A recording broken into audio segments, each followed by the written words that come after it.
Chapter 442, New Style of Combat. Shi Feng was somewhat surprised when he heard his doorbell ring. He had only recently moved into this new apartment, so not many people knew where he lived. Normally, Blackie and the others would only contact him by calling, not hunting him down so early in the morning. Who is it? Shi Feng wondered as he tapped his quantum watch to display the view outside his door. Taking a close look, Shi Feng jumped with fright when he saw who it was. The person currently standing outside his door was none other than the female class monitor, Zhao Ruoxi. She currently wore sportswear, and her hair was pulled back in a ponytail. She radiated a youthful aura and looked absolutely mesmerizing. Why is she here? Shi Feng recalled that Zhao Ruoxi's birthday was next month. Even if she had come to deliver an invitation, wasn't it a little too early? However, since she had already arrived, Shi Feng could not pretend he wasn't home. Helpless, he quickly tidied himself up and went to the door. As soon as Shi Feng opened the door, Zhao Ruoxi's almond eyes widened. With a concerned gaze, she asked, "Shi Feng, did you really agree with Uncle Xiao to participate in a match?" Hearing Zhao Ruoxi's question, Shi Feng understood the gist of the situation. Xiao Yan and Xiao Yu were strongly connected to the Zhao family. How could the Zhaos not have heard of such a dramatic incident at the Big Dipper training center? Yeah, I agreed to an exhibition match. Shi Feng nodded. You really are laid back. Do you even know who your opponent is? Zhao Ruoxi sighed helplessly as she examined Shi Feng's leisurely appearance. No, I don't. However, Big Dipper will contact me about it ahead of time, Shi Feng said, shaking his head. Do you even know how to be nervous? Zhao Ruoxi grumbled. Shi Feng's behavior left her speechless. A fighting competition was not a small matter. It was especially true for this match. To recover from its decline, Big Dipper has attempted to invite many well-known fighters to participate in this match. There are even martial arts masters among them. Even though Big Dipper has offered an impressive appearance fee, they all have their own itinerary. None of them have the time. That's especially the case for the high-ranked martial arts experts. Originally, your opponent was supposed to be last year's champion of Jianghu City's fighting competition, but what's wrong? Shi Feng asked, suddenly curious. Shi Feng had some memory of Fang Qinghua, last year's champion of Jianghu City's fighting tournament. The man had participated in a provincial-level competition and earned a relatively impressive rank. He had become famous throughout Jianghu City. However, Shi Feng doubted that he would lose to Fang Qinghua. After all, there was a fundamental difference between those who knew internal force and those who did not. Furthermore, Shi Feng's current physique was better than ever, but your opponent was suddenly changed because someone had defeated Fang Qinghua. That someone is now your opponent. I heard that when he fought Fang Qinghua was defeated with a single punch. If it had been a normal defeat, that would not have mattered. However, when that person sent out his final punch, he had used internal force. He has even expressed great interest in becoming the head instructor at the Big Dipper training center, hence why he wanted to replace Fang Qinghua in this match with you. Although Zhao Ruoxi knew Shi Feng was proficient with internal force, the opponent was similarly an internal force expert. Moreover, the other party was very powerful. If the two really fought each other, no one knew what kind of result to expect. An internal force expert, huh? Interest suddenly sparked within Shi Feng. Internal force experts were not cabbages easily found in the streets. Even after a decade, such experts were extremely hard to find. Shi Feng had only mastered internal force due to luck, and he had never fought another internal force expert in the real world. However, before this, Shi Feng had never heard of there being an internal force expert in Jianghu City, let alone an internal force expert at the Big Dipper training center. In the past, there was no head instructor at Big Dipper. However, such a person had suddenly appeared. It was truly unexpected. Is history changing because of my reincarnation? Shi Feng pondered slightly. When he thought about the changes in God's domain, his certainty grew. After Zhao Ruoxi lectured Shi Feng for some time, she had noticed that her classmate did not seem particularly concerned about his opponent. Hence, she intensified her lecturing, hoping to dissuade Shi Feng from participating in the competition. A match between internal force experts was no laughing matter. One mistake could lead to serious injuries and could possibly have future repercussions. Shi Feng was an internal force expert. His future prospects were boundless. There was no need to risk his life for the position of Big Dipper's head instructor in the end. However, Shifeng refused Zhao Ruoxi's kind suggestions. He wasn't just doing it to become Big Dipper's head instructor. For the most part, he was doing this for Zero Wing's future development. The 5 virtual gaming cabins and the 15 bottles of S-rank nutrient fluids were too important to Zero Wing. If Zero Wing could nurture more experts, Shifeng would not have to exhaust himself running left and right for the guild. He could focus on his own desires, following which, Shifeng chatted with Zhao Ruoxi for some time. After Zhao Ruoxi left, Shifeng started his daily training. Ever since he came into possession of a virtual gaming cabin, Shifeng's training yielded far better results. Moreover, for reasons unknown, his mind had also become more active. If he could pair these effects with S-rank nutrient fluids, he might improve further in these areas without him realizing it. A day had passed. At 8 p.m., the system upgrade of God's Domain was completed. When Shifeng entered God's Domain, his virtual body felt particularly loose. His 5 senses had also grown sharper. Guild leader, I can't use any of my skills, Flying Shadow exclaimed. Initially, he had intended to rush off to investigate what had changed with the system upgrade. However, he suddenly discovered that he could not use any of his skills. Nothing wrong here, Blackie said as he shot a dark arrow at a distant stone pillar, but after his spell struck the stone pillar, Blackie frowned. That's weird. That wasn't where I had aimed for. Everyone became flustered shortly after logging back into the game. Melee classes could not use any of their skills, whereas mages' skills had weakened and become less accurate. Shifeng did not immediately reveal the reason for this situation.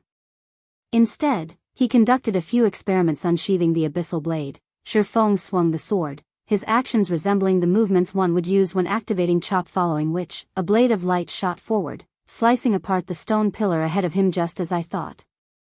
Shifeng was quite satisfied with his attack. He could feel his improved control over his body.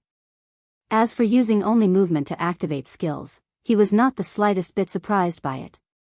On the contrary, he adapted to the change smoothly, following which, he used Earth Splitter, Thundering Flash, Thunder Flame Explosion, and most of his other skills, stupefying Aqua Rose and the other observers. Guild leader, how did you do that? Fire Dance had already tried to use her skills many times. However, regardless of whether she shouted or chanted the name of her skills silently, nothing worked. How was an assassin without skills supposed to kill monsters? Yeah, let us in on the secret, guild leader. Flying Shadow was equally anxious. It's very simple. After this evolution of God's Domain, you no longer activate skills with speech or incantation. Now, you have to perform the proper movements to use your skills. Go ahead and give it a try. In the skill menu, there are clips of the movements relating to the skills. Shifeng could not help but smile when he saw anticipation filling everyone's eyes. In reality, even if he had not revealed the change, everyone would have discovered it for themselves after some time. It was especially true for the players who had frequently changed their skill menus. There had not originally been video tutorials to explain how to use a skill in the skill menu. Now, however, there were. The videos were specifically meant to serve as a standard for players, teaching them how to use their skills more efficiently. After listening to Shifeng's explanation, everyone began their own experiments. In such a way, Shifeng's party of 6 tested the new mechanics as they searched for an exit in the land of the fallen star. While Shifeng's group explored, they were unaware that players throughout God's Domain had descended into madness. Chapter 443, Completion Rate. After God's Domain's second evolution, skill use demanded far more of players. Even experts needed a relatively long period to adapt to this new system. As Shifeng's party searched for the exit in the land of the fallen star, battles against the cavern's inhabitants were unavoidable. Fortunately, Shifeng did not have to endure this adaptation process like everyone else. Activating most of his skills was second nature to him. He had no problems dealing with a few elites and special elites. As for Aqua Rose and the others, they used these monsters to practice. It was especially true for melee classes like Fire Dance and Flying Shadow. Currently, they each faced a level 27 elite-ranked Wolfman warrior, both of them activating their skills continuously as they fought. Fire Dance brandished the true fire blades, drawing a red arc that cut across the Wolfman warrior's body. A flower of blood bloomed, and immediately, a damage of -2,749 appeared above the elite monster's head. However, to the Wolfman warrior, which possessed 42,000 HP, this damage was nothing. System, eviscerate completion rate 56%, resulting in 69% of skills effect. Skill proficiency +1. Glancing at the combat notification window, Fire Dance frowned. Feeling unsatisfied with her completion rate, the Wolfman warrior bellowed angrily. Lifting its war hammer, it slammed the weapon down on the assassin before it. Turning her feet slightly, Fire Dance easily evaded the war hammer. Reversing the grip on one of the true fire blades, she spun around and shoved the blade into the Wolfman warrior's back, her movements as smooth as flowing water. Backstab. -2523. AO. The Wolfman warrior howled with pain. System. Backstab completion rate 69%, resulting in 83% of skills effect. Skill proficiency +2. Fire Dance was far more proficient with backstab's movements than she was with eviscerates, the completion rate of the skill reaching a whole new level. However, Fire Dance was still unsatisfied. If this were the past, even without weapons such as the true fire blades, she could easily dish out such high damage. After practicing a few times on the Wolfman warriors, Fire Dance understood how difficult it would be to adapt to the new combat system. There were simply too many variables. The might of a player's skill depended on the player's completion rate. It was nothing like the previous system, where players could display 100% of the skill's effect with every use. Now, however, that was not possible. If one did not perform the skill's movements appropriately, the damage would be negligible. Moreover, it was even more difficult to move successfully during battle. Overall, combat was now 3 times as difficult as it had been. Fire Dance had previously been able to solo 1 or 2 special elites, and she even considered challenging a chieftain. Now, however, a special elite was too strong for her, much less a chieftain. Elsewhere, Flying Shadow was also sporting a serious frown. The more he fought, the more frustrated he became. After some effort, Fire Dance had managed to raise her completion rate past 50%. Her backstab had even reached a 70% completion rate. Flying Shadow, on the other hand, could only achieve 50% with backstab, one of the simplest skills he possessed, and he had just barely earned the 1 skill proficiency point for the skill. As for his other skills, their completion rates were all below 50% compared to Fire Dance and Flying Shadow. After spending some time practicing, the mages of the party could achieve relatively high completion rates. They had all reached 60% or higher with their skills. However, this was because the two had different methods of activation. When mages used a skill, they chanted incantations and traced runes. Some skills only needed a few hand gestures and simple incantations, so they were relatively easy to cast. Only, their current casting time was much longer than it had been. It was especially true for advanced spells. While everyone practiced their skills, Shifeng, who stood ahead of the party, conducted a massacre faced with dozens of Wolfman warriors. Shifeng dashed forward and activated Thundering Flash. 1 arc. 2 arcs. 3 arcs. A total of 5 arcs of blue lightning tore through the elite monsters, a series of frightening damages appearing above their heads. Instantly, the dozens of Wolfman warriors lost close to half their HP. Some that had received critical hits fell to critical lows. In addition, due to the damage amplification debuff of Thundering Flash, they would receive an additional 30% damage from future attacks, and yet, the damages were nothing compared to Thundering Flash's completion rate system. Thundering Flash completion rate 83%, resulting in 97% of skills effect. Skill proficiency +3. Immediately after his attack, Shifeng leaped into the air. As he raised the abyssal blade high, the power of lightning and fire emerged from the sword. He then slammed the weapon down towards the gathering of Wolfman warriors. Boom. All of the warriors within an area of 10 by 10 yards fell into a fainted state instantly and received over -7,000 damage. Those that had received a critical hit suffered over -14,000 damage. The Wolfman warriors with low HPs crumbled. System. Thunder Flame Explosion completion rate 74%, resulting in 89% of skills effect. Skill proficiency +2. The moment Shifeng landed, he followed up with Chop, striking 3 Wolfman warriors and dealing over -2,800 damage to each. System. Chop completion rate 85%, resulting in 100% of skills effect. Skill proficiency +3 inches. Just a moment, Shifeng had exterminated dozens of wolfmen standing at a distance. Aqua Rose and the others were tongue-tied after watching Shifeng's battle. Every member of the party had personally experienced how difficult it was to achieve a high skill completion rate. However, when they saw Shifeng's success, they felt nothing but shock. As for Shifeng's feat of killing dozens of Wolfman warriors, none of them really had anything to say about it. The Wolfman warriors were merely elite monsters.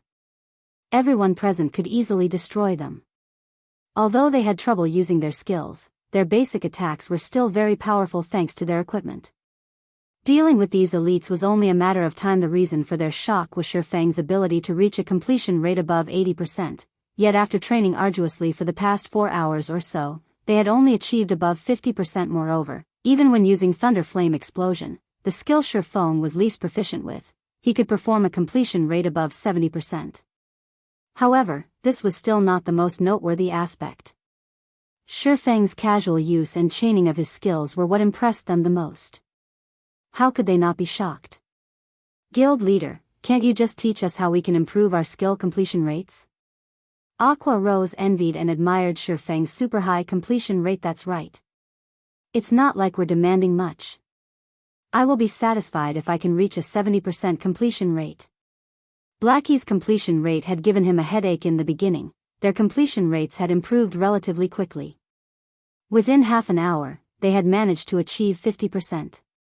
However, it had taken them over 3 hours to rise from 50% to 60%. Moreover, it only became more challenging to raise their completion rates the higher they went. By now, their completion rates had basically plateaued. At around 60%, they could only display roughly 60% to 70% of their skill's potential. If they could stabilize their completion rates at 70%, they could almost display their previous strength. Only when a skill achieved an 85% completion rate could it manifest 100% of its effects. If the completion rate could rise past 85%, then the skill's effect would exceed 100%. If they could raise the completion rate of all of their skills past 85%, the combat power would surpass their previous selves. Everyone eagerly looked forward to such a day. Unfortunately, they had no idea how to overcome the challenge of the new system. Do you guys really wish to know how to improve your completion rates quickly? Shifeng asked after tidying up the loot. He could not help but laugh as he looked towards his party members. Chapter 444, Path of an Expert. Aqua Rose and the rest of the Zero Wing party nodded passionately in response to Shifeng's question. If they could quickly raise their skill completion rates, their strength would also rise to the next level. Naturally, this was the goal. It's really simple, actually. Think more, train more, Shifeng said frankly. Think more, train more? The team rolled their eyes at their guild leader. They had been doing exactly that all this time. However, they had almost reached their limit. That's right. Think more, train more. There's no other way.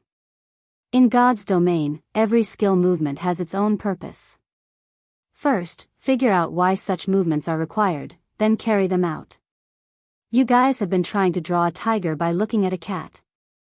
You cannot improve if all you're doing is mimicking the tutorial videos. Shifeng was aware of the enthusiasm filling his companions' hearts. However, one could not become more proficient overnight. After the second evolution of God's domain, players would experience a slump for a relatively long period. Experts were no exception. Many players struggled with the sudden weakness, falling from glory. However, it was precisely because of God's domain's second evolution that the difference between ordinary players and experts had become more distinct. Previously, a player's strength relied on their equipment and techniques. After the second evolution, however, a player's strength mainly relied on their skill completion rates.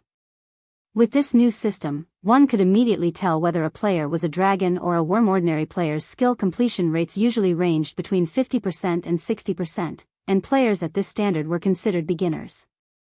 Players with 61% to 70% completion rates were elites. Meanwhile, those who achieved 71% to 80% were experts, and 80% to 90% was the domain of top-tier experts. Players who could reach completion rates above 90% were as rare as a phoenix's feather. In the past, Shifeng's best record had been 87%. Although he was only 3% away from surpassing a top-tier expert, it was the difference between heaven and earth. The fact that Fire Dance and the others could achieve such results with just a few hours of practice was already impressive. After the second evolution of God's domain, many players had not dared to solo monsters. Many players had spent several days practicing their skills just to reach a 50% completion rate. Only players who had achieved a 50% skill completion rate were strong enough to solo. Otherwise, with inadequate completion rates, their damage was negligible. In addition, a majority of the players in God's domain relied on their skills to kill monsters. Hence, without sufficient completion rates, players would only find death if they grinded alone. Contemplate the importance of the required movements. Fire Dance pondered, must I do that to manifest the techniques of the skill? Fire Dance recalled her previous uses of backstab in battle in the past. She would always think of ways to strike her opponent from behind, never considering how she could use backstab more efficiently. However, in the tutorial video of backstab, the player would first dodge the opponent's attack, reverse the grip on his weapon, then circle behind the opponent with a spin and stab his weapon into his opponent's back. The entire process was smooth and efficient, and was much faster, more vicious, and more difficult to dodge than her previous attack method. Thinking up to this point, Fire Dance searched impatiently for another Wolfman warrior to experiment on this time. However, Fire Dance did not enter stealth. Instead, she waltzed up to the elite monster. When the Wolfman warrior noticed Fire Dance, it howled and slashed its greatsword at the assassin. Fire Dance did not immediately try to dodge the oncoming attack. Instead, she waited until the Wolfman warrior's greatsword reached its maximum speed before moving. Fire Dance took a step forward before sidestepping, dodging the greatsword at the last possible moment. Reversing her grip on the true fire blade, she then spun and shoved the blade into the Wolfman warrior's back. Due to her body's rotational power, the radiant sword's speed had increased. Even Shifeng could not avoid such a fast attack, much less the Wolfman warrior Hua. The true fire blade pierced the Wolfman warrior's back, a damage of -2,736 appearing above its head system. Backstab completion rate 76%, resulting in 90% of skill's effect. Skill proficiency +2. Fire Dance's eyes shone upon seeing this system notification. As if she had found a path through the darkness, her confidence suddenly skyrocketed. Hence, she continued practicing backstab on the Wolfman warrior. When the skill's cooldown finished, she would begin again. In the end, the poor Wolfman warrior died after Fire Dance toyed with it for 5 minutes. Sister Fire Dance is amazing. That last one even reached 78%. Flying Shadow's admiration intensified when he saw the final backstab Fire Dance had used on the Wolfman warrior. After watching Fire Dance's performance, as if realization had dawned upon them, everyone hunted down their own targets to practice with. Meanwhile, Shifeng continued to search for the exit in silence, not bothering to comment. Excessive guidance would lead to Fire Dance and the others to believe that his way was the only way. However, everyone had their own paths and unique fighting habits. Different habits and body types would lead to different skill techniques. If they followed him blindly, although they could improve massively in a short time, it would be detrimental to their future development. Thus, he wanted them to figure things out for themselves. In the past, Shifeng had tried mimicking other experts, copying their every move in the hopes of improving his technique. Unfortunately, nobody had warned him about his actions' downsides. Although his strength had soared in a short time, in the end, he had been stuck as a top-tier expert. No matter what he did, he could not overcome that final hurdle. In the past, he had never been able to use void steps. However, after reincarnating, Shifeng discovered that only the path that suited him most was the best path. He was not other people, so how could he achieve any results if he followed a path meant for someone else? In the end, this revelation had allowed him to master void steps in this life, becoming significantly stronger. However, learning void steps was nothing more than the first step away from mimicry. He still had a long way to go and many aspects to explore before he could forge his own way. For a time, the land of the fallen star became a testing ground for Shifeng and his party members. Without realizing it, they had spent over 7 hours in the land of the fallen star, and during this period, they had killed numerous level 27 elite-ranked Wolfman warriors. Everyone's skill completion rates had constantly improved during this time. Although they could not consistently achieve 70%, they could still manage above 60%. The party had also mined over 1,300 pieces of starfire ore, their mining far more efficient than when they were outside this crystal cavern. Now, they had accumulated over 20,000 pieces of starfire ore. Such a large stock of starfire ore was worth over 200 gold. Once Shifeng refined the ore into starfire essence using the Philosopher's Stone, the total value would be over 800 gold. Even for first-rate guilds, 800 gold was a massive sum of money. If they obtained several hundred more gold, they could purchase relatively valuable real estate if used for forging. The value of the starfire essences would rise by several folds. The thought alone excited Shifeng Guild leader. I've discovered a hidden door, Fire Dance suddenly reported. Chapter 445, Golden Stone Tablet. Silver flames engulfed a stone pillar. Everything within 10 yards of this flame had been incinerated, transformed into a field of white ash. Guild leader, the hidden door is inside this flame, Fire Dance said as she pointed towards the silver fire just before Shifeng moved closer to have a better look. Fire Dance held him back, saying, Guild leader, be careful. The silver fire is extremely hot. When I stepped into that scorched region, I immediately lost 2000 HP. Such high flame damage? Although Shifeng could tell that the silver flame was something extraordinary, he had not expected it to be so powerful. If it could deal minus 2000 damage to players every second, he would take significant damage even with his 70 points in fire resistance. Even he would die if he occupied the region too long. Violet, heal me. I'll go in and take a closer look. After giving the order, Shifeng entered the silver flame's effective area. Suddenly, a damage close to minus 500 points appeared above Shifeng's head. Hot. Shifeng felt as if he had dipped his feet into a hot spring the moment his boots touched the grey-white land. He was even wearing the flame boots, which lowered the temperature his feet felt. If he had equipped some other shoes, he would probably have had to skip and hop constantly while inside this scorched region, following which, Shifeng approached the burning stone pillar. The closer he got to the stone pillar, the higher the temperature became. Similarly, the damage he received also increased. When Shifeng was roughly 2 yards from the pillar, he lost over 1000 HP every second.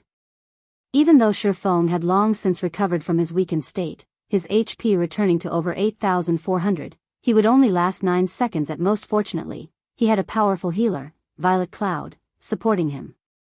After Violet Cloud cast a sacred shield on him, he could just barely cope with the high duty. Sure enough, there's a hidden door here. Shifeng noticed that there was a tightly shut door on the burning stone pillar. There was also a blue chain not far from the door. Shifeng grabbed the blue chain, searching for a connection with the door. However, the instant he touched the chain, Shifeng suddenly felt a chill wash over him. The fire damage he received suddenly reduced from over minus 1000 damage to just around minus 600 damage. This chain really is special. I wonder what it is made of. It could be useful if I could find a way to take it. Shifeng examined the blue chain, sorely tempted. If he could claim this chain, raiding flame-type dungeons or facing fire-type bosses would become much easier. Just holding the chain increased his fire resistance by at least 40 to 50 points. It was even more impressive than an intermediate fire resistance potion. Moreover, the latter only had a duration of 1 hour, whereas one only needed to hold the former to gain the buff. Just how much money could he save on fire resistance potions? As Shifeng pulled the blue chain, the stone door in the middle of the massive pillar opened slowly. A dark passage with zero visibility lay beyond the threshold. After the stone door opened, the silver flames diminished gradually until they had been extinguished. Shortly after, the scorched earth also began to cool, allowing players to traverse through the region freely. Guild leader, you're amazing. Your fire resistance is so high. No one else could reach and open the door, even if they knew about it. Blackie laughed. Although they had obtained a bounty from this land of the fallen star, it would mean nothing if they could not find their way out. Let's go. Shifeng unsheathed the abyssal blade and the purgatory's shadow as he crossed the threshold cautiously. The passage beyond the stone door was cramped, and engravings of ancient texts and drawings decorated the walls on either side. From the looks of them, these texts and drawings seemed to originate from an ancient era, and not even Shifeng, someone who was very familiar with God's domain, recognized them. The passage allowed, at most, 3 people to walk abreast, so it would be extremely challenging to coordinate their attacks. Fortunately, the party did not encounter a single monster along their entire journey. After wandering down the passage for over half an hour, the party arrived at a towering altar. Massive statues of wolf-headed men guarded each side of the altar, and the silver flame dancing on the altar was the same flame Shifeng and the others had seen outside the stone door. A short distance to the right of the altar, there was a teleportation magic array. A stone tablet emitting a golden glow sat to the left of the altar. Divine runes and drawings covered the tablet, and one could tell with a glance that the tablet was something extraordinary. As the team walked up to the altar, they suddenly felt an extraordinary pressure weighing down on them. It felt as if someone pummeled them repeatedly with a sledgehammer. Guild leader, look, over there, Blackie said as he pointed at the space above the altar, goosebumps covering his skin. Everyone shifted their gaze to where Blackie pointed. A figure hovered above the altar, but due to the poor lighting around the altar, they could not see it clearly. However, they could feel an intense threat of death emanating from this figure. Shifeng could not get a clear view of that figure either. However, he could feel this figure looking down at them. Shifeng then activated omniscient eyes and observed the figure. The results were shocking. Anubis's gatekeeper, Great Lord. Level 30. HP 10,000,000/10,000,000. Great Lord? Shifeng muttered. Others might not realize how powerful a Great Lord was in God's domain, but Shifeng knew full well what one was capable of. Their party of 6 would not even be enough to fill the gaps between this gatekeeper's teeth. It was especially true for such field Great Lords. Although their HPs were far lower than Great Lords in dungeons, field Great Lords were more powerful. Even a team of several thousand level 30 players would be no more than cannon fodder before this gatekeeper. He won't attack us, right? Aqua Rose asked, feeling somewhat nervous as she watched Anubis's gatekeeper. Aqua Rose wasn't the only one nervous. Even Shifeng struggled to keep his cool. Hopefully not, Shifeng said. Uncertainty. However, since he hasn't moved since we've arrived, let's not take any risks. If Anubis's gatekeeper took the initiative to attack, even Shifeng would be helpless against it. They could only try to escape. They would only throw away their lives if they tried to confront it. Attempting to find some trick against it would also be suicidal. Powerhouses such as Great Lords wouldn't afford players such a chance. According to the tiers of God's domain, a Great Lord was the equivalent of a Tier 3 class. A Tier 3 class was as powerful as the City Lord of an ordinary city. After Shifeng and the others silently examined the area, they faintly understood their situation. That gatekeeper should be a monster tasked with guarding the golden stone tablet. So long as we don't touch that thing, the gatekeeper won't attack us. Shifeng had experimented with the gatekeeper. When he approached the golden stone tablet, the gatekeeper's killing intent would intensify. As for the teleportation array on the other side, the gatekeeper had not reacted when he had approached it. Aqua, you guys activate the teleportation array. After some thought, Shifeng said, I'll grab that tablet. Guild leader, that's a Great Lord. Fire Dance said, horrified. Although none of them had ever seen a Great Lord in action, they could tell that, compared to this Great Lord, the Crimson Shadow Wolf they had previously faced was a joke. If Shifeng really tried to steal the golden stone tablet, he might die in an instant. Chapter 446, Silver Flame. Everyone promptly agreed with Fire Dance's opposition. They acknowledged that Shifeng possessed frightening combat power. He was so powerful that he even suppressed the rare Lord-ranked Crimson Shadow Wolf in a direct confrontation. They, too, had previously thought Shifeng might be able to oppress even a Great Lord by force, and that by the time they arrived at the ruined shrine in White Fog Canyon's core, they would have a chance of defeating the level 25 Great Lord there. After all, a Great Lord's loot was simply too tempting. It was especially true for a level 25 Great Lord, as the level 25 equipment it dropped was precisely what the core strength of the various guilds needed right now. If they could obtain an epic item, both the guild's strength and morale would improve significantly. However, now that they stood before Anubis's gatekeeper, they suddenly felt very teeny. A Great Lord and a High Lord were from different worlds. Entirely escaping a Great Lord's wrath would be a miracle, much less defeating it. Admittedly, a treasure hidden behind a Great Lord would be precious. However, if Shifeng tried to snatch the golden stone tablet, there was more than a 99% chance that he would be throwing his life away. This was simply not a worthwhile trade-off. Moreover, Heavens knew if the teleportation array would still work after Shifeng stole the stone tablet. On the off chance that it didn't work, they would all die here. Guild leader, why don't we come back after we've grown stronger? It's not worth risking your life for an unknown treasure. Aqua Rose advised. You guys leave first. I'll try it by myself.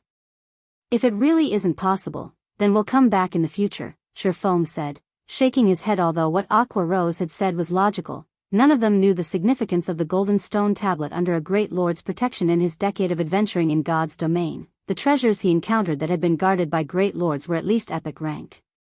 Obtaining an epic item was definitely worth dying once.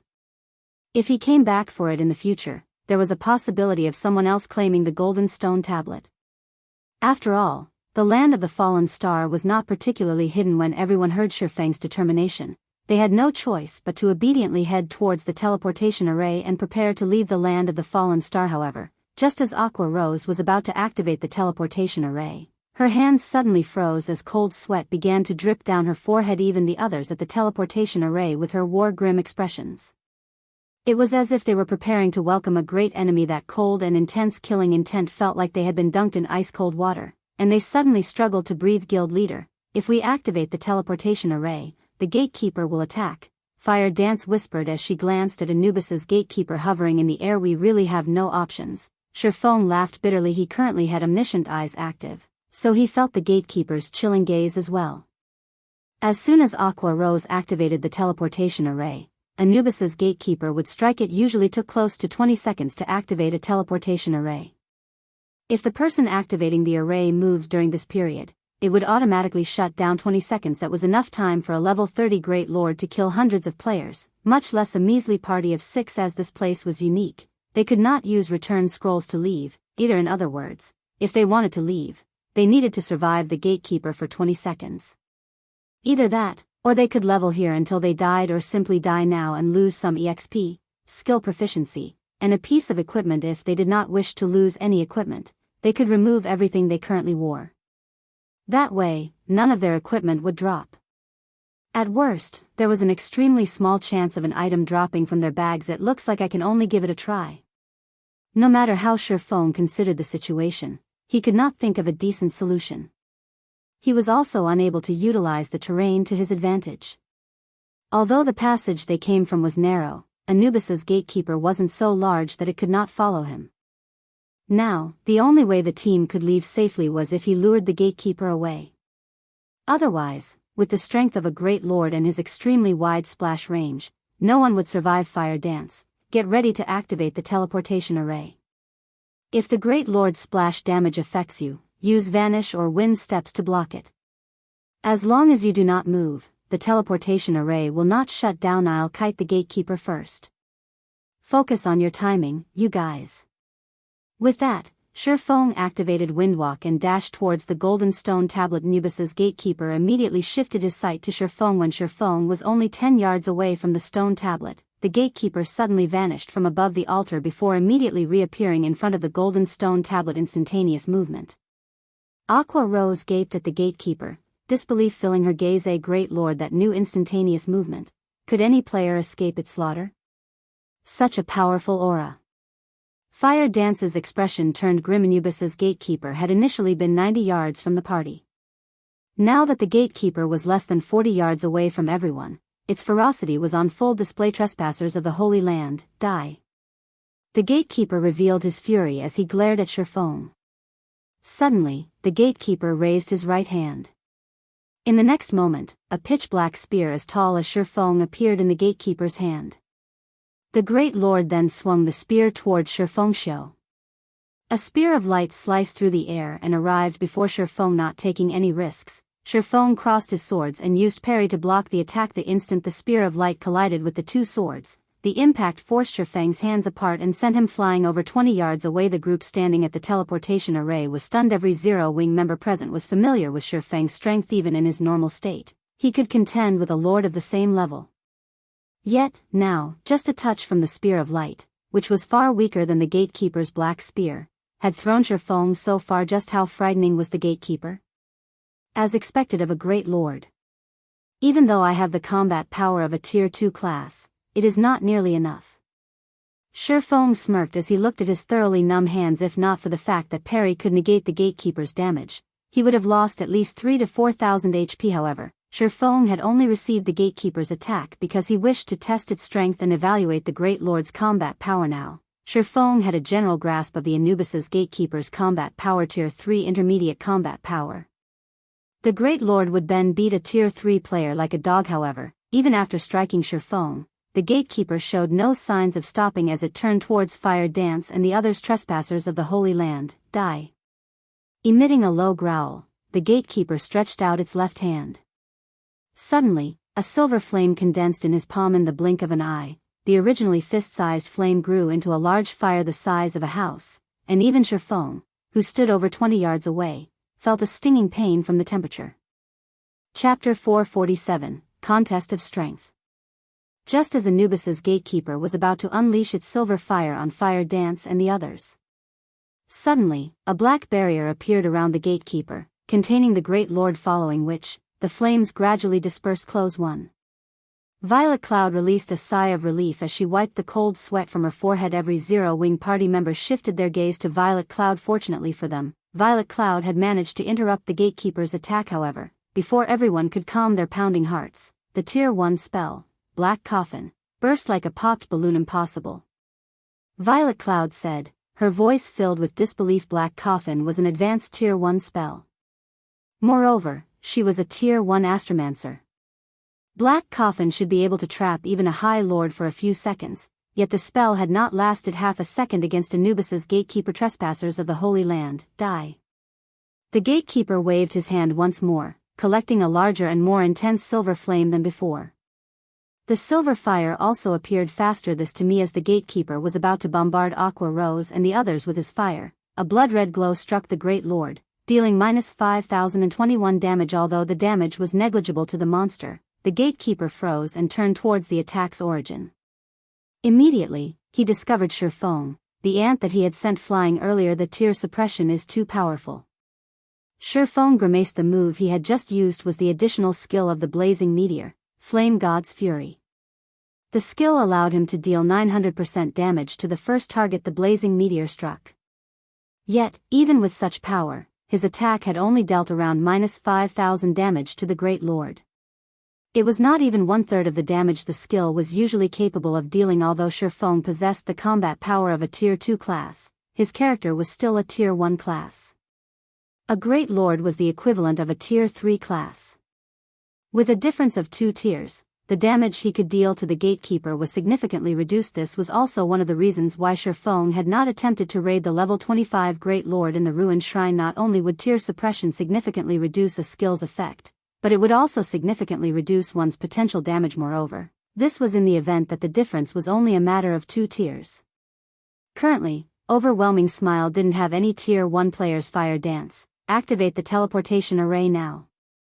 Shifeng urgently shouted in the party chat as he returned the gatekeeper's chilling gaze. Knowing that time was of the essence, Fire Dance did as she was told immediately. The teleportation array. Fire Dance and the others stood on shone with a dark blue glow as it started gathering mana from its surroundings. At this moment, Anubis's gatekeeper paid no attention to Fire Dance and the others.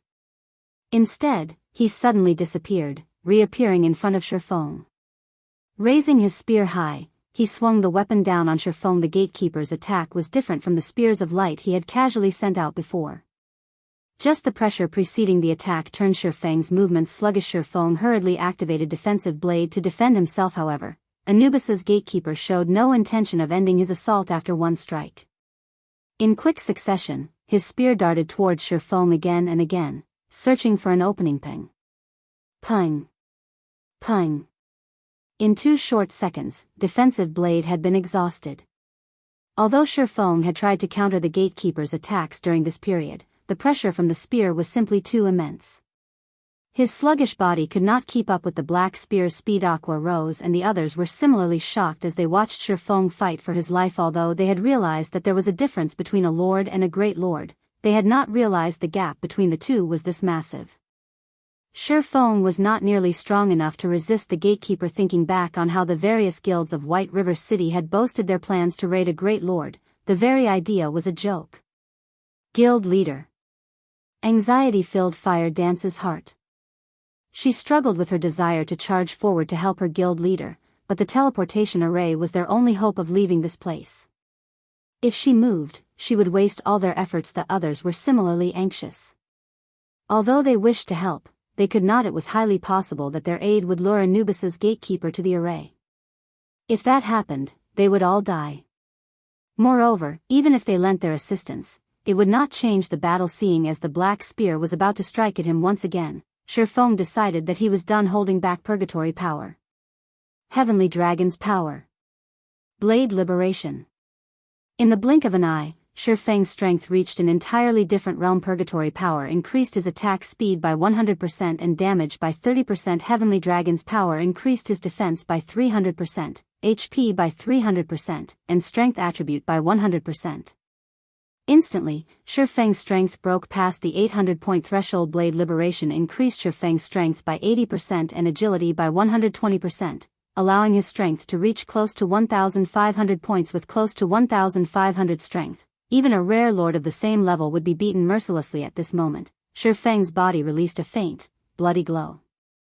Now, the black spear's pressure was ineffective against Shifeng. Immediately, Shifeng swung the abyssal blade upward, meeting the gatekeeper's attack head-on. Boom. The collision instantly created a storm in front of the altar. Shifeng's teammates nearly lost their balance due to the resulting shockwave. This shockwave is so powerful. Blackie exclaimed. Nothing will happen to guild leader, right? Flying Shadow was thoroughly shocked. Despite standing over 30 yards from the battle, the intense shockwave still reached them, rocking them back. One could just imagine how horrific the combatant's strength was. Guild leader had overpowered a rare lord easily with the strength he's using now. He should be able to hold the gatekeeper off for some time, Fire Dance said, uncertainty coloring her voice. The others also nodded in agreement.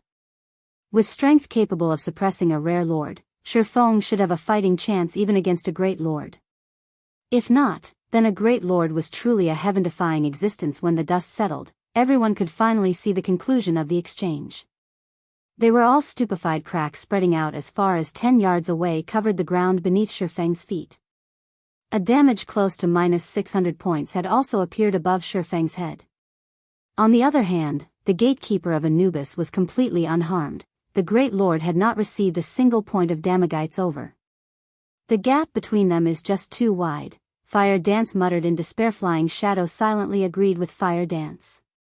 Shifeng had received nearly -600 damage, doing nothing more than defending himself with his own weapon. Mages might not understand what this meant, but as melee classes, they knew full well the significance of the gap between Shifeng and Anubis's gatekeeper. Trespassers of the Holy Land, die. The gatekeeper growled once more as it continued brandishing its black spear. The Great Lord thrust his spear toward Shifeng in an unending barrage. Although Shifeng tried to avoid the oncoming attacks, both the spear's speed and angle of attack were extremely precise. He could not dodge the attacks. He could only counter with his swords.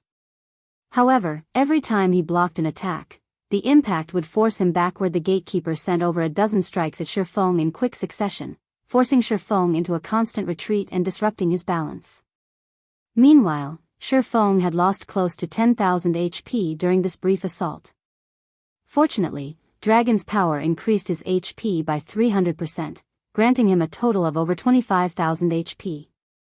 The 300% increase in defense also allowed him to survive the brutal onslaught.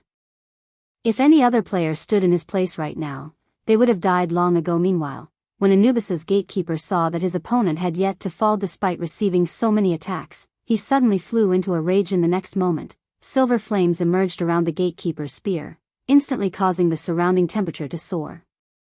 The gatekeeper then jumped into the air, and gripping his spear with both hands, he slammed the weapon down at Shifeng. The black spear was like a giant flame serpent as it spread its jaws, intending to swallow Shifeng with a single bite. Chapter 448, Close Call.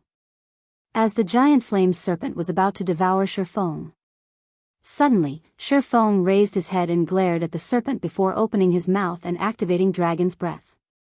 A dragon's roar resounded throughout the surroundings, and a shockwave slammed into the flame serpent. When the two collided, both attacks dispersed. However, the gatekeeper was not done. Tightening his grip on the black spear, the gatekeeper thrust it towards Shifeng's heart. Shifeng immediately activated Flame Rush, his movement speed increasing by 100% for 10 seconds. As his speed soared, Shifeng launched himself backward, barely avoiding the spear as expected. It really is pushing it too much to challenge a great lord with the combat power of a Tier 2 class. After Shifeng landed, he focused on Anubis's gatekeeper, having no intention of initiating an attack. Survival was his main priority.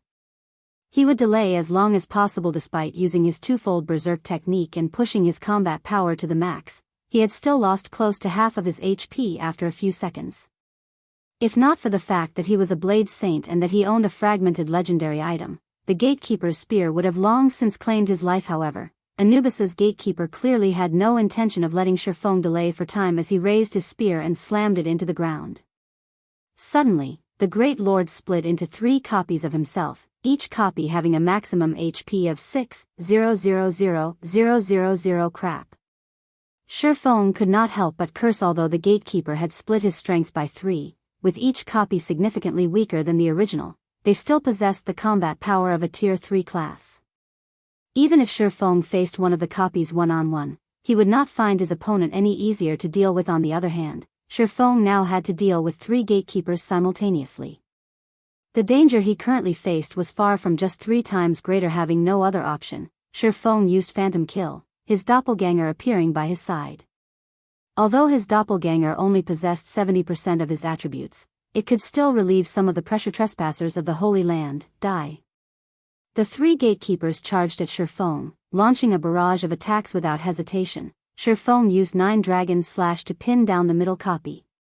Both he and his doppelganger then turned and fled in opposite directions. Even if he were a Tier 3 class, he still could not take on 3 Great Lords at once. When the 2 unrestricted gatekeepers saw the identical Shifengs running off in different directions, they split up from each other to chase both the original and the doppelganger. As for the gatekeeper pinned down by 9 Dragon Slash, he remained where he was for a time. A game of cat and mouse transpired. Although the gatekeeper's ability to split himself into 3 copies had greatly increased the danger Shifeng faced, the situation had also given Shifeng a lifeline. The 3 gatekeepers' attributes could not compare with the original Great Lords. Initially, Shifeng had been far slower than his adversary. Now, however, their speeds were almost equal. Moreover, after Anubis's gatekeeper split himself, his copies could no longer use instantaneous movement. His copies were only capable of chasing Shifeng on foot, and this allowed Shifeng to catch a breather. The seconds ticked by slowly. To Shifeng, the seconds felt like hours. Both Shifeng and his doppelganger lost HP rapidly as time passed. As for Violet Cloud at the teleportation array, she refrained from healing her guild leader even once. It was not because she did not want to or that she couldn't, but because it was likely that she would pull the aggro of one of the gatekeepers if she did. If that happened, none of them would leave this place alive. Hence, Shifeng had to rely on regeneration potions to recover his HP. 15 seconds into channeling the teleportation array, Shifeng's doppelganger died. Now, Shifeng had to deal with 2 gatekeepers alone. Realizing that the situation had become unfavorable, Shifeng immediately retrieved a speed scroll from his bag.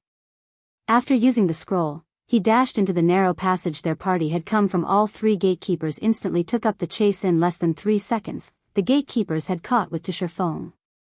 However, Shifeng suddenly turned to smirk at the 3 Great Lords. Goodbye. Shifeng smiled faintly as he activated space movement. He then jumped into the black hole that appeared before him and disappeared from the narrow passage, leaving behind 3 dumbfounded gatekeepers. Although the land of the fallen star prohibited the use of return scrolls, he could still use space movement. Only, the skill's range was limited to the area within the land of the fallen star.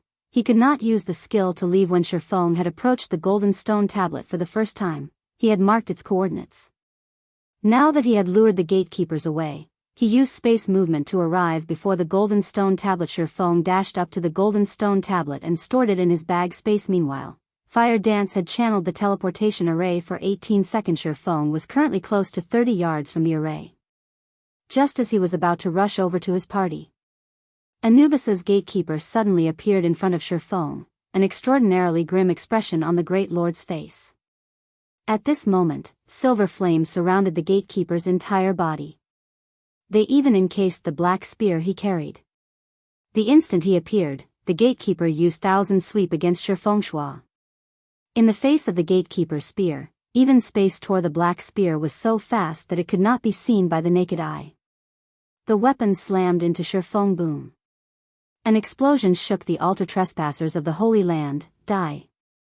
Although the gatekeeper of Anubis had struck Shifeng with his spear, the rage in his heart had only grown, not lessened. The gatekeeper had struck only Shifeng's afterimage guild leader.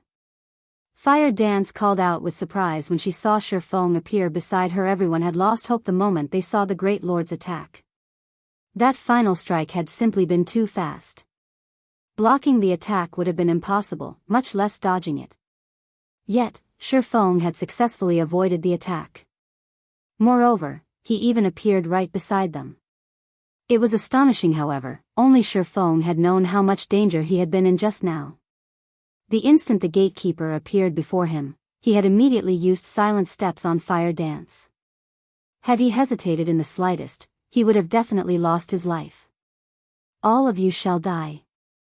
Anubis's gatekeeper bellowed as he glared at Shifeng. He then threw his black spear towards Shifeng's group. The weapon was extremely fast. None of them had time to respond to the oncoming attack. Meanwhile, there was still slightly over 1 second before the teleportation array would activate. That 1 second was more than enough time for the spear to annihilate them all. Suddenly, Shifeng moved and stood in front of everyone, prepared to receive the attack. Just as the black spear covered in silver flames was about to reach its target, Shifeng switched the aura of space for the aura of illusion, instantly increasing all of his attributes by 30%. He also activated Fantasy World. Immunity to all magic damage and 15% of magic damage received will be converted to healing to recover players' HP for 20 seconds cooldown, 3 minutes. The instant the black spear collided with its target, Shifeng instantly recovered close to 5,000 HP. However, before Shifeng could celebrate, the immense impact from the collision between the black spear and his 2 swords eliminated 7,000 HP. As a result, he had still lost 2,000 HP. What a powerful skill. Although Shifeng had blocked the black spear, both of his hands were completely numb. He couldn't move them at all now. If he had not activated Fantasy World, the flames surrounding the black spear would have extinguished his life in an instant. The might of the spear itself was even more frightening. After switching to the aura of illusion, all his attributes had increased by 30%. His strength had exceeded the 1,900-point threshold.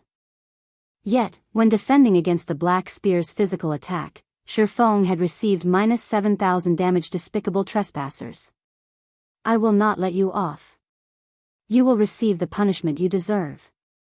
The gatekeeper bellowed as he snarled at Shifeng. However, no matter how angry the gatekeeper was, he could not change the fact that the teleportation array had activated. The Great Lord did not have enough time to launch another attack, and it could only watch helplessly as Shifeng and the others transformed into a streak of flowing light, vanishing from the land of the fallen star. Chapter 449, Changes in White Fog Canyon. After its discovery, only a few elite players had willingly explored White Fog Canyon's outer region. At this moment, however, players had flooded the area. The Warfire set equipment's appearance had even attracted players from other countries, and they all had rushed to the canyon to grind for the set, causing a sharp decrease in battle monkeys' numbers in the outer region. As a result, the danger had also greatly decreased. Moreover, the crimson-eyed battle monkeys in the outer area were only level 22. By now, many players in White River City had already reached level 20, while elite players had reached level 22 or higher. Hence, White River City's players had also come to the canyon to grind for the Warfire set equipment. Although the Warfire set equipment had an extremely low drop rate, to the degree that only a few pieces had dropped thus far, everyone was still determined to grind in White Fog Canyon. Their first reason was that of the high EXP from the canyon's monsters. As a result, they leveled much faster in the canyon than if they grinded monsters elsewhere. The second reason was that all monsters within the canyon possessed a fixed chance to drop the Warfire set equipment. Both the high EXP and the top-tier set equipment were sorely tempting to players. Even though the risk of grinding in White Fog Canyon was very high, players still rushed to the canyon in droves. Cloud, you really have a lucky touch. Other parties have not obtained anything over these past few days, yet, we have 2 Warfire set pieces, a thinly built male ranger said as he looked at the red-haired beauty beside him. Laughing, he continued, I heard that the set's price has increased again. Now, someone's offering to buy individual pieces for 8 gold per piece. We can get 16 gold with the 2 we have. If we trade that for credits, that'll be 170,000 to 180,000. If we sell the set pieces for 180,000, we could get 30,000 each. That's more than 6 months of my salary. God's domain really is the best place to make money, another middle-aged cleric wearing mage robes exclaimed. You guys. All you can think of is credits. God's domain only launched recently. Things will get even more intense later on. If we convert the gold coins into credits, we will suffer a huge loss. Even if we plan to convert them into credits, haven't you guys seen the messages on the forums? There are people who are willing to buy each Warfire set piece for 100,000 credits. 2 pieces mean 200,000, the Shield Warrior, Virtuous Cloud, laughed faintly. At this moment, she, too, was excited. During this period, many parties spent their time grinding monsters in White Fog Canyon. Even so, the Warfire set equipment rarely dropped. From the news they had heard, only 1 or 2 pieces dropped each day originally. Their party was on the brink of despair. However, after killing a level 24 special elite ranked armored battle monkey, a Warfire set piece dropped. The following day, after killing a group of crimson-eyed battle monkeys, another piece dropped. Instantly, they rose from the pits of hell to heaven. 1 piece was sufficient to recover their initial costs. With 2 pieces, they could make a fortune. With the gold coins they could earn, they could upgrade equipment. They could replace what they currently wore with some secret silver equipment. At that time, they could grind for the Warfire set equipment more efficiently. The new system upgrade is really a bastard. If the new combat system had not reduced our strength, we might have had a chance of claiming another set piece given a little time, the middle-aged cleric said. The other party members nodded, agreeing with the man's words. It was extremely difficult to use combat skills at the moment. Moreover, the newly implemented skill completion rate had left them speechless. Other than 1 or 2, their skills were all below 50%. They could only display less than 60% of their previous strength. Fortunately, White Fog Canyon was not as dangerous as it had been. Otherwise, they would have been in a lot of trouble. We can't do anything about the game's system upgrade. Moreover, everyone else is in a similar situation, Virtuous Cloud consoled. Now that we have obtained 2 Warfire set pieces, as long as we sell them, we can replace our equipment with a few pieces of secret silver equipment. Everything will be fine once we upgrade our combat power. That's right. White River City is a good place to do that. Compared to our city, there is more high-quality equipment available here. I heard that the Starstreak trading firm is even selling secret silver equipment. There are also the mana armor kits that can raise one's attributes significantly. While Virtuous Cloud's party chatted with each other, a team of roughly 20 to 30 players appeared on the small path leading to White Fog Canyon's entrance.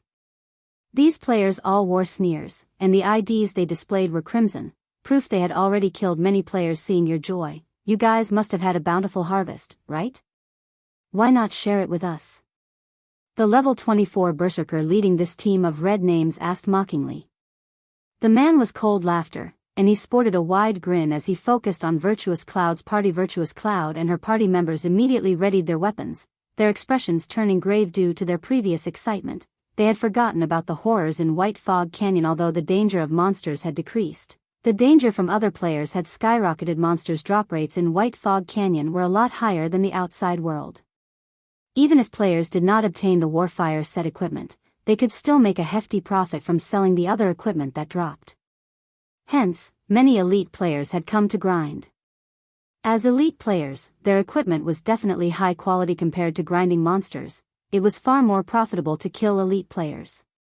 If one were lucky, high quality equipment might even drop from the dead player's bog. As a result, the number of players dying in White Fog Canyon was terrifying. Just as Virtuous Cloud's party thought about turning to escape, another several dozen players emerged from behind them. Virtuous Cloud's team was immediately flustered. If the other side only had a dozen or so players, they could attempt to take them on. After all, they, too, were elite players. However, their enemies had over 50 players on their side. With just the 6 of them, they were outmatched. It isn't easy for us to guard this road. I won't mince words. I will let you guys pass if each of you hand over the best piece of equipment you have and 20 silver coins. If not, you will all die here. Cold Laughter grinned as he fiddled with the great sword in his hand. After Cold Laughter spoke, the red names blocking the road promptly unsheathed their weapons. If Virtuous Cloud's party refused, they would burst into action. Currently, most players were around level 20. Elite players, in particular, had higher levels. If they died, not only would they lose a piece of equipment, but they would also have to spend several days recovering their losses. Nobody wanted to deal with that. Hence, Cold Laughter had proposed a suitable condition. Although you outnumber us, don't forget that you are all red names. Even if you wipe us out, with our strength, we will take 1 or 2 down with us. Virtuous Cloud said, unfazed. At most, we will lose 1 level and 1 piece of equipment. However, if a red name dies, they will lose 2 or 3 levels, maybe even 3 or 4, and a majority of the equipment they are wearing. Virtuous Cloud's words had undoubtedly generated some hesitation among the red names. After all, nobody could guarantee that they wouldn't be the pitiful player who Virtuous Cloud's party killed. However, none of the red names were shaken. On the contrary, they smirked arrogantly at the smaller party, their expressions somewhat surprised Virtuous Cloud. Before Virtuous Cloud could figure out what was going on, Cold Laughter sneered and said, "Stop trying to play tricks. I'll count to 5. If you don't hand over the equipment and money, we'll take it ourselves. Everyone, be careful. In a moment, I'll clear a path towards the forest to our left.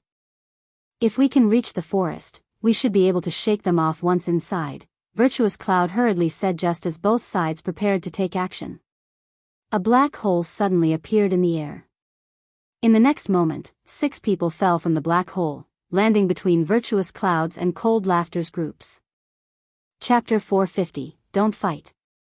Virtuous Cloud's and Cold Laughter's groups were both stunned by the 6 who suddenly fell out of thin air. Boss Cold, check out their levels. The lowest among them is level 25. It doesn't seem like a good idea to provoke them, a level 23 ranger said. Slightly breathless elite players at this stage of the game were mostly around level 22, while experts were around level 24 inches. Virtuous Cloud's party, only she was level 23, while the others were level 22. As for the red names, the highest leveled player was Cold Laughter, who was currently level 24, while everyone else ranged between level 21 and level 23. On the other hand, the 6 players that had suddenly appeared ranged between 25 and 27. It was common knowledge that each level demanded more EXP than the last. Disregarding their equipment, just the fact that some of them were level 27 was terrifying enough. Why do these people seem somewhat familiar? Cold Laughter was no fool. After taking a careful look at the newcomers, he used an identification skill.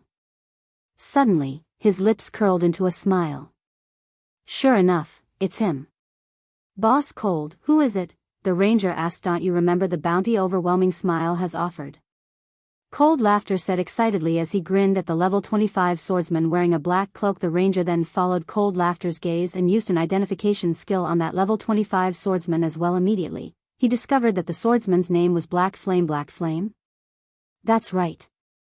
He's the same Black Flame who has the title of Star Moon Kingdom's #1 expert. A few days ago, Overwhelming Smile posted a bounty on his head. If we report his location, they will reward us with 10,000 credits.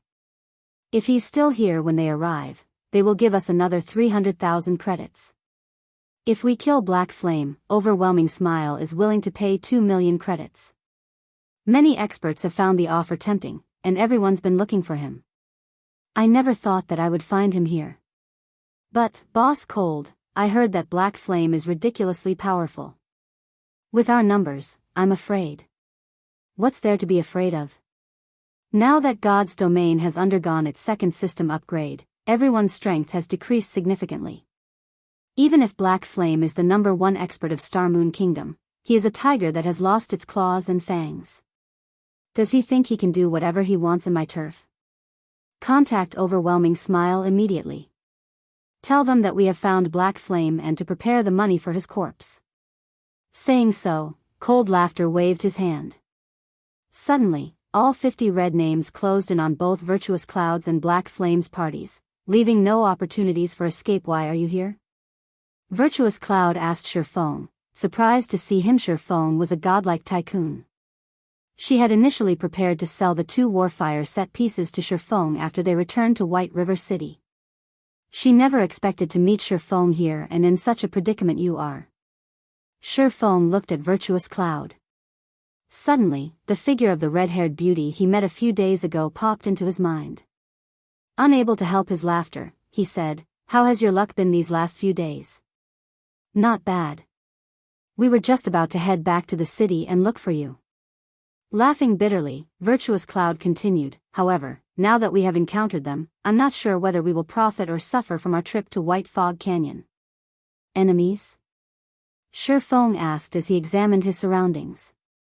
These red names all had relatively high levels and good equipment, especially the level 24 Berserker standing in the lead.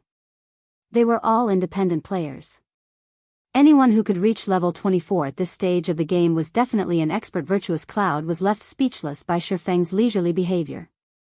However, when she looked at the other 5 players beside Shifeng, they, too, did not seem particularly concerned about the 50 red names surrounding them. This situation only served to surprise Virtuous Cloud further. Were all of these players godlike tycoons as well? Have none of them ever encountered a player interception before? They were actually able to remain calm in such a situation. Sighing, Virtuous Cloud chose to explain patiently, saying, "No. They're red names who are blocking the road and are trying to rob us. Judging by their expressions, it doesn't seem that they intend to let you guys go, either. I suggest we join hands. If we face their 50 with our 12, some of us might get out of here alive. So, it's a robbery. Seems that quite a lot of players have come to White Fog Canyon recently." Although Shifeng had anticipated such a situation, he had not expected PvP to begin so soon. In the past, White Fog Canyon had become a gruesome war zone because everyone had discovered the value of Starfire. Oregon teams of several hundred players, even some with over 1,000, would gang up on innocent players to steal what they could. 50. Blackie looked at the 50 red names surrounding them before excitedly saying, "I claim half of them. You guys can share the rest." "Oh, that level 24 Berserker looks like fun, I want him as well." "Don't even think about it. I still need to practice skills on someone," Fire Dance said, shaking her head. "Brother Black, how can you claim half for yourself? If Sister Fire Dance and Sister Aqua split the remainder, there won't be anyone left for me," Flying Shadow complained. "I also disagree." Aqua Rose nodded. Since the update, they had only practiced their skills on monsters. At the end of the day, monsters were only AI. They were far inferior to players. It was especially true for experts. However, as the land of the fallen star was such a dangerous location, they didn't dare duel each other now. A perfect opportunity for them to test their skills against players had arrived. Moreover, these 50 red names were elite players. Watching Fire Dance and the others argue, Shifeng stepped forward and said, "Don't fight. Use your strength to compete. You will only have yourself to blame if you're not strong enough." Contempt filled Virtuous Cloud's heart as she watched the team bicker. What did these people consider the surrounding red names? Monsters to be easily slaughtered? In such a crucial moment, they still had the gall to joke around. As for the party members standing beside Virtuous Cloud, they became increasingly nervous under the red names' gazes, which grew colder with each passing second. Previously, these red names had expressed their ridicule. Now, however, there was only rage. Before Shifeng's party had arrived, these red names would have held back. After all, nobody wanted to die. It was especially true for red names. Now, however, this situation was all thanks to Shifeng and his party successfully angering these red names. How were they supposed to deal with these enraged red names now? "You guys sure have guts. Even in the face of death, you still have the heart to joke around." Cold Laughter's expression turned grim as his eyebrows twitched. Throughout the many days he had hunted players in White Fog Canyon, this was the first time he had met anyone who dared to look down on them. "Brothers, get rid of them." Chapter 451, Massacre. At Cold Laughter's command, the other red names exploded into action. Elementalists and Cursemancers started chanting, Rangers knocked their arrows, and Shield Warriors, Guardian Knights, and the other melee classes prepared to intercept any escape attempts. "Black Flame, both our parties will open a path to our left.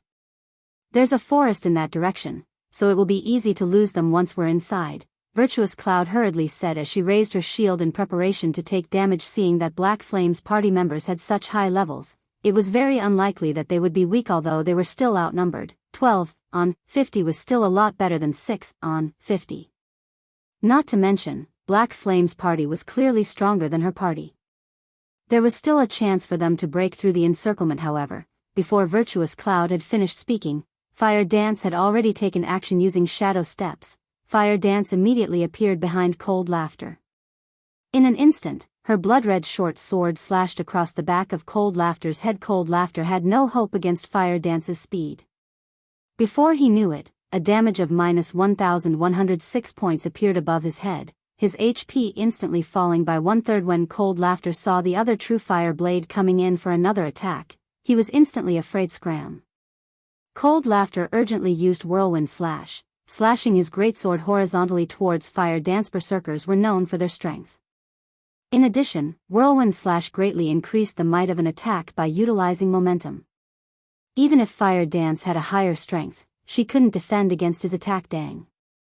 However, as if his greatsword had struck an immovable wall, the weapon stopped right beside Fire Dance, unable to advance. For a moment, Cold Laughter even felt his hands go numb. How? When Cold Laughter saw the blood-red short sword in Fire Dance's hand block his greatsword effortlessly, he could no longer hide his fear. Was this an assassin? This question echoed through Cold Laughter's mind. During Cold Laughter's brief moment of shock, Fire Dance twisted the True Fire blade in her hand, disengaging from Cold Laughter's greatsword and forcing the berserker to retreat by a few steps. Fire Dance then swung her other arm, sliding the other True Fire blade smoothly into Cold Laughter's chest. Although berserkers focused on strength, with the difference in equipment, Fire Dance's strength left Cold Laughter's in the dust. Despite her agility-focused class, this was the cruel reality of God's domain. Equipment spoke volumes. Class advantage was meaningless in the face of powerful equipment. Cold Laughter hurriedly tried to defend against Fire Dance's sword. However, the latter gave him no opportunity to do so. Shadow Strike. Suddenly, Fire Dance disappeared, her entire person passing through Cold Laughter and appearing behind the berserker. Although Cold Laughter tried to turn towards the assassin, the damage of minus 3,426 points that appeared above his head had emptied his remaining HP. Immediately, Cold Laughter's vision began to gray. The battle had ended before it had even started. From beginning to end, Cold Laughter had not known what was happening. Wasn't she just an assassin who was 2 levels higher than him? Yet, he couldn't even put up a fight. Is the gap between players really that intense? Cold Laughter didn't understand. Fire Dance's appearance had shattered his past preconceptions. However, even if doubt filled the berserker's mind, his body still fell to the ground. Only an instant had passed from the moment Fire Dance had taken action. The surrounding red names had only noticed Fire Dance's disappearance before she suddenly reappeared in front of Cold Laughter. In the next moment, Cold Laughter's body hit the ground. Their boss and the only expert in their team had died, just like that. The consequences of death for a red name spoke for themselves. Not only had Cold Laughter dropped a majority of his equipment, but he would also lose at least 3 levels. Seeing this, the surrounding red names were scared stiff. So fast. Admiration filled Virtuous Cloud's gaze as she watched Fire Dance. No matter how one viewed Cold Laughter, he was not an ordinary player. The fact that he was level 24 and the leader of these elite players proved it. His dark red name also spoke of his countless player kills. He could not be underestimated, and she wasn't even confident of defeating the berserker. Yet, Fire Dance had killed the red name in the blink of an eye. Meanwhile, after killing Cold Laughter, Fire Dance had not stopped. Spinning around, she dashed towards the enemy magical classes. Currently, the stunned crowd was like a herd of frightened sheep. Fire Dance reached the magical classes easily, and killing each with a single hit, she instantly eliminated another 3 players. Unwilling to fall behind, Blackie also began to wave his staff and cast Hell Flame. Green pillars of fire suddenly rose among the crowd, and any players the flames touched received multiple damages of over minus 2,000 points. Before these players could escape Hell Flame's range, they died. In an instant, another dozen or so players had lost their lives. Aqua Rose joined the fray, casting Flame Barrage and downing another 6 players. Flying Shadow had long since charged into the crowd as well, massacring the red names. Even though many tried to resist, Flying Shadow dealt with all of them easily. The male assassin was like a ghost, his movements erratic. None of the red names could even catch sight of the man, let alone damage him. On the contrary, due to friendly fire, they even killed some of their own. By the time the red names realized the situation, they had lost over half of their numbers. Run. With less than half of their original army remaining, these red names no longer had the confidence to face Fire Dance and the others. Don't you think that it is a little too late to escape now? Shifeng could not help but sigh as he watched the scattering red names. Even if Shifeng's party and these red names were on the same level regarding attributes, which they certainly were not, Fire Dance and the others would still have annihilated them easily in a moment's time. Fire Dance's group of 5 had devastated the 50 red names. Equipment and corpses littered the ground. With a rough estimate, the red names dropped close to 300 pieces of equipment. Furthermore, the lowest quality was bronze ranked. If sold, they could make a fortune from the loot. Virtuous Cloud, who stood beside Shifeng all this time, was utterly shocked. Only now did she realize why Black Flame's party members had been so calm, so they weren't putting on an act at all. Virtuous Cloud glanced at Shifeng, a hint of shame surfacing on her face. Originally, she thought that Shifeng's group was simply a bunch of rich tycoons who were ignorant about worldly affairs. Now, however, it would seem that she had been greatly mistaken. With such frightening strength, it was no wonder they paid no attention to these red names. Thank you for saving our lives, Virtuous Cloud said as she took out a Warfire set piece from her bag, intending to give it to Shifeng. I don't have anything else on me that I can offer, so please accept these Warfire bracers. When Virtuous Cloud's party members saw her use a Warfire set piece as payment for their rescue, although their hearts ached at the sight, none of them tried to hinder their party leader's actions. It had not been easy to reach their current levels. If they died, not only would they lose a level, but every one of them would also have to lose a piece of equipment.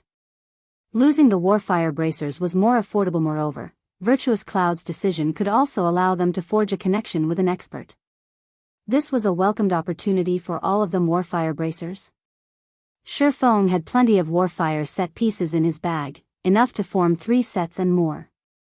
He only lacked the Warfire bracers. Thanks, but you don't have to.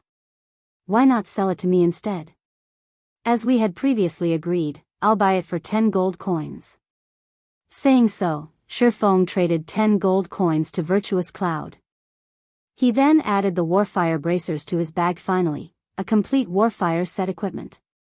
When Shifeng looked at the completed Warfire set equipment in his bag, an indescribable sense of joy filling his heart. Chapter 452, Warfire. In White Fog Canyon's inner region, a large group of players currently faced a level 27 lord. Although these players only inflicted around -100 damage with each attack, there were over 2,000 players attacking simultaneously. In the end, the lord died, unable to withstand the barrage of attacks. Haha. What good luck. A level 25 fine gold weapon dropped. Lone Tyrant laughed after he finished organizing the loot. During this period, aside from searching for Black Flame's whereabouts, they had also searched for and killed lord-ranked monsters. After such a long time, they had managed to kill over a dozen lords. However, the drop rate of level 25 fine gold-ranked weapons and equipment was very low.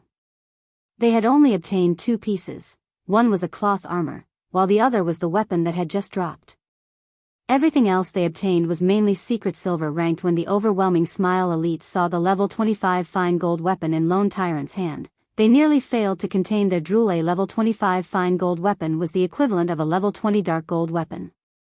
The former's attributes were even slightly better than the latter.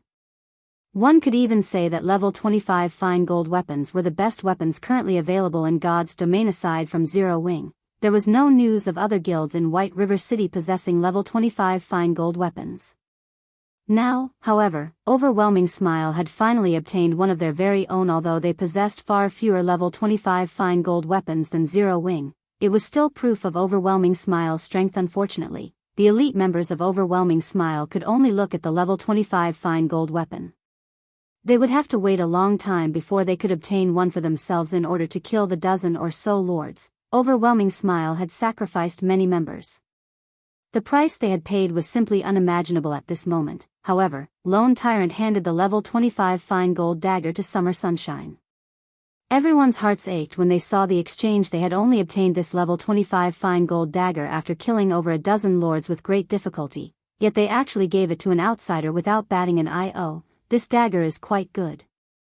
It's slightly better than my level 20 dark gold dagger, Summer Sunshine said after he gave the level 25 fine gold dagger a few swings. Nodding with satisfaction, he said, "All right, let's search for another lord, then." Wait a minute, Youlan suddenly said, "Is there a problem?" Summer Sunshine asked as he turned to Youlan. "Big brother Summer, I've just received information that someone has spotted Black Flame. He is currently in the outer region of White Fog Canyon. If we hurry, we can still catch him," Youlan said after Black Flame had killed Overwhelming Smile's expert, Oriental Sword. All traces of the man had vanished. To avoid letting Black Flame escape, Youlan had prohibited Overwhelming Smile's members from acting rashly and alerting the enemy, giving Black Flame the chance to take preventive measures.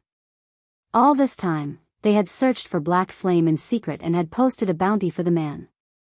Unfortunately, even after so much time, nobody had seen the swordsman. Now that they had received news of Black Flame, they could not let him go. Black Flame was too famous. At this rate, Zero Wing would become increasingly difficult to deal with, and it would become very difficult for Overwhelming Smile to take control of White River City. He has finally shown himself. Good. Let's head over there immediately. I want to see just how strong the #1 expert of Star Moon Kingdom is, Summer Sunshine said as he sheathed the dagger he had just received, anticipation filling his eyes. I'll have to trouble Big Brother Summer, then. Youlan smiled faintly. Although she had constantly searched for ways to deal with Black Flame, she was still not confident of killing him. Now, however, they had an expert like Summer Sunshine on their side. Moreover, Summer Sunshine had just received a new weapon. Combined with the plans she had prepared, she was 90% certain that they could take Black Flame's life this time. Even if Black Flame were as strong as a lord, he would still die at her hands. Elsewhere, after Shifeng had obtained the Warfire bracers and completed the Warfire set equipment, he had not equipped the set himself. Instead, he passed it to Fire Dance from the side. Virtuous Cloud and the others widened their eyes in shock when they saw Shifeng reveal the completed Warfire set equipment. Cloud, is that the Warfire set equipment? One of Virtuous Cloud's party members secretly asked through the party chat. For a moment, he had even doubted his own eyes. It should be possible. I think, even when Virtuous Cloud saw the flowing purple light unique to the Warfire set equipment, she still found it hard to believe what she saw.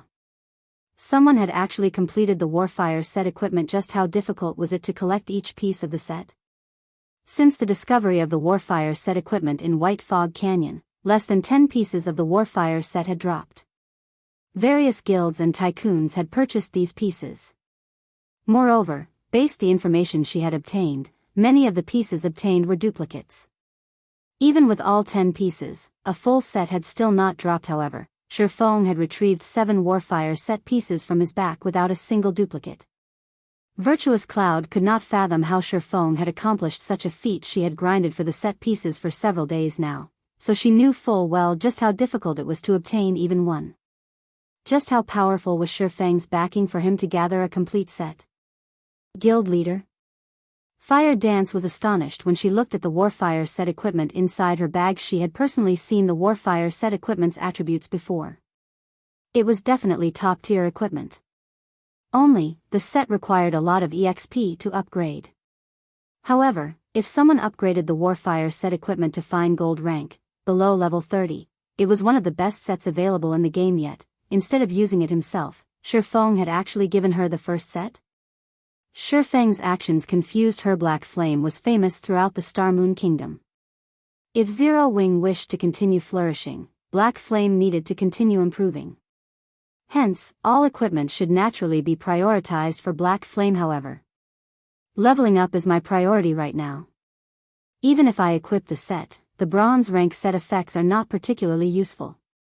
If I sacrifice my EXP to raise the set's quality, it will do me more harm than good. Moreover, with Zero Wing's current situation, what the guild lacks isn't top-tier experts but experts with overwhelming might. Don't reject it. I still have Warfire set pieces, so don't worry about it, Shifeng laughed. Fire Dance understood Shifeng's intentions. Zero Wing had no lack of top-tier experts. Facing so many powerful guilds, what Zero Wing needed most was an expert capable of turning the tides of battle by themselves, following which, Fire Dance replaced her equipment with the Warfire set equipment immediately. Fire Dance started upgrading the set's quality. After her level fell from level 26 to level 25, the Warfire set equipment had reached Mysterious Iron rank. The basic attributes of the set had increased significantly. Warfire set equipment, Mysterious Iron rank can be evolved. Level 20, level 30. Can be equipped by any classes. Set consists of 7 parts: head, chest, belt, hands, wrist, legs, and feet. Set effect, Mysterious Iron rank. 2-piece effect, all attributes plus 15. 4-piece effect, ignore levels plus 10. Obtain free will skill, able to remove all control effects for 7 seconds. Cooldown, 1 minute 7-piece effect, main attribute increased by 12%. Skill cooldown decreased by 35%. Obtain Warfire Berserk skill, damage increased by 50%, attack speed increased by 50%, and movement speed increased by 30% for 20 seconds. Cooldown, 4 minutes. Chapter 453, Favor. Sister Fire Dance, you look so beautiful in that set. Violet Cloud said enviously. The rest of the party promptly nodded in agreement. One had to admit that the Warfire set equipment was indeed exquisite. The set Fire Dance wore a mix of red and black leather, coupled with the 2 dazzling true fire blades hanging from her waist. Without a doubt, the set had enhanced the assassin's allure. A hint of awe moved her teammates' hearts after Fire Dance had equipped the Warfire set. Although her attributes had fallen slightly, no one present viewed her as any weaker. It had been some time since God's Domain had launched. Even if one were only an ordinary player, their natural instincts had sharpened previously. No one had felt any particular way when they saw Fire Dance. Now, however, she gave off the same sense as a thorned rose, beautiful and deadly, and any who approached her would very likely pay with their lives. Previously, Fire Dance had a total of 4,960 HP.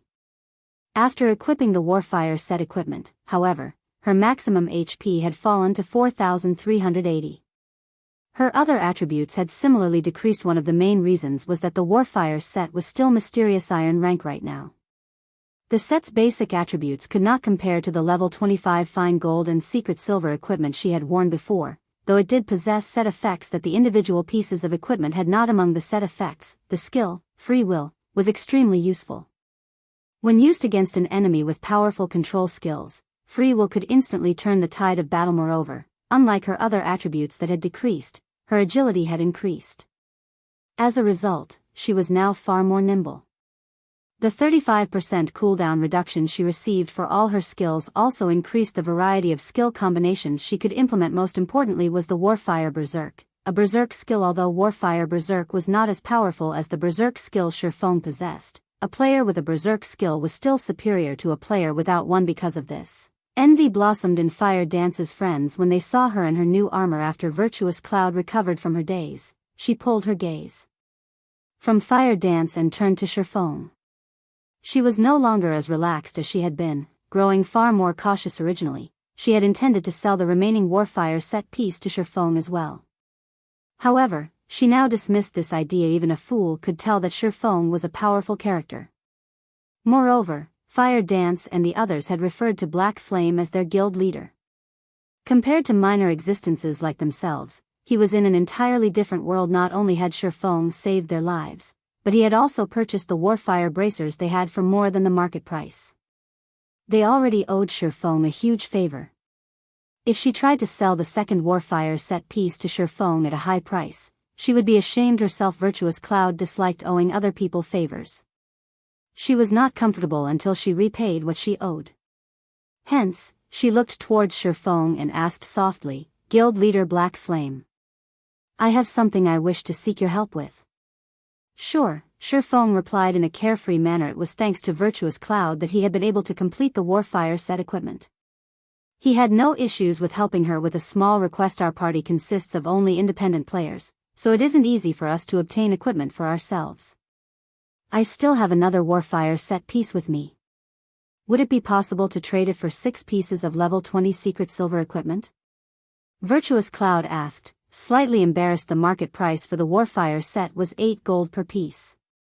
As for level 20 secret silver equipment, a few days ago, each was worth roughly 1 or 2 gold. However, as players' levels increased and teams successfully raided more level 20 team dungeons, the value of secret silver equipment fell sharply. Currently, 1 piece of level 20 secret silver equipment was only worth around 90 silver. 6 pieces would cost around 5 gold at most. Listening to Virtuous Cloud's request, Shifeng immediately understood her intentions. She obviously did not wish to owe him a favor. "No problem. However, I don't have that many level 20 secret silver equipment on me, though there are plenty back in our warehouse. I'm just about to head back to the city anyway.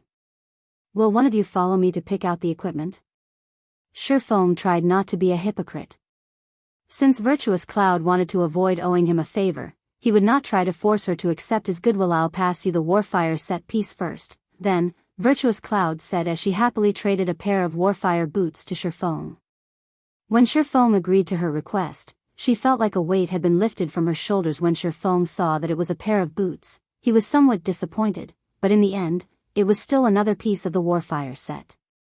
He'd rather have duplicates than none at all. After they had concluded their trade, Shifeng and the others wandered down the main road, heading towards the exit of White Fog Canyon. Players could not use return scrolls inside White Fog Canyon.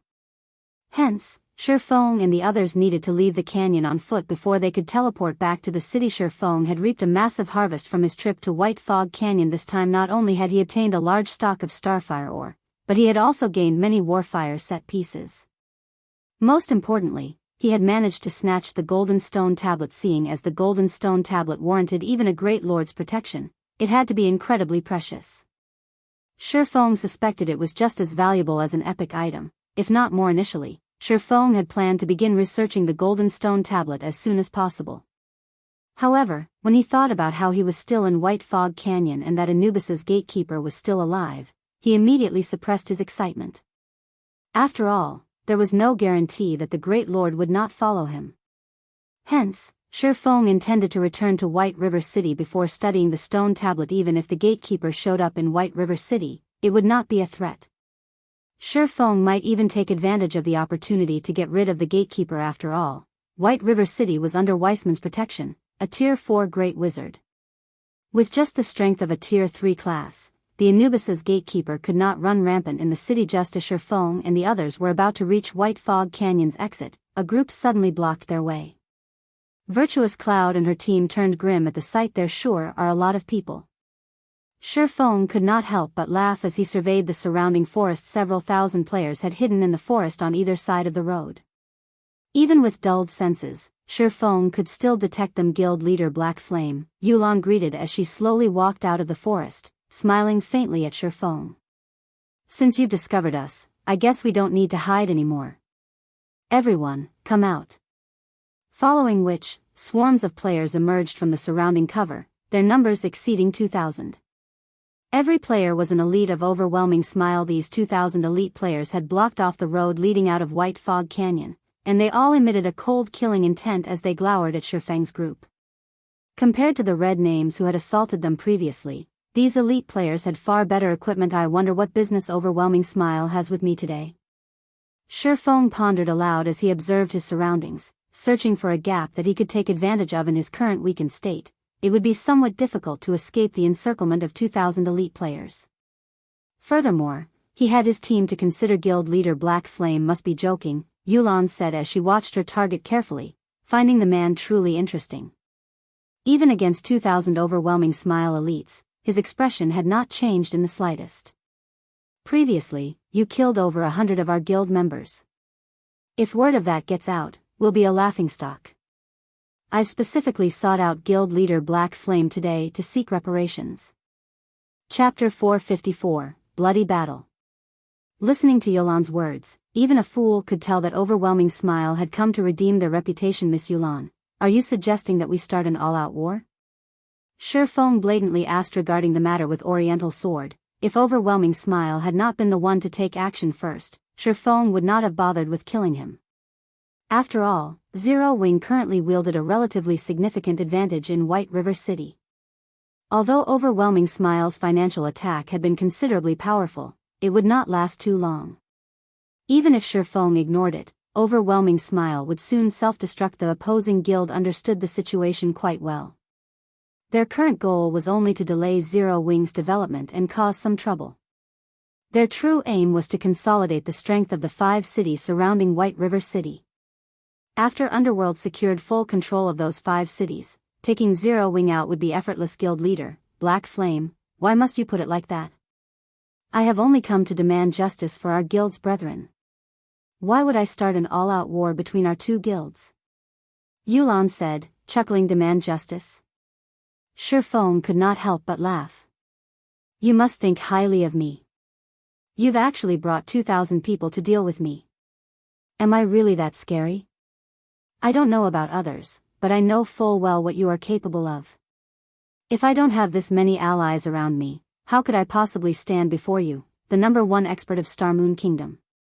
Youlan said as she shook her head. If Shifeng had been alone, Youlan would have been certain that Shifeng could escape. He might even kill her before he fled. After all, he had done just that with Lone Tyrant. Now that so much time had passed, Youlan refused to believe that Shifeng had not grown stronger since Zero Wing was capable of offering top-tier equipment to even its ordinary members. As the leader of the guild, how could Shifeng's equipment be inferior? What are your intentions, then? Shifeng asked. As long as you let us kill you once, we will forget about this matter altogether. How about it? Youlan said. Neither of our guilds stand to benefit from an all-out war. In fact, such a situation will only allow other guilds to take advantage of us. I hope that you will consider your options carefully. Bah! Don't even think about it. Even if we die, we will not let our guild leader suffer such humiliation. Blackie and the others stepped forward in retaliation. Facing their current predicament, they had already prepared to fight to the death. If news about Zero Wing's guild leader becoming a martyr spread, Zero Wing would become the laughingstock of God's domain. How was Zero Wing supposed to continue developing in God's domain then? I'll open a path in a moment. Escape if you can, Shifeng ordered his party as he unsheathed the Abyssal blade and the Purgatory's shadow, a cold glint flashing in his eyes. He then turned to Virtuous Cloud. Apologizing, he said, I really am sorry for dragging you into our guild struggles. However, if you are to clarify things with Overwhelming Smile, they should not touch you. After all, this is a matter between guilds. Independent players are innocent. Currently, Shifeng was still in a weakened state with all of his attributes reduced by 80%. Although he did not know what the outcome of today's battle would be, he swore that he would repay this debt of blood tenfold in the future. Guild leader, Black Flame, don't worry about it. Those red names should have killed us. How can we sit by and do nothing when you've been cornered? Virtuous Cloud stated as she raised her secret silver shield and walked to the forefront of the team. Virtuous Cloud's party members nodded in agreement as they readied their weapons. They were prepared to face the 2,000 elite players alongside Shifeng, an army of 2,000 elite players. Their silent stance in the distance was enough to frighten any ordinary player, much less the killing intent they emitted. When Virtuous Cloud and her party members saw Overwhelming Smile's battle formations, they paled. The pressure they felt from this army was far greater than any they had felt from red names in the past. Virtuous Cloud suddenly thought of the red names they had faced as nothing more than cute dolls. Against 50 players, they still had a chance to flee. However, against 2,000 players, only death awaited them. Since you insist on being stubborn, don't blame us for being rude. Youlan's lips unconsciously curled into a smile when she saw the stern expressions of Shifeng's team. Immediately, she made a wave with her hand. Kill them. Suddenly, the 2,000 elite players approached Shifeng and his allies slowly and orderly. Simultaneously, a gigantic black magic array emerged in the sky. Suddenly, the magic array released a black light that covered the sky before enveloping every player on the battlefield. Everyone's vision suddenly turned black, unable to see anything at all. After a brief moment of darkness, however, the players regained their sight and felt no discomfort whatsoever. Shifeng was suddenly shocked.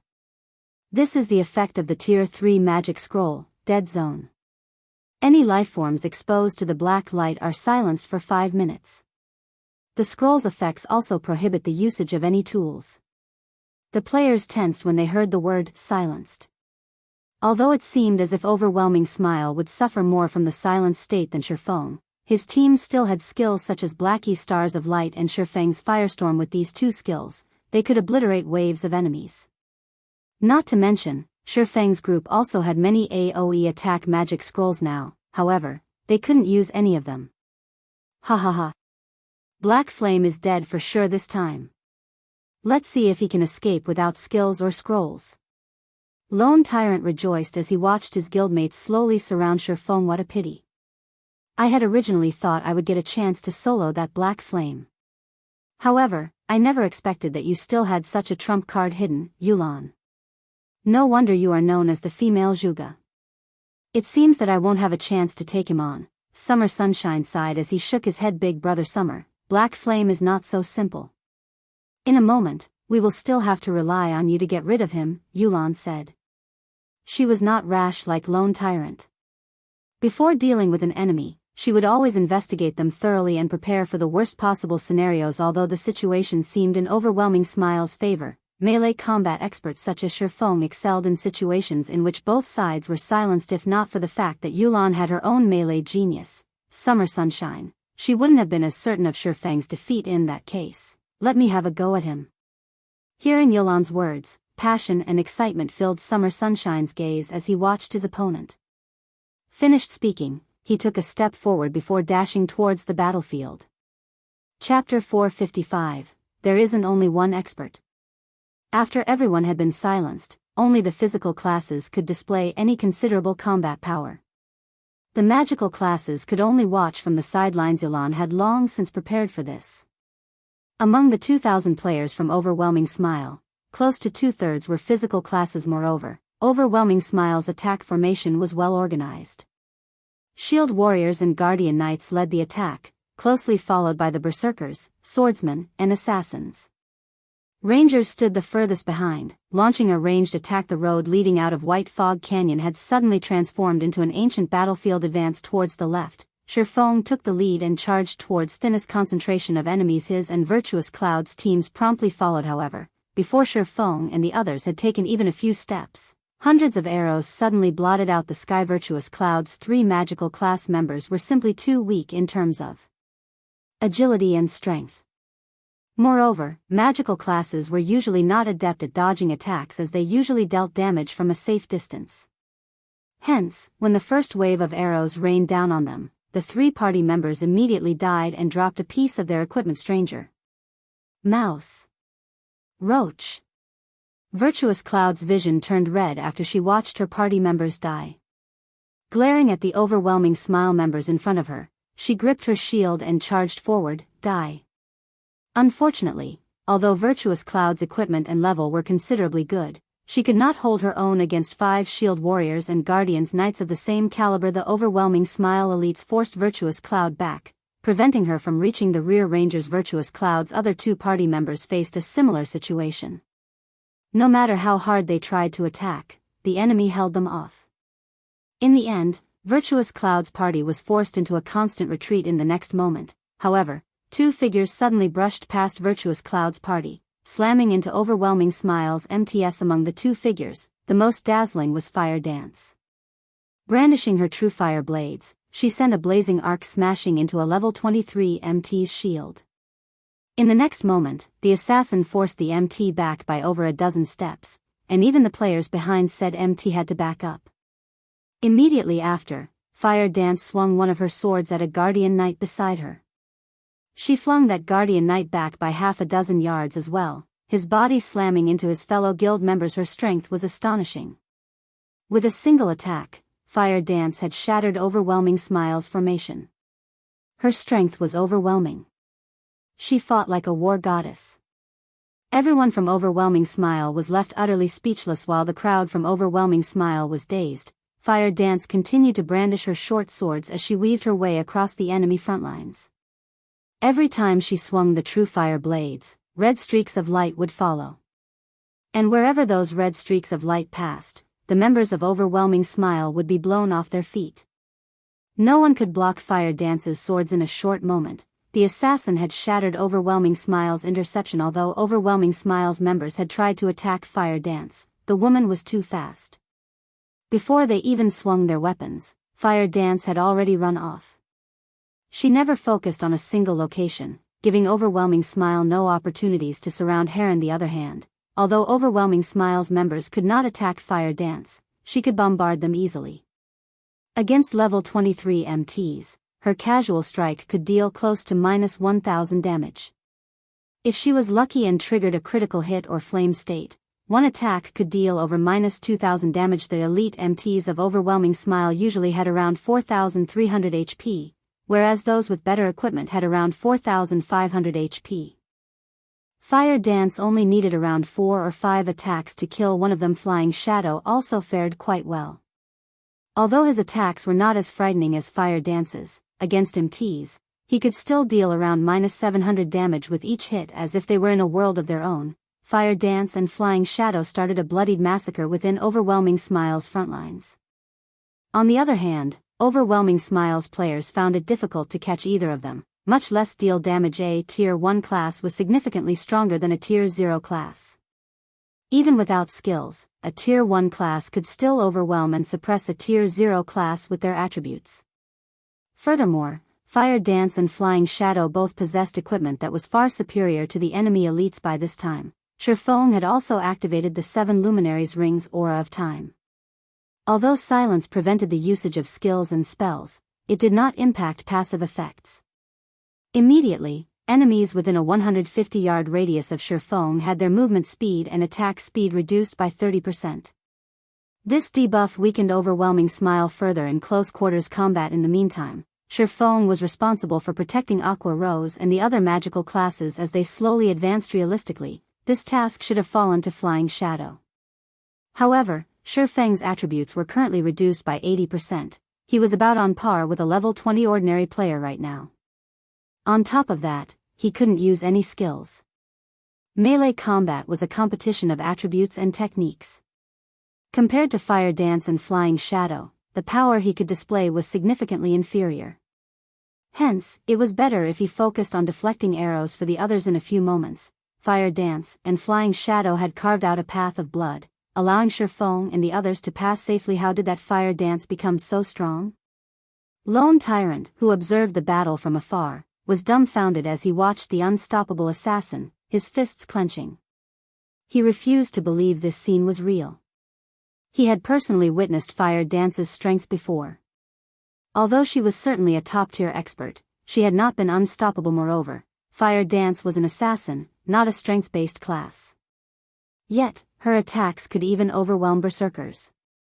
Against MTs, Fire Dance still required 4 or 5 hits to finish them off.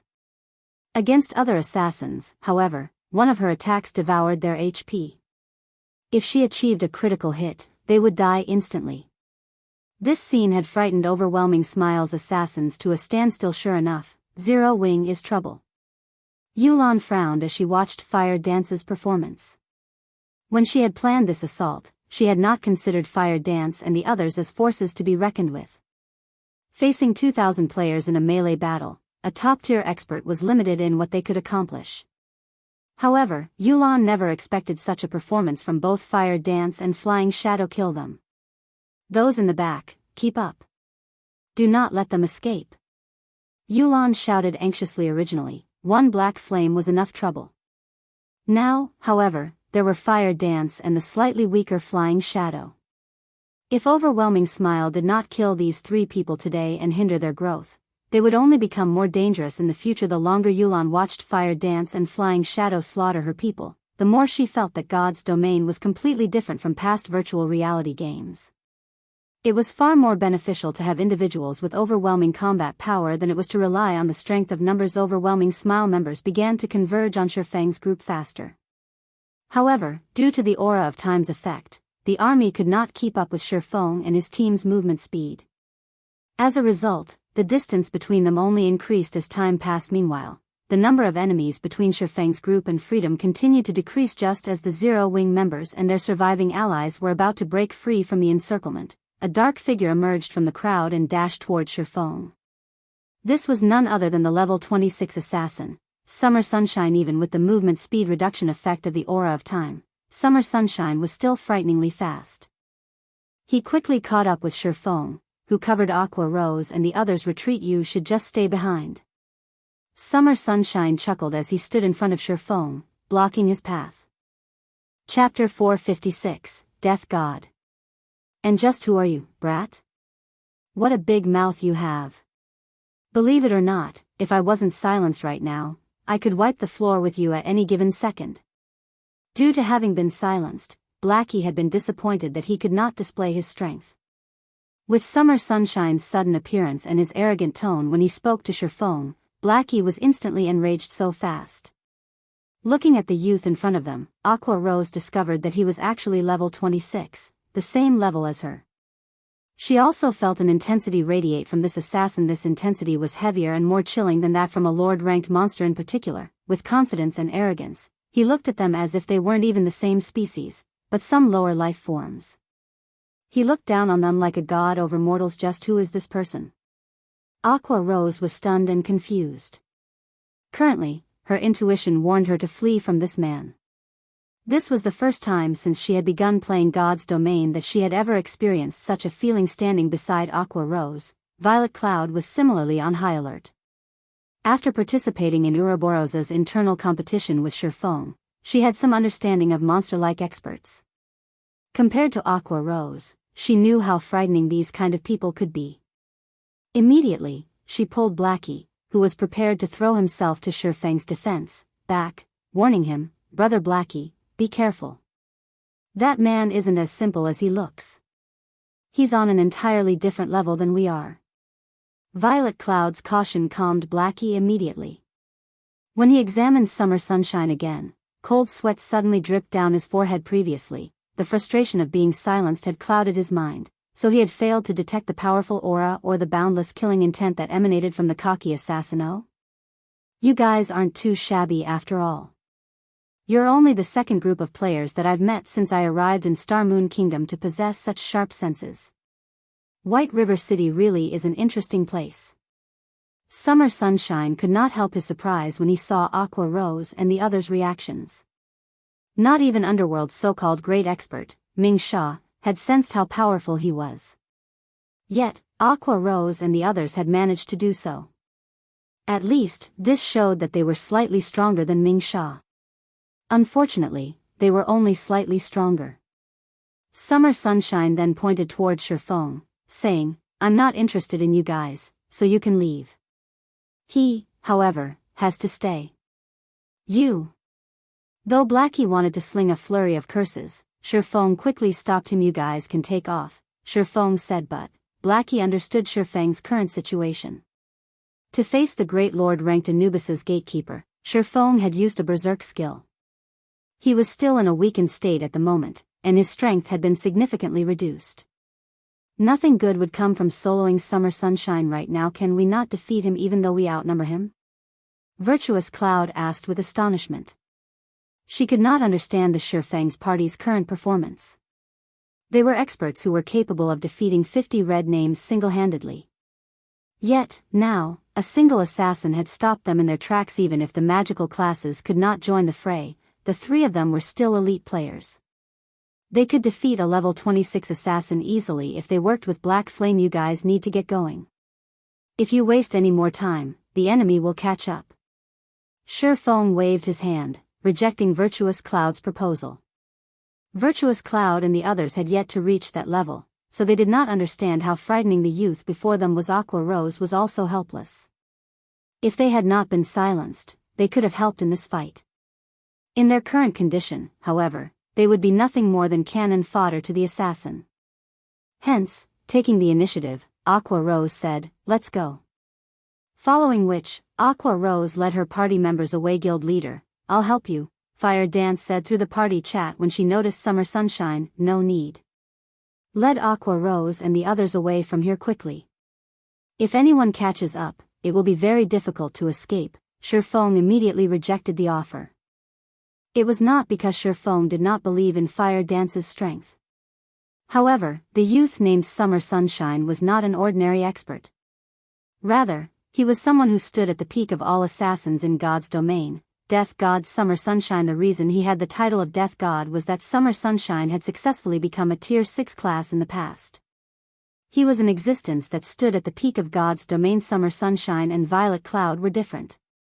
Unlike the former, Violet Cloud had only begun to shine during the later stages of God's domain, eventually becoming a god and standing at the peak of God's domain. However, Summer Sunshine had stood at that apex since God's domain had launched. He was one of the few OP players initially. Shifeng had not believed the rumor about Summer Sunshine. Now that he saw the man in person, however, he believed it. Why is he participating in a battle between guilds? Based on the information Shifeng had obtained about Summer Sunshine in the past, the man had always been an independent player. He had never joined any powers and had never participated in struggles between powers. Now, however, he was actually helping Underworld. However, there was no point wasting his thoughts. The thing he needed to do right now was to escape. My attributes have been reduced by too much. Even though he is affected by the movement speed reduction of the aura of time, my speed should still be inferior to his. I need to figure out a way to shake him off. Shifeng had no intentions of fighting it out with Summer Sunshine right now. He was simply at too much of a disadvantage. If the fight dragged on for too long, the crowd of players from Overwhelming Smile would catch up. He definitely wouldn't be able to hold back the attacks of Summer Sunshine and the elite players. While Shifeng was thinking up of a plan to escape, Summer Sunshine suddenly asked, "What? Trying to think of a way to avoid me in battle? I advise you to give up that idea and focus on our fight. I can tell that you are an expert who has also broken through that level. However, it will not be possible for you to throw me off." Saying so, Summer Sunshine took a step forward before abruptly vanishing. In the blink of an eye, he appeared right in front of Shifeng, and before anyone knew it, his snow-bright dagger was just several centimeters away from reaching Shifeng's chest. The entire process was simply too fast. How can he be so fast? Although Fire Dance was currently massacring the members of Overwhelming Smile, she had placed most of her attention on Shifeng's battle. When she saw Summer Sunshine's attack, her heart was filled with an indescribable sense of shock. Summer Sunshine's swiftness was different from ordinary swiftness. He used an attack method that allowed his speed to become extremely fast by abandoning all unnecessary actions. However, when Summer Sunshine's dagger was about to pierce Shifeng's chest, the latter suddenly vanished from everyone's sight. Where is he? Lone Tyrant, who was watching the battle from afar, asked in astonishment when he saw Shifeng suddenly disappear. Shifeng was definitely silenced. Thus, he was unable to use any skills or tools. Yet, he had still vanished from Lone Tyrant's eyes. This was simply inconceivable. What's going on? Youlan similarly widened her eyes, her complexion turning extremely gloomy. Did he get away, just like that? In reality, it wasn't just Youlan and Lone Tyrant who were shocked. Everyone on the battlefield was also shocked. While stuck in a situation where neither skills nor tools could be used, a living, breathing human being had actually vanished. No matter how one looked at it, this scene defied all common sense. Chapter 457, Fighting Against an Apex Expert. This, Aqua Rose also could not help her surprise when she saw Shifeng disappear. It wasn't just Aqua Rose who was confused. Even Blackie, who was standing beside her, was stupefied, not to mention Virtuous Cloud and her party, who had little knowledge regarding Shifeng. Everyone present couldn't use any of their skills, and the same went for their tools as well. Just what sort of method did Shifeng use to disappear from everyone's eyes? Moreover, unlike assassins who had to go through a short process before vanishing, Shifeng had taken only an instant to disappear completely. How could I forget that guild leader has this move? At this moment, Fire Dance suddenly recalled that Shifeng knew Void Steps. Aqua Rose and the others had never seen Shifeng use Void Steps before, so they did not know that Shifeng possessed such a card. As for Fire Dance, Flying Shadow, and Violet Cloud, they had personally seen Shifeng use Void Steps before, so they knew how powerful this technique was. Even if Summer Sunshine was incredible, he would be rendered helpless in the face of this move.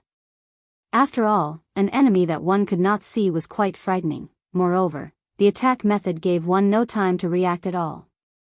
Even if Summer Sunshine removed all excess movements and increased his body's speed to the maximum, he still could not block Shifeng's sword. Meanwhile, traces of shock appeared on Summer Sunshine's face as he failed to locate Shifeng's figure. Even after he searched his surroundings, suddenly, Shifeng appeared beside Summer Sunshine.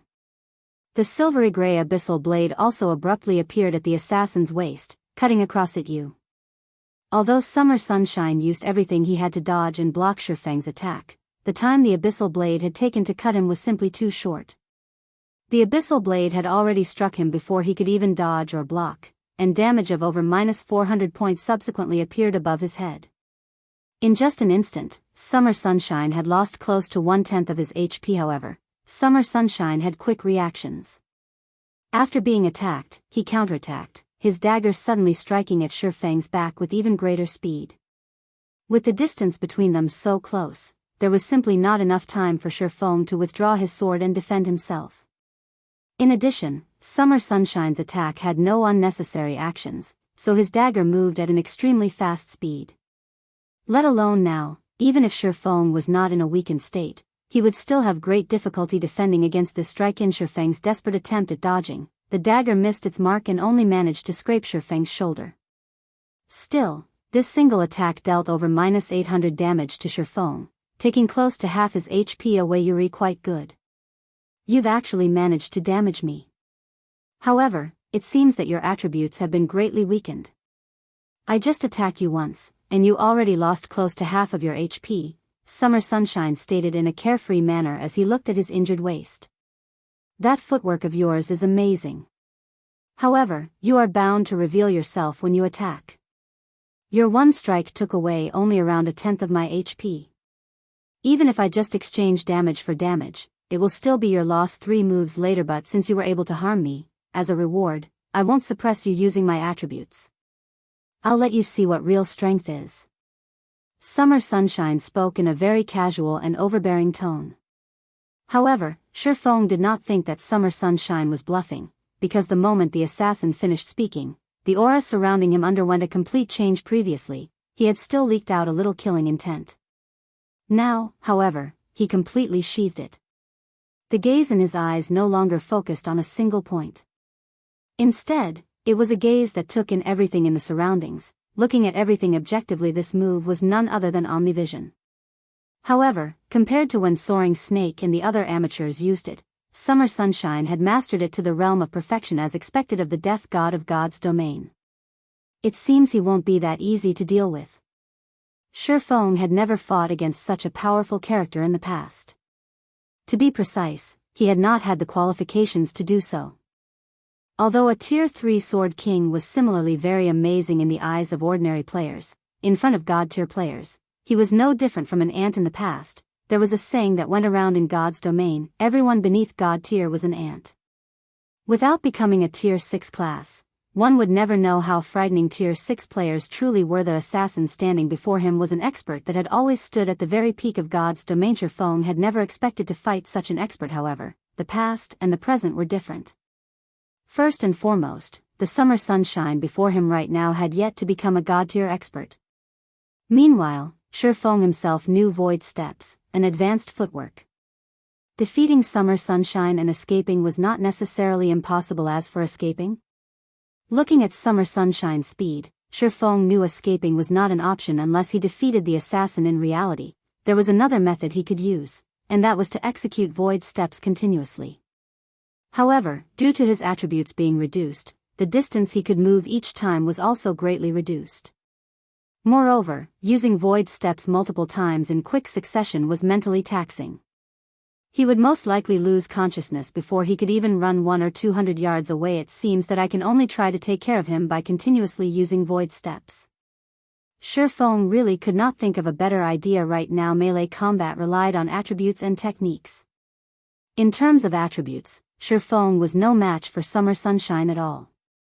Hence, he could only try to gain victory through techniques. Since using void steps only once was not enough, then he would use void steps twice in a row, once for attacking, and once for dodging. After thinking up to this point, Shifeng immediately used void steps and dashed towards Summer Sunshine. Suddenly, Shifeng disappeared from everyone's eyes once more. A short moment later, Shifeng appeared beside Summer Sunshine once more, and the Abyssal blade was also sweeping towards the assassin's abdomen. Dang! Suddenly, the sound of metal clashing rang out, a dazzling spark appearing around Summer Sunshine's abdomen. Instead of landing on the assassin's abdomen, the Abyssal blade was actually blocked by his dagger. Immediately after, Summer Sunshine used his other dagger to strike at Shifeng's blind spot. Shifeng was shocked.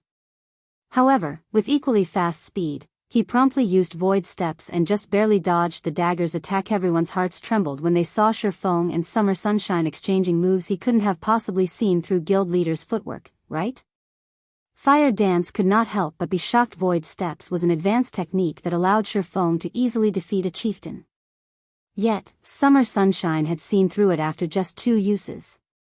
Your footwork really is mysterious, Summer Sunshine chuckled lightly as he looked indifferently at Shifeng standing 4 yards away from him. Originally, when I first saw that footwork, I really did think that you had disappeared. However, when you used it the second time, I can say with certainty that you did not disappear. Only, that footwork of yours forces my eyes to automatically ignore all information relating to your existence, which is why you seem to suddenly disappear from my eyes. Unfortunately, you've met me. If it were anyone else, they would really be rendered utterly helpless against you, without undergoing special training. That's right. Shifeng nodded, having no intention of hiding the mechanics of void steps. Although void steps was an advanced footwork, it was not invincible. In the face of a god-tier expert, it was nothing but a joke. Only, Shifeng had not thought that Summer Sunshine would see through it so quickly. Sure enough, Summer Sunshine's title of Death God was not undeserved. He really was as strong as a monster. Just as Shifeng was thinking of how he should deal with Summer Sunshine, the latter took a step forward, then abruptly dashed toward Shifeng. Chapter 458, Fleeting Sword. Straight-line attacks were very easily seen through, yet Summer Sunshine did not seem to care about using them at all. With Omnivision, Shifeng's every action was being scrutinized by Summer Sunshine. Even if Shifeng thought about his next move, Summer Sunshine could immediately see through it and react appropriately. He was not afraid of his attack being seen through at all. Moreover, unlike Summer Sunshine's previous assault, this time, whether it was his movements or the dagger he was swinging at Shifeng, neither made any noise. His attack was both quick and silent, and it simply gave one no time to react at all. When an ordinary person was moving or attacking, they would always produce some form of sound. A sound would be produced because vibrations would form when an object moved through the air. These vibrations were caused due to energy dispersing from unnecessary actions, and the larger the vibrations, the louder the sound. Although attacks that generated thundering sounds looked very imposing, a lot of energy was wasted. In contrast, the less vibrations one produced when they attacked, the more concentrated the energy behind the attack would be. Naturally, the might of one's attack would also become greater during a battle. Other than sense of sight, a player also heavily relied on their sense of hearing and touch. Through listening to the noise produced by an attack, players could predict the general trajectory of the attack. The vibrations generated when an attack collided with air would also produce an impact, and by feeling this impact with their bodies, players could then take appropriate measures. However, Summer Sunshine's soundless attack was extremely hard to defend against. Originally, launching a soundless attack was already beyond the capabilities of ordinary men. However, Summer Sunshine's every single action was actually soundless. His movements dispersed practically no energy at all. This was already a realm that could not be reached by humans. Just who is he? At a distance, Fire Dance, who was battling while watching Shifeng's battle at the same time, was inwardly shocked when she saw Summer Sunshine's attack. She felt that it was simply inconceivable. Summer Sunshine fully embodied the class known as Assassin, and this was exactly what Fire Dance had been pursuing all along. Originally, Fire Dance had thought Shifeng was belittling her strength too much, which was why he had barred her from fighting against Summer Sunshine. Now, however, it would seem that Shifeng's decision was indeed correct. The gap between Fire Dance and Summer Sunshine was simply unimaginable. If they fought, she did not possess even the slightest chance at securing victory. Sure enough, he really is a monster. Shifeng inwardly sighed when he saw Summer Sunshine charging at him. He finally understood why Summer Sunshine was capable of standing at the peak of God's domain. After experiencing a decade of battles, Shifeng had only managed to achieve a soundless attack after much difficulty. Even so, not every move of his could achieve such a state of soundlessness. Yet, every single action of the assassin before him was actually soundless. The gap between them was simply unfathomable. Shifeng knew that he was currently not a match for Summer Sunshine at all. If he was not silenced nor in a weakened state, he might possess a chance of contending against Summer Sunshine. If he had to rely on pure techniques, however, there was simply no chance for him to win. If this fight took place in reality, it was highly possible that Shifeng would have been defeated by Summer Sunshine in just a single move. Although Shifeng knew that he was not a match for Summer Sunshine, for reasons unknown, there was a sense of joy filling Shifeng's heart right now. Shifeng no longer held back. He used Void Steps again and charged at Summer Sunshine. Void Steps placed a severe burden on its user's mental power. At this moment, however, Shifeng couldn't care less. If he did not use Void Steps, then he would only last a few moves against Summer Sunshine. Since he was going to lose either way, he might as well take the final plunge. After Shifeng disappeared, even though Summer Sunshine hesitated for a slight moment, he still responded very quickly. With a twist of his feet, he suddenly swept the dagger in his hand to his side. Everyone was greatly surprised, confused at just what the assassin was trying to do. However, when the dagger was halfway through its course, sparks were generated as the weapon was abruptly stopped in its path.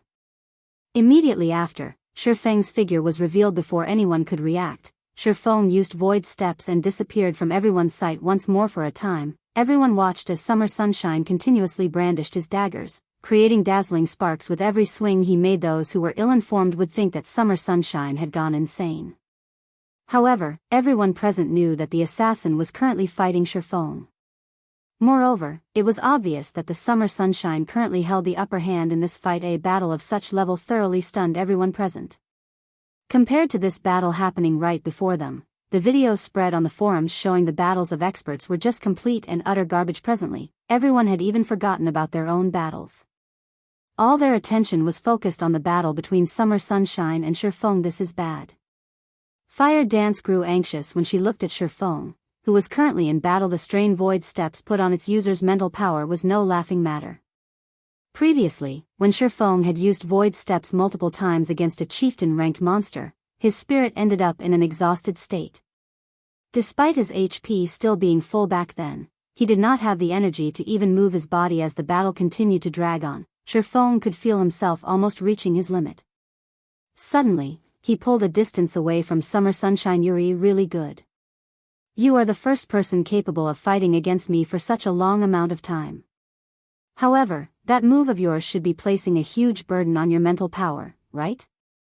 I wonder just how many more moves you can handle."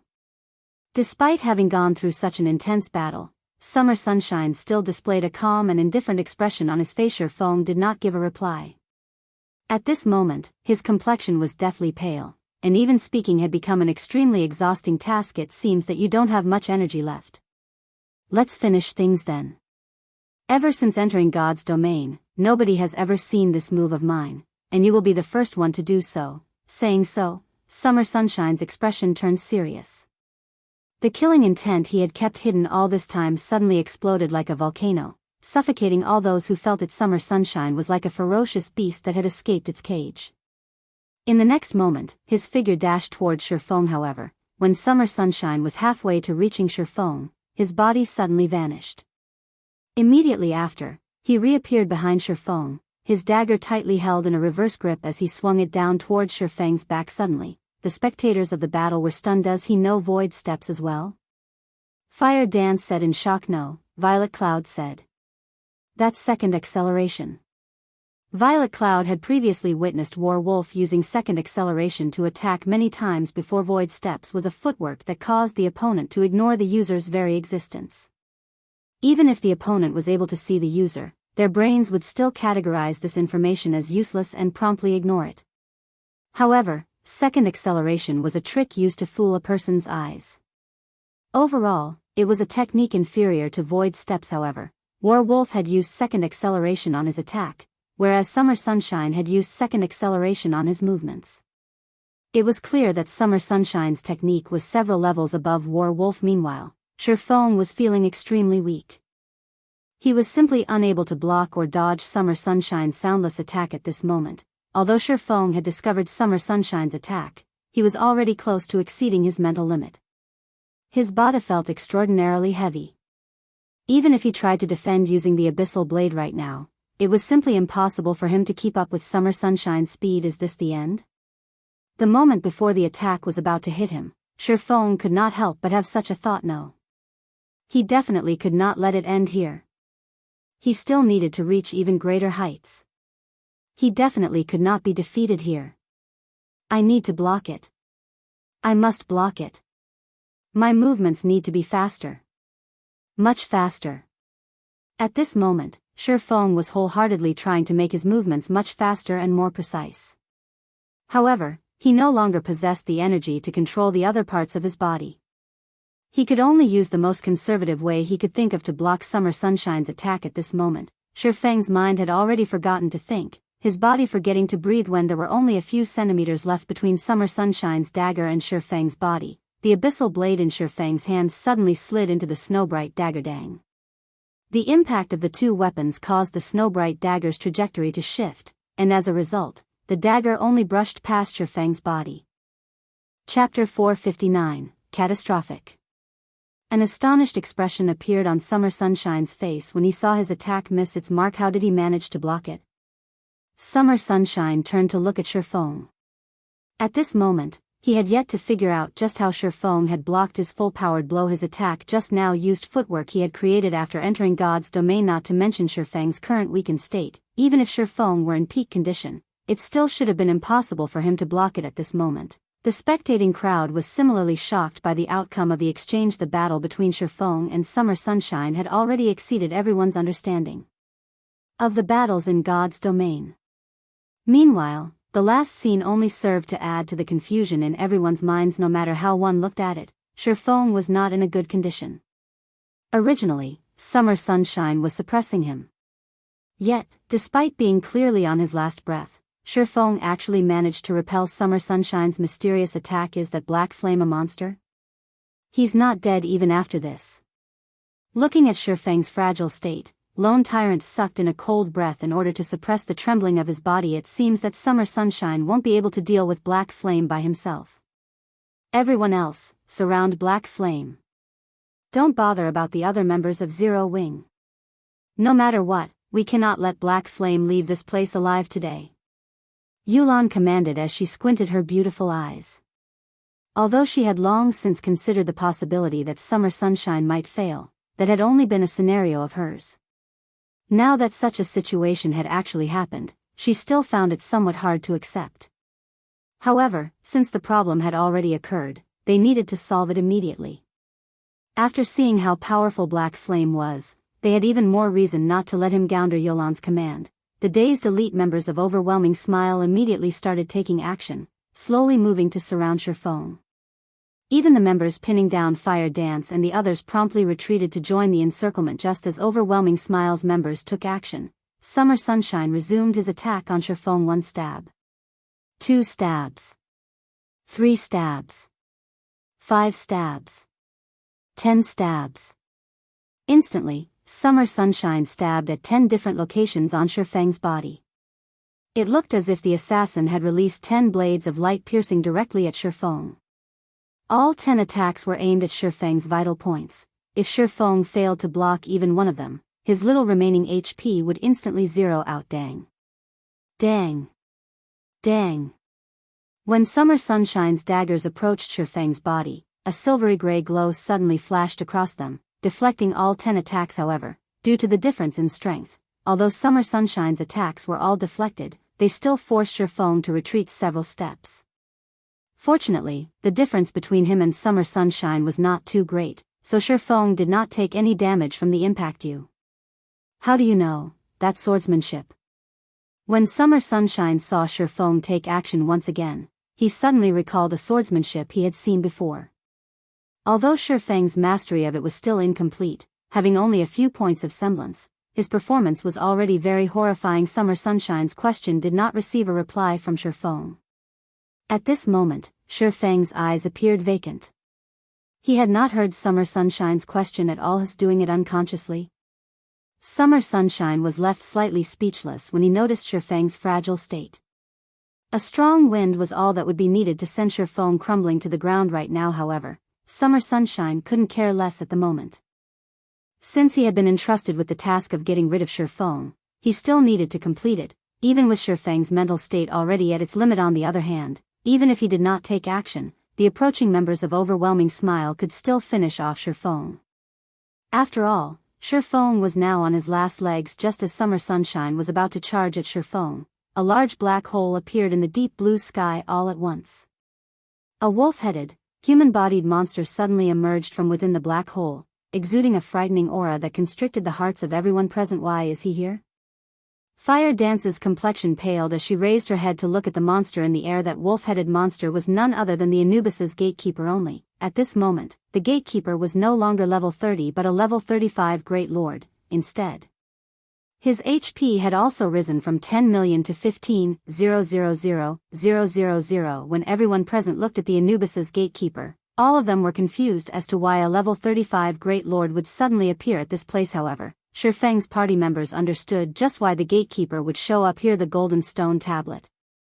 The Anubis's gatekeeper had been guarding the golden stone tablet all this time. Now that Shifeng had stolen it, the Great Lord was naturally here for payback. It's over. We're truly finished this time. As if dealing with overwhelming smile was not enough, now, one more Great Lord is added into the fray. Blackie had seen for himself how powerful a Great Lord was. Even after Shifeng went full berserk, the gatekeeper could still toy around with him as if he were a little boy. Not to mention, the gatekeeper's level had even received an upgrade now. Who knew how much stronger the Great Lord was?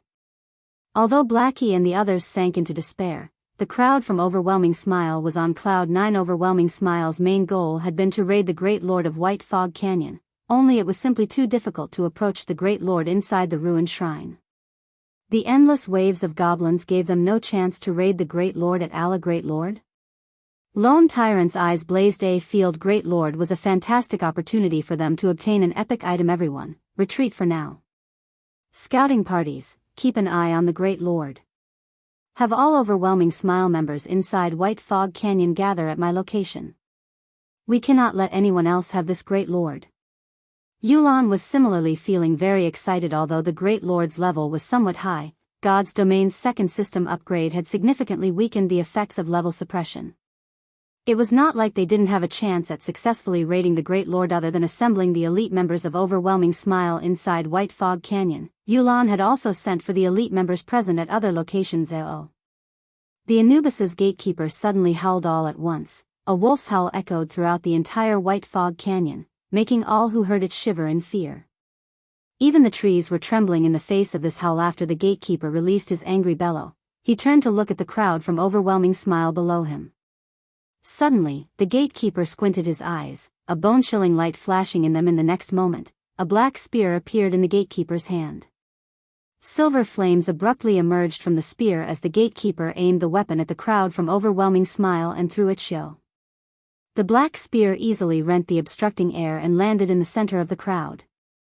In the next moment, a fiery inferno erupted into the air high enough to be clearly visible to every player in the outer area of White Fog Canyon. When the spear landed, all players within a radius of 40 yards died.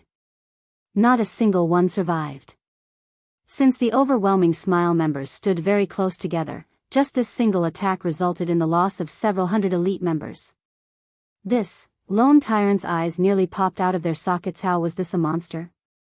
Even a casual attack possessed such catastrophic power. This was practically a god. Players like them could barely even be considered cannon fodder. Before Lone Tyrant could finish his words, another black spear appeared in the gatekeeper's hands. Once more, the gatekeeper threw his weapon into the crowd below, killing hundreds with his attack. Yet again, everyone, retreat. Retreat into the forests. Youlan's expression turned extremely ugly upon seeing these catastrophic attacks. She had never imagined that a Great Lord was actually this powerful. Not to mention 5,000 or 6,000 elite players, even tens of thousands of elite players would not be enough as warm-up for this monster. If everyone were to continue idling around without taking cover, they would be completely wiped out in only a moment. As for Black Flame, they could only set him aside for now. Upon hearing Youlan's command, everyone promptly charged towards the forests without hesitation. Nobody was foolish enough to stand around and serve as live target practice for the Anubis's gatekeeper. Summer Sunshine looked at Shifeng, then at the gatekeeper in the sky. Heaving a sigh, he turned around and departed. Fire Dance immediately charged up to the nearly unconscious Shifeng and dragged him into the nearby forest to hide. After hiding themselves among the trees, Shifeng and the others were freed from their combative state. At this moment, Shifeng was forcibly logged out of God's domain and put into his sleep space. Chapter 460, All-Out War. During the time Shifeng was in deep slumber, White Fog Canyon had become a forbidden land for players. White Fog Canyon was a special region where return scrolls were unusable. After the Anubis's gatekeeper came out from the land of the fallen star, he would kill any player he met.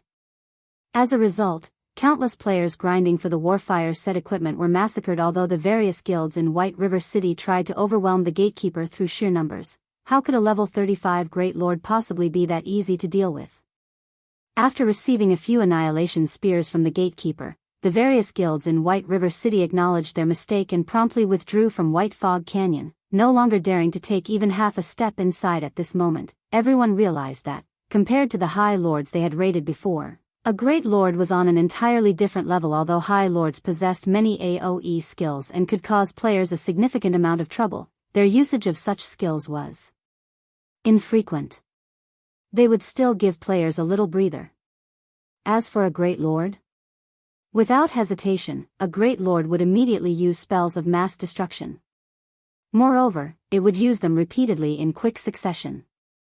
Even several tens of thousands of players would not suffice to raid a Great Lord. Fortunately, the Anubis's gatekeeper would not leave White Fog Canyon and only roamed inside the canyon itself. As a result, White Fog Canyon was no longer a gold mine for players but a forbidden land, instead. As for the players grinding for the Warfire set equipment, they all gave up on the enterprise. White Fog Canyon was originally a very dangerous place. Now, there was even a roaming Anubis's gatekeeper inside the canyon. Any who met the gatekeeper only had death awaiting them. Moreover, the Warfire set equipment's drop rate was simply too abysmal. Many who were already entertaining thoughts of giving up had their resolves hardened with the appearance of the gatekeeper. However, the matter regarding White Fog Canyon was still insignificant because after the second system upgrade, it became somewhat easier to increase one's reputation in cities. Hence, the various guilds promptly started grinding for reputation. At the same time, they also began to secretly amass coins. As soon as they possessed sufficient reputation, they could go into high gear, purchasing real estate in the city and paving a path for their own development in the future. The various guilds throughout God's domain started waging a covert war as they all tried to earn coins. There was only a limited number of ways to earn coins in God's domain: obtaining it from the drops of monsters, quest rewards, trading with players, and selling junk to NPCs. A guild's main method of earning coins would be through monster drops and quest rewards. However, for guilds without their own guild residences, the amount of coins they could earn through quest rewards was minimal, so monster drops became the fastest source of income for such guilds. As a result, areas with abundant resources became the competition grounds of guilds, leaving independent players with no opportunity to grind for coins at those locations. However, at this critical juncture, a jaw-dropping incident occurred in White River City. Two of the major guilds in White River City, Zero Wing and Overwhelming Smile, actually started an all-out war with each other. They even declared each other as hostile guilds through the system. As long as their members met out in the fields, a battle was bound to occur. Since the two guilds were hostile guilds, members of both guilds would not become red names when killing each other. Hence, the members of both guilds had zero hesitation over starting a battle with members of the opposing guild. While other guilds were silently developing themselves and grinding for coins, Zero Wing and Overwhelming Smile had suddenly launched an all-or-nothing war against each other. Of course, the other guilds in White River City could not be more joyful over this development. They all simply chose to sit back and watch from the sidelines, taking advantage of the situation at appropriate times. They could not help but hope that these two guilds would suffer a mutual demise. After all, an all-out war like this would greatly affect both guilds involved. In just the first day since Zero Wing and Overwhelming Smile declared war on each other, thousands of members of both guilds had already died to each other out in the field. Since these players were fighting for their respective guilds, both guilds had established a reward system. As long as their members killed a player from the opposing guild, the system would automatically record the achievement. Through these kills, members could receive contribution points.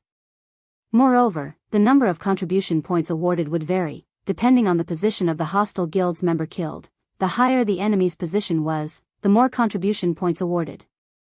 Killing an enemy player who had killed many fellow members would also reward more contribution points. Contribution points could then be exchanged for guild points, and these guild points could be exchanged for items available inside the guild's warehouse. This was undeniably a competition between both guilds' background and financial prowess.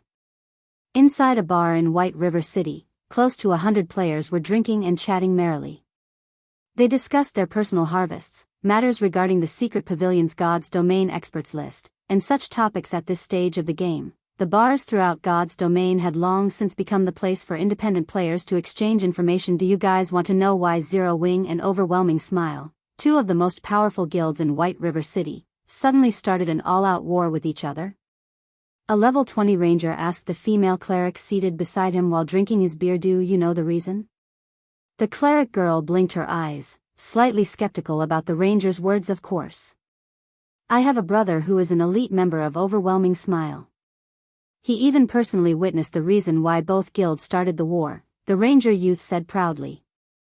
I got a shock when I first heard about this incident from that brother of mine. Can you tell me about it? The female cleric asked with great curiosity. The ranger's voice was quite loud when he spoke, so the players inside the bar heard his words very clearly. At this moment, all of them perked up their ears as well. Zero Wing and Overwhelming Smile were the tyrants of White River City.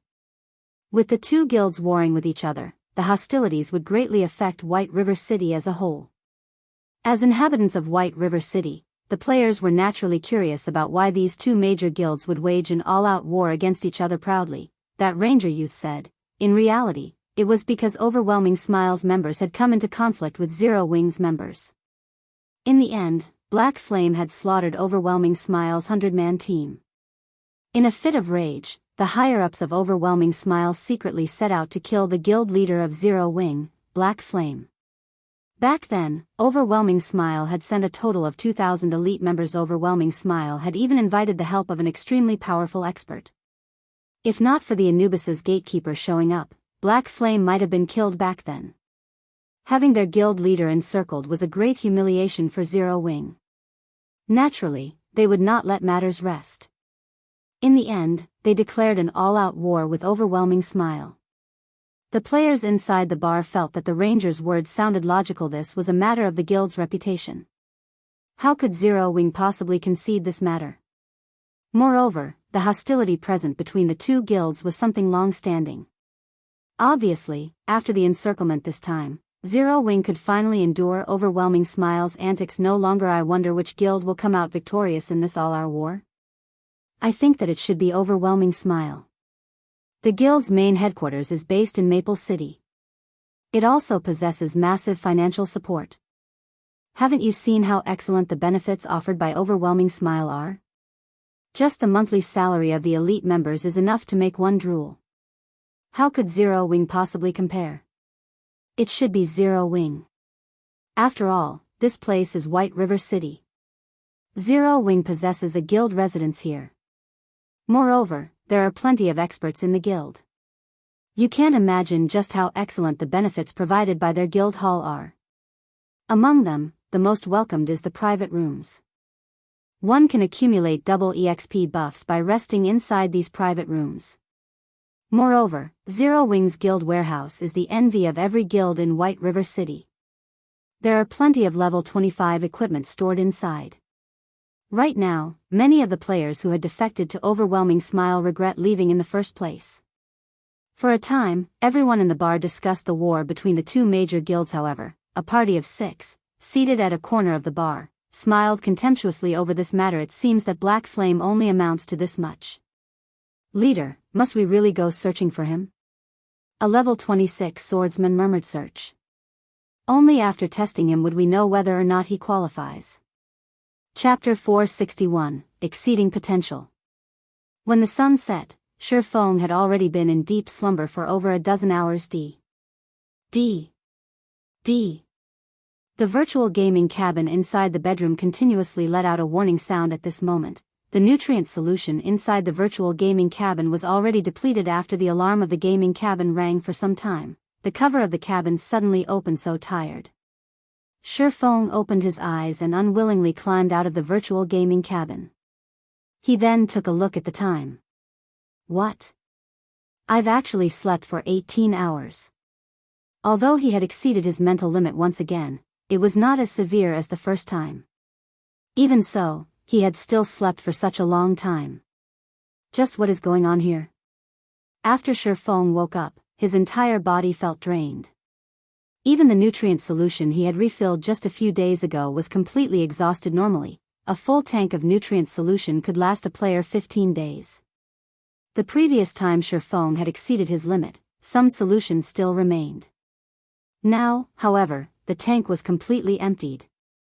However, compared to the matter of the nutrient solution's depletion, his body's current condition was much more inconceivable for Shifeng. Not only was his body extremely weak, but he also felt a piercing hunger that he had never felt before. He was so hungry that he could eat an entire cow right now. Although Shifeng did not understand what was going on, he did know that, if he did not replenish his body's nutrients at once, he could very well faint from hunger. He immediately retrieved the 2 bottles of S-rank nutrient fluid he had set aside for his parents at this moment. Shifeng could clearly tell that the hunger he was feeling did not come from his stomach. Instead, it was his body that starved of energy. Even eating a meal would not sate this hunger. What he needed to do right now was replenish the energy of the cells inside his body. Meanwhile, the S-rank nutrient fluids were the best solution for this problem. After removing the cap, Shifeng directly gulped down a bottle of S-rank nutrient fluid. When the S-rank nutrient fluid reached Shifeng's intestinal tract, the originally cooling liquid suddenly transformed into a warm current that moved through his blood, re-energizing his entire body. 5 minutes after drinking the S-rank nutrient fluid, Shifeng felt much more comfortable than before. His spirit had also recovered significantly, and his body was no longer trembling as it had before. The value of 1 million credits was really not overstated. However, this feeling only lasted for a short while before the feeling of hunger flooded his mind once more. He felt as if he was a wolf that had been starving for 3 consecutive days. A bite of meat was simply not enough to sate him. The hunger he was feeling right now was even more intense than earlier. Is 1 bottle not enough?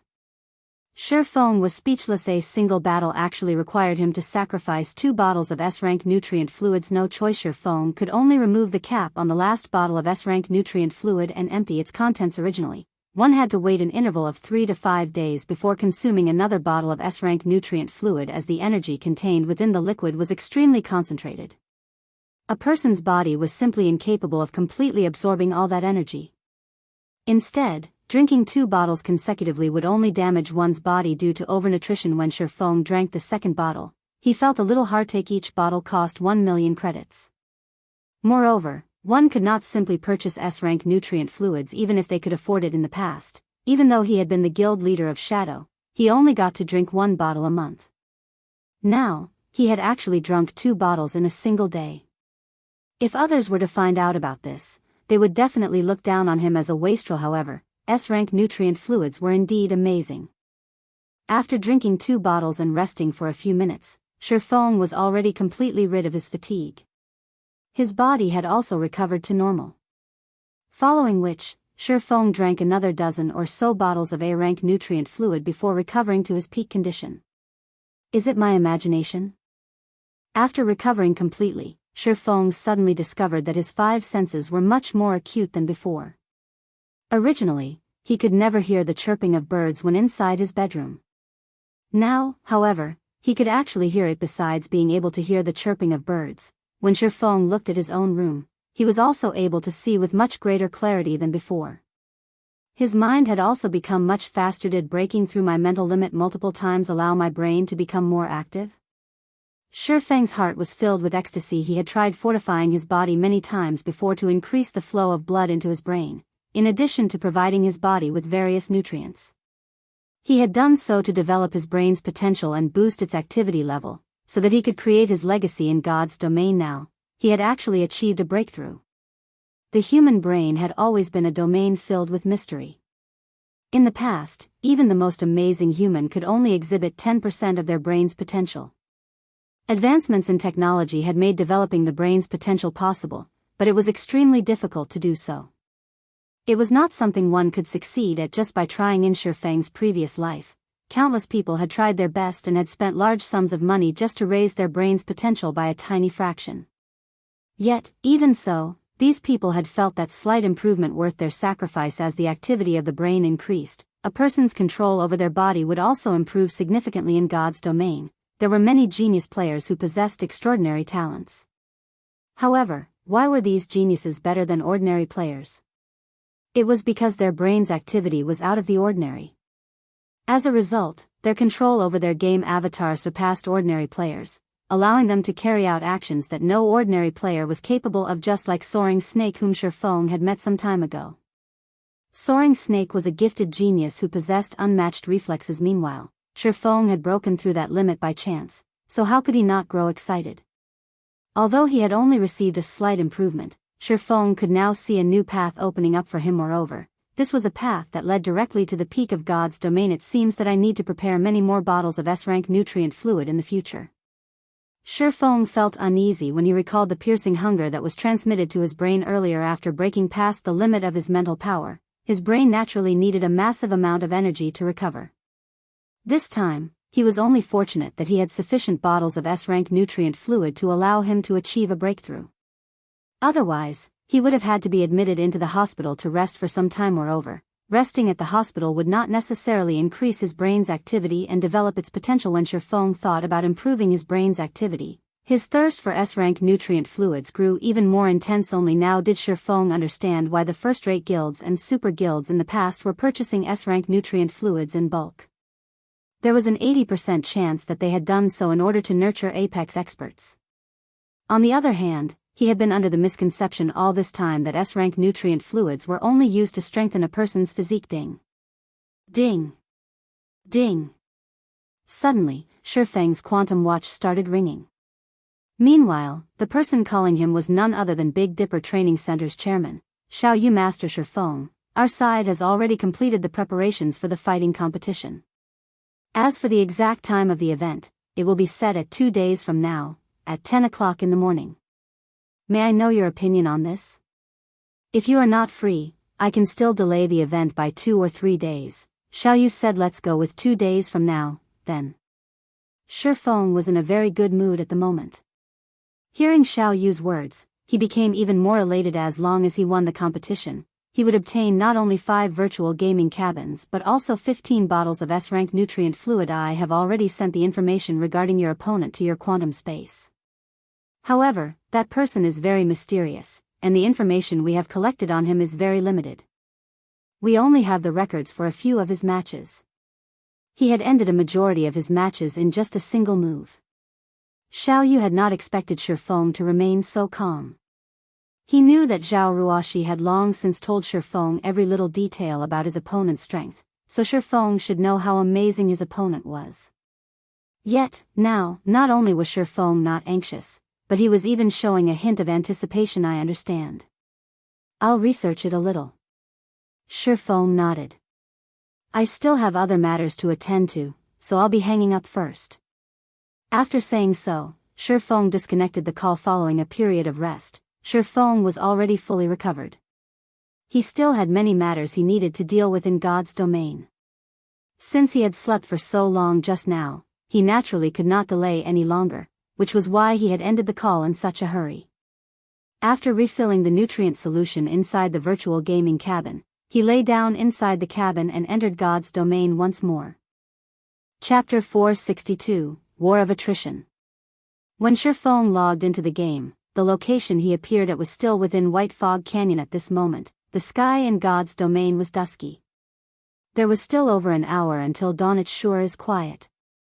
Shifeng took a look at his surroundings, failing to notice any players or monsters.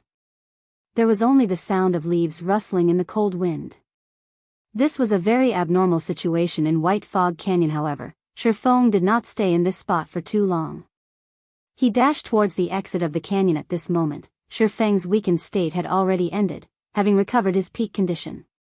If one were to look at Shifeng's running figure right now, they would not be able to see him clearly at all. They would only see a black figure darting across the map.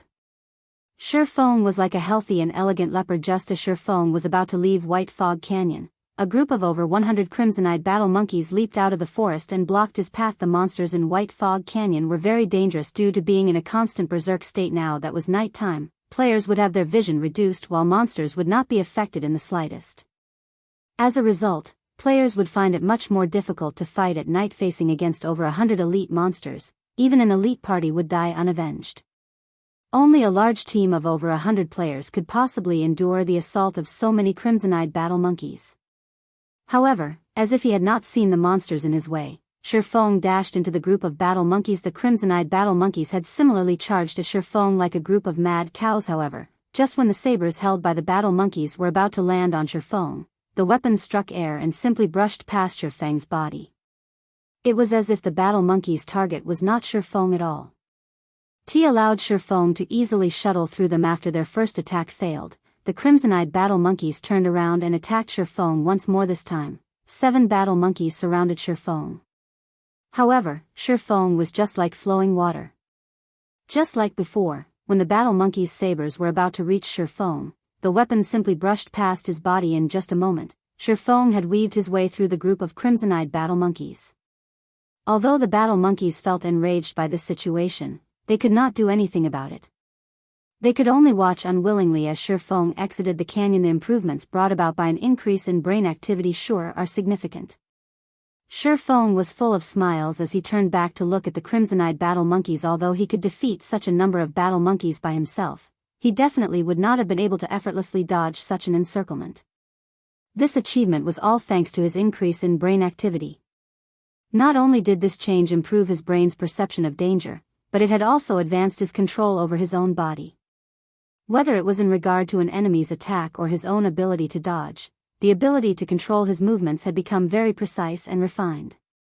He had already entered the refinement realm before. Shifeng could only barely achieve refinement with his actions, and he could not maintain that achievement for long. He could only be considered to have taken half a step into the refinement realm. Even so, half a step was already an amazing feat. Meanwhile, he had now completely entered this realm, becoming much stronger than he had been before. Even if he had to face Summer Sunshine's assault right now, he believed that he would not end up in such a miserable state where he would be required to use void steps to dodge. After leaving White Fog Canyon, Shifeng immediately unfurled a return scroll and activated it. Shortly after returning to White River City, Shifeng discovered that the number of players here were much more numerous than before. The players were all recruiting team members. Money farming team, 17 waiting for 3 DDs are welcomed. Must be level 20 or above. Frozen Waterfall Independent Party recruiting, 12 waiting for 8. We welcome all sorts of pros. Must be level 21 or above. Equipment must be at least bronze rank. Twilight Lighthouse Independent Party recruiting. Party is being carried by an expert. Noobs, do not disturb. Equipment must be at least bronze rank. Drops will be auctioned among team members. Many players were recruiting for level 20 team dungeons out in the streets. This situation really surprised Shifeng. Whether it was Frozen Waterfall or Twilight Lighthouse, both were challenging 20-man team dungeons. Their difficulty was considered intermediate among level 20 team dungeons. Currently, even a normal guild team would not necessarily succeed when clearing one. Yet, there were actually so many independent teams recruiting for these dungeons. This situation truly confused Shifeng. He had gone offline for just one day. Just when did the independent players of White River City become so powerful? Aside from the shouts of recruitment by independent players, Shifeng also heard news regarding the all-out war between Zero Wing and Overwhelming Smile. Up to now, the losses suffered by both guilds had already exceeded 2,000 players. Moreover, the battles between both guilds were growing intenser as time passed. In the beginning, the skirmishes that occurred only involved dozens of players, before slowly growing into the hundreds. At this point in time, both guilds were already waging wars involving over 1,000 players. Zero Wing really is amazing. Their total kill count right now has already exceeded 5,000 players. Meanwhile, Overwhelming Smile has only managed to kill around 2,000 Zero Wing members. I know, right? I heard that Zero Wing's assassin Fire Dance alone has killed more than 300 Overwhelming Smile members. Many players were done in by her, and she has even managed to kill Lone Tyrant, giving Overwhelming Smile a huge headache. Right now, her fame is no longer beneath Black Flame. Other than Fire Dance, there is also Flying Shadow, another assassin of Zero Wing. His kill count is just slightly below Fire Dance's. Right now, he has already killed more than 200 members of Overwhelming Smile. In addition, there are also Aqua Rose, Violet Cloud, Cola, Blackie, and so on. Every one of them has killed over 100 players already. Other than the core members of Zero Wing, there are also many rising experts in Zero Wing.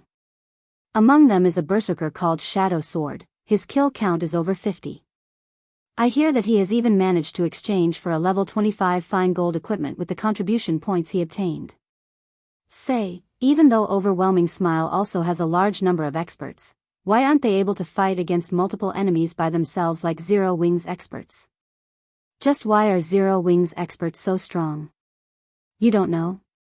I hear that Zero Wing's core members have completed their class change and have become Tier 1 classes already. In terms of attributes and skills, they are much more powerful than us players who have yet to complete our class change. Even when facing a player with the same attributes and equipment, a Tier 1 player can still easily defeat half a dozen Tier 0 players. Moreover, I hear that Zero Wing has over 50 Tier 1 players. Overwhelming Smile is naturally unable to contend against Zero Wing. It can't be, right? I hear that the class change quest is absurdly difficult. It is practically impossible to complete it without reaching level 27 or 28. Many have tried before, but all of them had failed. Moreover, if one fails their class change quest, they will have to wait a very long time before they can challenge the quest again. Just how have so many players from Zero Wing completed their class change? The players holding discussions on the street marveled at Zero Wing's strength. At the same time, they had also received a glimpse of how powerful a Tier 1 class was. It was not something a Tier 0 class could compare to at all. When Shifeng heard these conversations, a faint smile appeared on his face. After so many days of effort, there were finally some results. Over 50 Tier 1 players could indeed play a huge role in a battle involving thousands of players. Unfortunately, with just two guilds battling against each other, wars involving thousands of players rarely occurred. A majority of the battles fought between the two guilds were merely small skirmishes that involved several dozen players. As a result, the potential of these 50-plus Tier 1 players was less than it could be. Moreover, when comparing the backgrounds and fundings of the two guilds, Overwhelming Smile was leaps and bounds above Zero Wing. Although Overwhelming Smile's death count was more than double Zero Wing's death count, Overwhelming Smile was supported by Underworld from behind. Their financial prowess was definitely more than a dozen times greater than Zero Wing's. Even if the compensation and rewards they gave was triple or quadruple of what Zero Wing gave, they could still afford to grind Zero Wing into dust. This was the reason why Shifeng had been unwilling to start an all-out war all this time, as doing so would be very detrimental to Zero Wing. Following which, Shifeng contacted Aqua Rose to get a more detailed understanding of the present situation. He then increased the contribution points awarded for killing enemy players as well as increased the compensation of the guild members who died battling against the enemy. At the same time, he also made preparations to start raiding 50-man team dungeons and 100-man team dungeons. Guild leader, now that we have started an all-out war with Overwhelming Smile, if we increase the compensation and rewards, the expenses of the guild will increase by several times. If the war is extended, this amount will become astronomical. Moreover, the compensation and rewards we are currently giving out are already quite high. Even the guild members feel that they are good. There is simply no need for this extra spending. Aqua Rose knew that Shifeng was rich, but even so, money should not be wasted in such a way. It was especially true for the rewards given out. If the guild members managed to kill 10,000 enemies, even if the guild only gave one additional contribution point for each kill, the guild would still have to pay for the cost of an additional 10,000 contribution points. Not to mention, as the fighting continued, large wars would occur more frequently. At that time, the contribution points the guild would have to pay out would increase by several times. No problem. I'll figure out a way to deal with the matters regarding money, Shifeng said, shaking his head. The reason why he was increasing the amount of contribution points awarded was not for the purpose of exciting the guild members. Instead, he was doing so in order to hasten up the consumption speed of both sides. If it had been in the past, Shifeng definitely would not fight a war of attrition with Overwhelming Smile. Now, however, things were different. He now had a large amount of Starfire ore in his hands. He would let Overwhelming Smile know what it truly felt like to crumble apart. Chapter 463, Imperial Heirloom. I'll make the adjustments now, then. Aqua Rose could only nod her head in reply upon hearing Shifeng's confident answer. Right, have you compensated Virtuous Cloud and the others? Shifeng suddenly asked. After all was said and done, Overwhelming Smile had ambushed them because of him. He also still owed Virtuous Cloud 6 pieces of secret silver equipment. However, due to his short hibernation this time, he had not been able to bring them to make their selection. Ivy already brought them to the guild's warehouse to exchange for 10 pieces of level 20 secret silver equipment. However, there is one matter that you definitely won't be able to guess, Aqua Rose said, revealing a mysterious smile. What happened? Shifeng asked curiously. After Virtuous Cloud and her party saw our guild warehouse, they were downright stupefied. Originally, they were planning to return to the Black Dragon Empire to continue their development there. Now, however, the party has joined Zero Wing and should be carrying out some high-level guild quests at the moment, Aqua Rose replied. Aqua Rose was very optimistic about Virtuous Cloud's crew. An independent party attaining such high levels and good equipment was quite an amazing feat. Now that they had entered Zero Wing, it wouldn't be long before they became experts in God's domain. Though elite players were easy to find, experts were not. Now that Zero Wing was in an all-out war with Overwhelming Smile, it would be a long time before things settled down.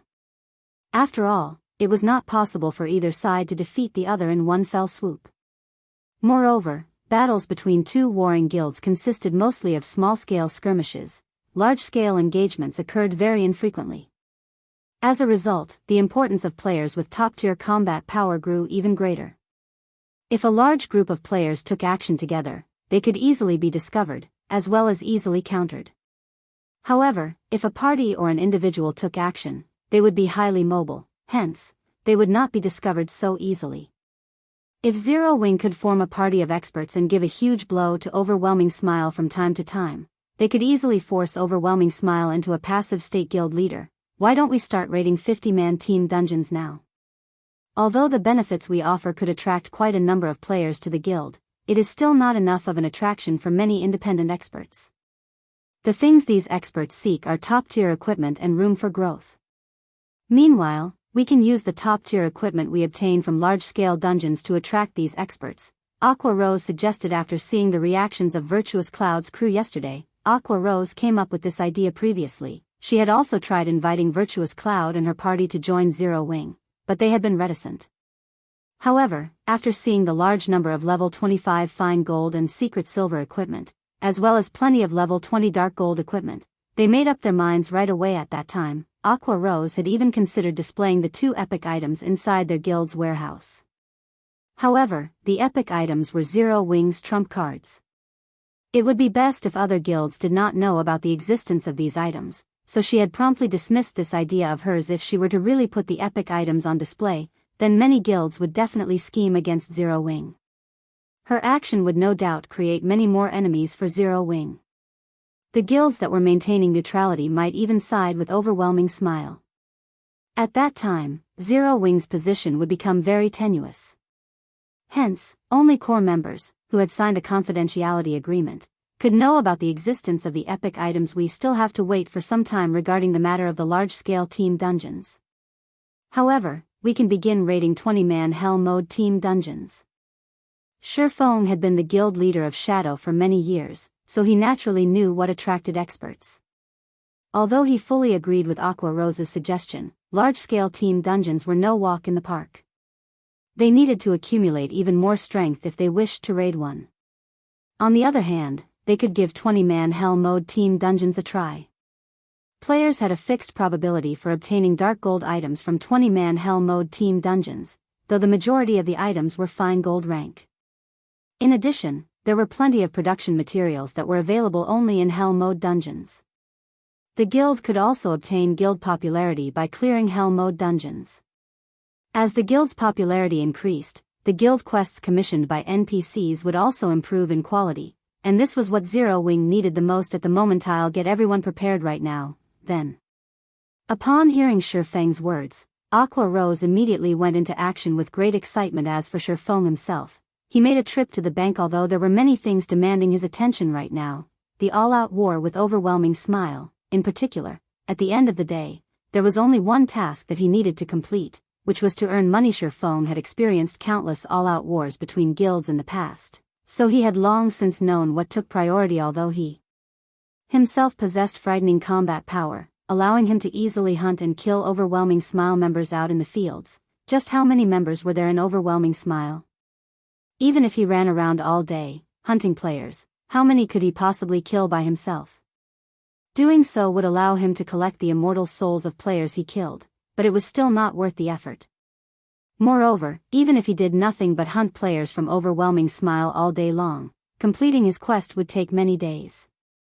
During this time, Overwhelming Smile with its huge funding could easily recruit a large number of additional players. Even if Shifeng worked himself to death, he still wouldn't be able to win the war by himself. After all, this was currently the early stages of God's domain. The various guilds had yet to possess their very own towns and cities. Killing Overwhelming Smile's members would only cause the guild a little trouble and slightly affect its development speed. Most importantly, Shifeng simply did not have the time to do something like this. He only had a little time left to complete the epic quest Darkness Descends, and he was still far from his goal of earning 30,000 gold. If he failed to complete the quest, at that time, he would have to face the wrath of a Tier 4 demon. With his current strength, he would certainly die.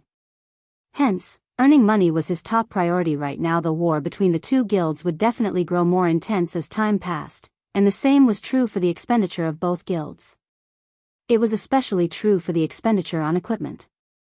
Aside from losing equipment as a result of dying, fights between players would also cause the durability of weapons and equipment to fall at a faster rate than when fighting monsters.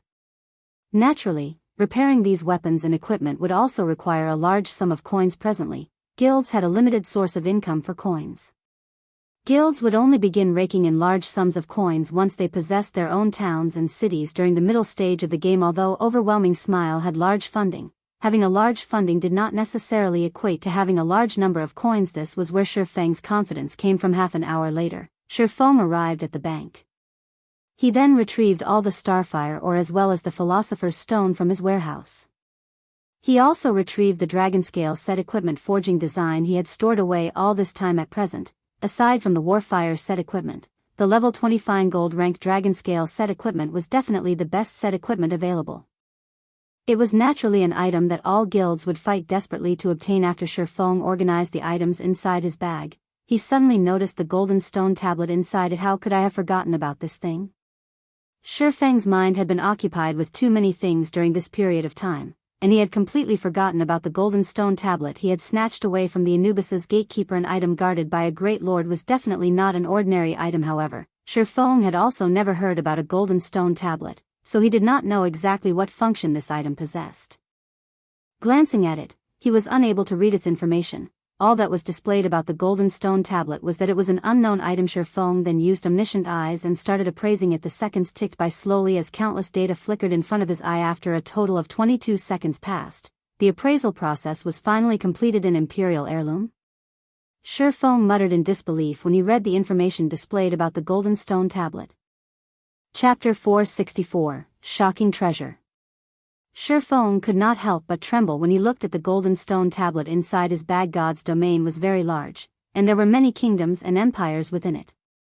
Naturally, these realms would go through growth and decline. Countless kingdoms and empires had disappeared into the long river of history by now. Although they had already been forgotten by people, some of these kingdoms and empires had left behind shocking treasures that were unknown to others in God's domain. These shocking treasures were called heirlooms. Heirlooms could be categorized into 4 different ranks. The first would be kingdom heirlooms. Just as its name implied, it was a treasure once owned by a kingdom of God's domain. First-rate guilds would fight tooth and nail for just one kingdom heirloom. In the past, there was even a super guild that had offered up a city with a population of over 1 million players in exchange for a kingdom heirloom. From this, one could just imagine the value of a kingdom heirloom back then. Although Shadow had become a second-rate guild and controlled 10 city-states, it did not even possess the qualifications to compete over a kingdom heirloom. Meanwhile, one rank above kingdom heirlooms were imperial heirlooms. An imperial heirloom was an heirloom left behind by a fallen empire of God's domain. Normally, the wealth of an empire was at least 3 to 5 times greater than that of a kingdom. The value of an imperial heirloom, naturally, was proportional. In the past, a small unrated guild called Thunder Family had taken less than a year to develop into a first-rate guild. Back then, Thunder Family had shocked the entire God's domain in terms of experts or financial power. Thunder Family had possessed neither. Yet, it had still managed to develop into a first-rate guild in such a short amount of time. How could such a feat not shock others? Only after many different parties investigated the guild did they find out the secret behind Thunder Family's success. It turned out that Thunder Family had accidentally encountered an item called an Imperial Heirloom, and the guild had secretly developed itself at a rapid pace through this Imperial Heirloom. Thus, Thunder Family had managed to become one of the overlords of God's domain in less than just a year. From then on, everyone started searching for heirlooms out in the fields. Many wars were waged in God's domain because of heirlooms, and many guilds were completely annihilated because of heirlooms. In addition to imperial heirlooms, there were continental heirlooms, which were 1 rank higher, as well as world heirlooms, which were the highest-ranking heirlooms in God's domain. However, the last two heirlooms were only mentioned in the libraries of God's domain. As far as Shifeng knew, nobody had come upon either one in his previous life. Now that there was an Imperial heirloom in his bag, how could Shifeng not be excited? Even as a reincarnator, Shifeng had to carefully plan, make countless preparations, encounter many miracles, and nurture a large number of experts in order to establish his very own virtual empire. Meanwhile, just a single Imperial heirloom had allowed a small guild to grow into a first-rate guild in less than a year, becoming the owner of a real empire. As for what treasures were hidden within an Imperial heirloom, Shifeng was completely ignorant. After things got out of hand in the past, any who obtained an Imperial heirloom would put a tight lid on it, keeping all information about it a secret. In this life, Shifeng would naturally also keep quiet about his possession of an Imperial heirloom. Hence, he immediately suppressed his excited heart as he considered where to carefully research the Imperial heirloom. After he was done organizing his bag, he made his way stealthily to the Starstreak trading firm and entered one of the forging rooms on the 4th floor. At this moment, the Starstreak trading firm had already become the #1 trading firm in White River City. The variety of items sold at its shop was matchless. As long as it was something the current players of God's domain needed, the trading firm would sell it. Therefore, players who visited the Starstreak trading firm would have no need to visit any other shop. The trading firm's business was thriving, raking in large sums of money daily. Although many guilds had sought cooperation with the trading firm, all were promptly rejected by the firm's manager. Anna Shifeng had picked an unoccupied forging room at random and entered it. "I am interested to see just what sort of secret is contained within an Imperial heirloom," Shifeng muttered as he retrieved the golden stone tablet from his bag and carefully placed it on the stone platform. Other than being named an Imperial heirloom, the golden stone tablet revealed no other information. Shifeng was also clueless as to how he should operate an Imperial heirloom, so he had no choice but to slowly experiment with it. There were many drawings and runes engraved on the stone tablet. However, Shifeng could not understand a single one of them. He quickly spent over half an hour researching the Imperial heirloom. But no matter what sort of methods he used, he failed to find even a clue to how to activate it. Despite the mountain of gold placed right in front of him, without the activation key, he could only stare helplessly at the Imperial heirloom. Thunder family from back then was able to discover the secret of the Imperial treasure, so why can't I? Frustrated, Shifeng played around with the golden stone tablet in his hands. Is there still some other secret to the Imperial heirloom? It sounded logical when he thought about it. How could a great treasure capable of allowing an empire to thrive be so easily obtainable by players? If the activation of the Imperial heirloom were a quest, then the difficulty of this quest should be legendary. Runka legendary quest was definitely not something players could easily complete. Let alone a legendary quest. Right now, Shifeng already had a huge headache over just an epic quest. I can only set it aside for now. I might encounter some clues in the future, Shifeng thought optimistically. Everything was bound to be difficult at the beginning.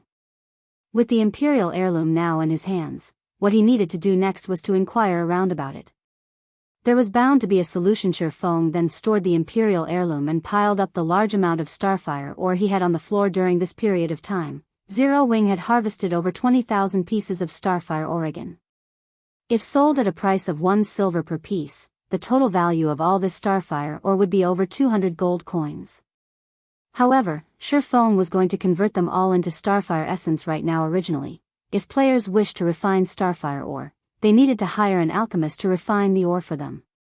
Just a single refinement cost 1 silver coin. Moreover, the production of starfire essence was not guaranteed. However, there was a large possibility of obtaining 1 piece of starfire essence out of 2 pieces of ore. As a result, the market value of starfire essence was usually set at 4 silver coins per piece. Shifeng, however, did not seek the services of an alchemist. After all, the philosopher's stone he possessed was much more powerful than any alchemist. In addition, not only did he not need to spend a single coin when using the philosopher's stone to refine starfire ore, but his odds of producing starfire essence were also much higher than those of NPC master alchemists. Following which, Shifeng started refining the starfire ore 1 piece. 2 pieces. The refining speed of the philosopher's stone was very fast. In just a moment, Shifeng had already refined 100 pieces of starfire ore and obtained 83 pieces of starfire essence. Starfire essence, consumable. Increases success rate of forging if added during forging process. In addition, the more starfire essence added, the higher the success rate. The refinement rate is good as expected. When Shifeng looked at the sparkling red gems scattered across the stone platform, an indescribable sense of joy filled his heart. The Philosopher's Stone was definitely worthy of being called a treasure of alchemy.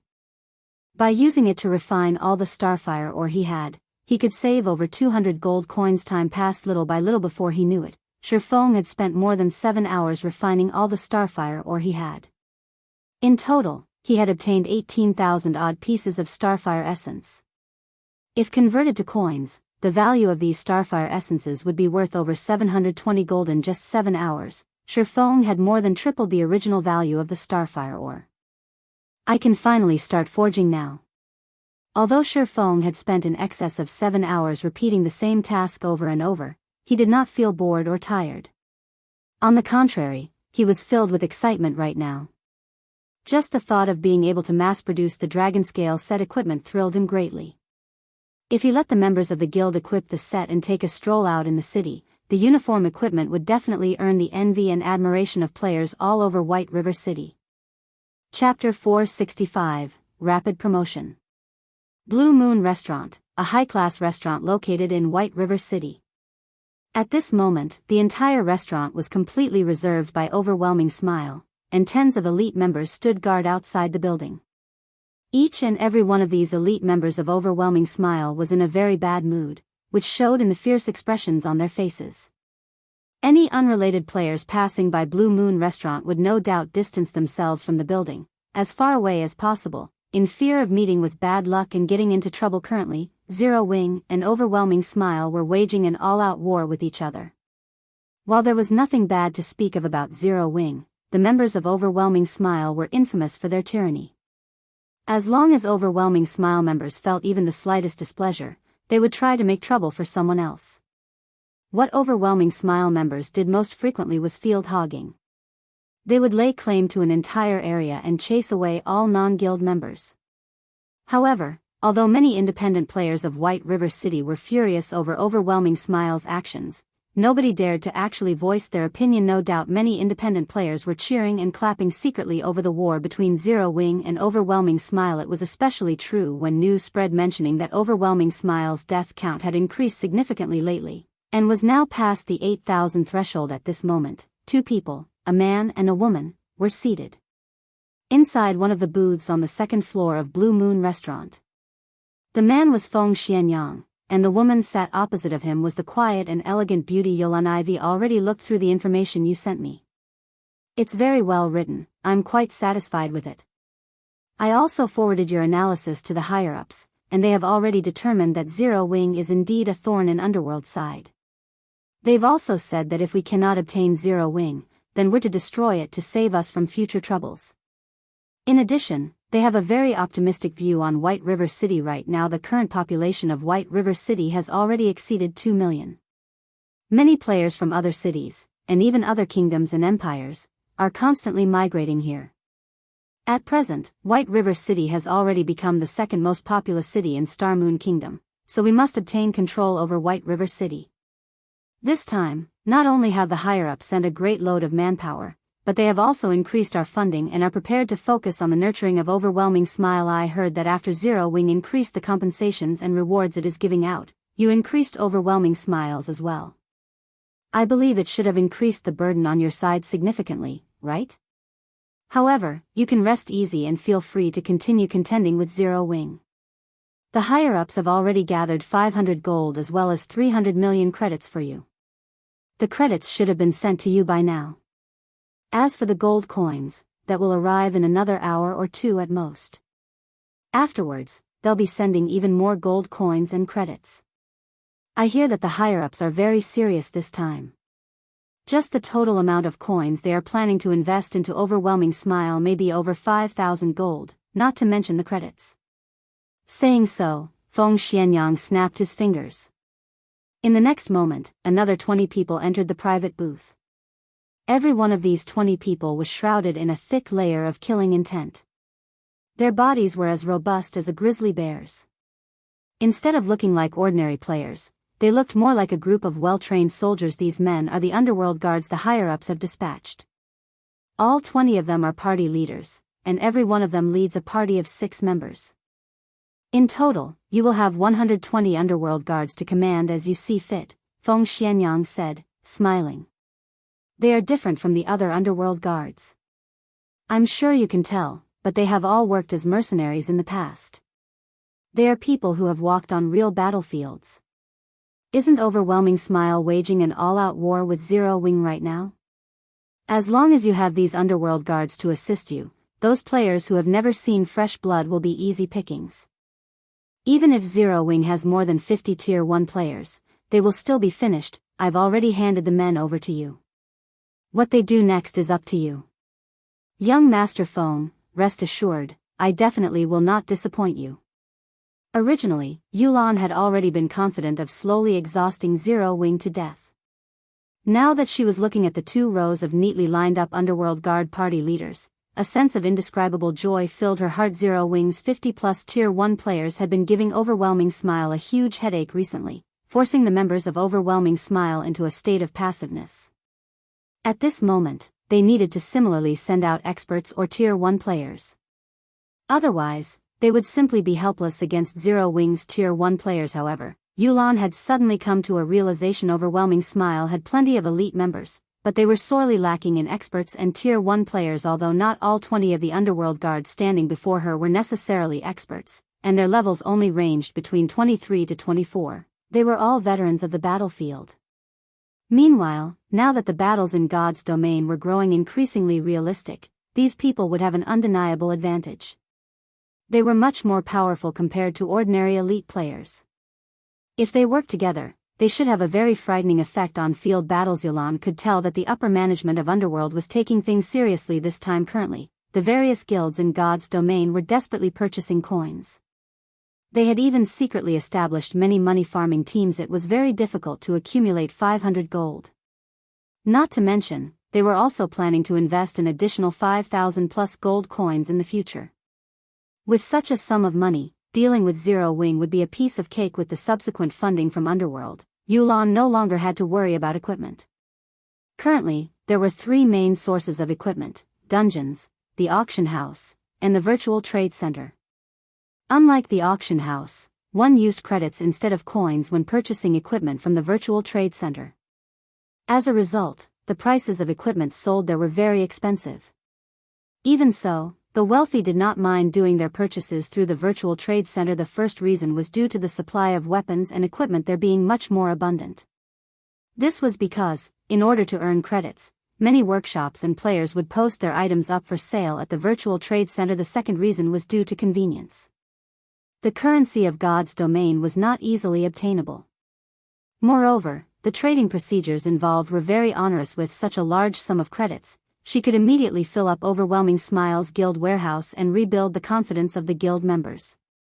At the same time, it would give Zero Wing immense pressure. Hence, on the same day Youlan received the funds from Underworld, she purchased weapons and equipment ranging between level 15 and level 20 from the virtual trade center in bulk.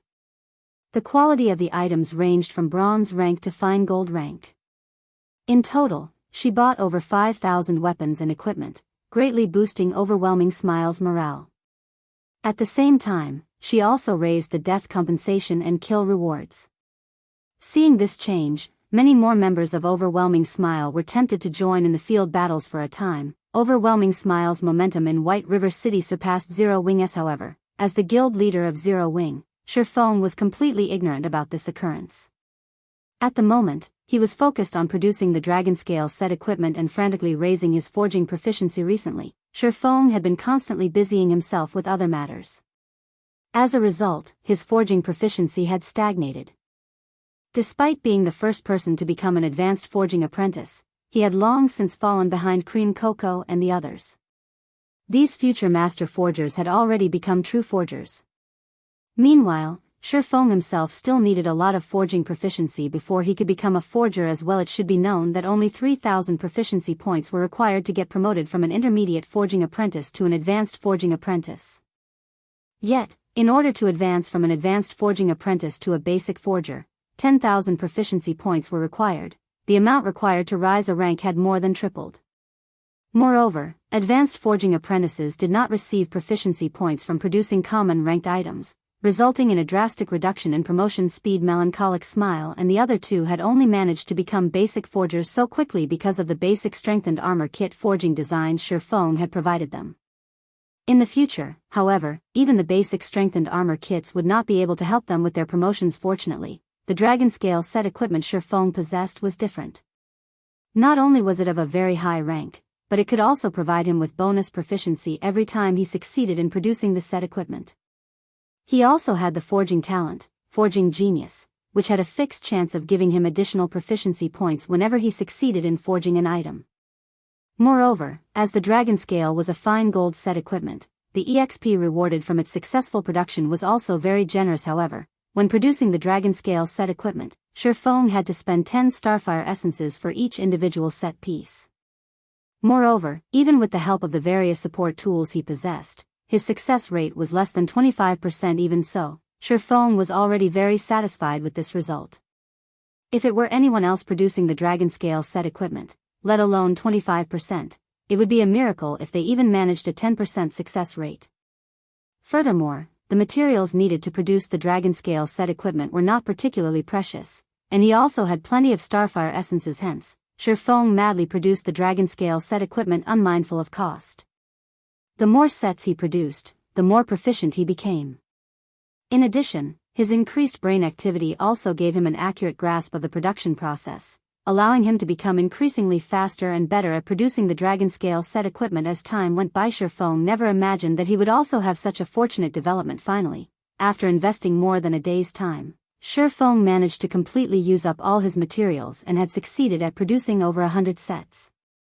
He was also promoted to a basic forger during this period of time, his promotion speed leaving one simply speechless.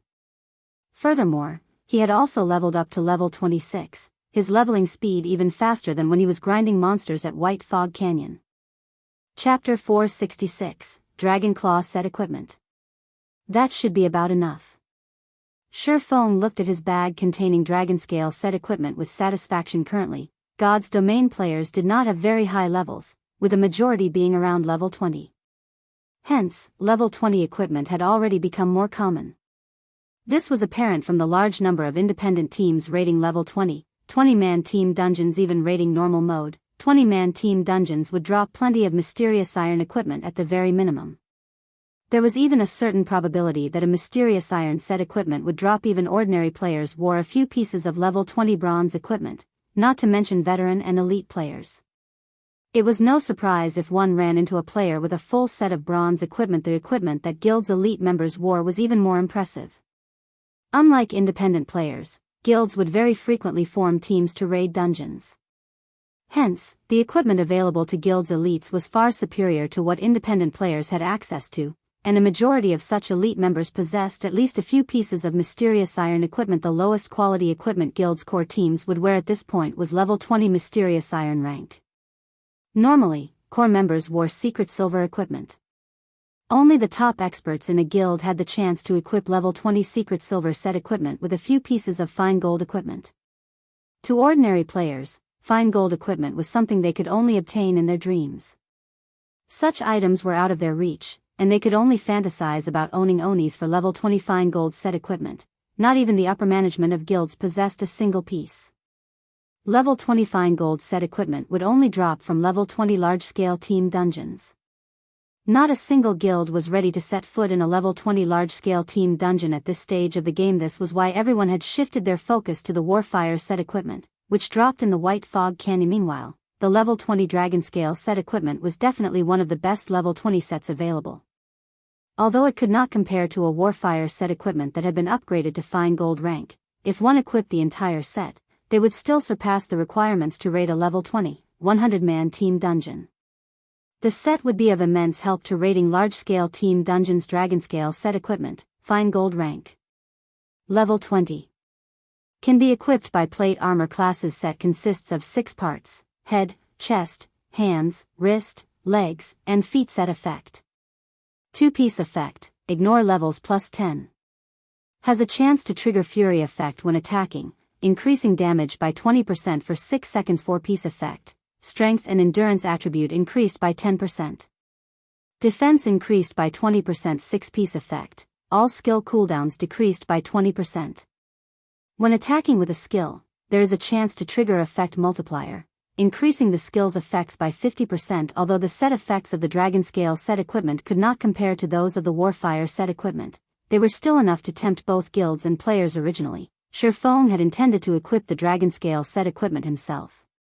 However, a level 20 fine gold set equipment was only as strong as a level 25 secret silver set equipment. Currently, he had several pieces of level 25 fine gold equipment and level 25 dark gold equipment. Combined, they were far superior to the Dragonscale set equipment. Hence, Shifeng gave up on the idea. However, after Shifeng had spent over a day forging and produced the 105th set of Dragonscale set equipment, by some stroke of luck, he had triggered the Black Steel Insignia's attribute increasing effect. As a result, the Dragonscale set equipment had upgraded by an entire rank, becoming a level 20 dark gold set equipment. Now, it was equivalent to a level 25 fine gold set equipment. Shifeng was overjoyed after the Dragonscale set equipment had upgraded. It was no longer called Dragonscale. He had now created a Dragonclaw set equipment. This was also the only dark gold set equipment Shifeng had ever produced. Dragonclaw set equipment, dark gold rank. Level 20. Can be equipped by plate armor classes. Set consists of 6 parts: head, chest, hands, wrist, legs, and feet. Set effect. 2-piece effect, ignore levels plus 15. Has a chance to trigger fury effect when attacking, increasing damage by 40% for 6 seconds. 4-piece effect. Strength and endurance attribute increased by 15%. Defense increased by 30%. 7-piece effect. All skill cooldowns decreased by 30%.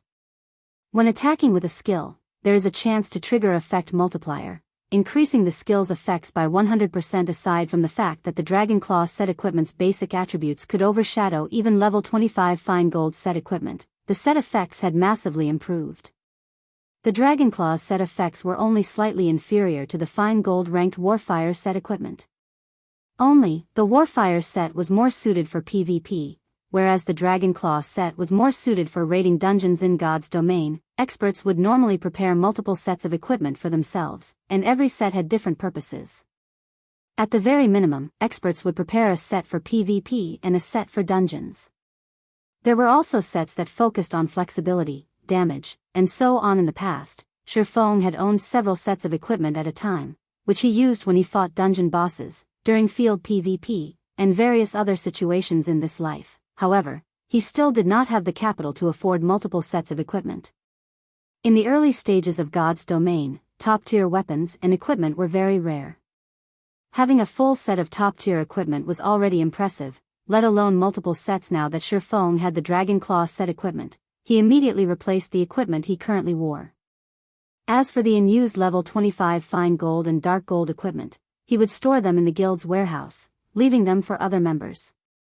As for the level 25 flame boots, however, Shifeng kept them for himself. If he encountered an extremely fast enemy, he could use them to replace the Dragonclaw boots temporarily. After equipping the Dragonclaw set, Shifeng's basic attributes increased significantly. His strength was close to exceeding the 500-point threshold. His HP had also exceeded 10,000, granting him more HP than the Tier 1 Guardian Knight. Cola. If I activate the 7 Luminaries Rings Aura of Earth, I could easily become the number 1 tank in Zero Wing. Shifeng smiled as he looked at his own defense. Due to the Dragonclaw's set effects, he already possessed the defense of an MT. In addition, the Aura of Earth's effects would increase his defense by 45% and reduce the damage he received by 35%. Just as Shifeng was about to begin producing basic mana armor kits to serve as guild benefits, Aqua Rose suddenly contacted him. Guild leader, I've just received news that someone from Overwhelming Smile has become a baron. They have purchased a plot relatively valuable private land in White River City and are currently establishing their own guild residence.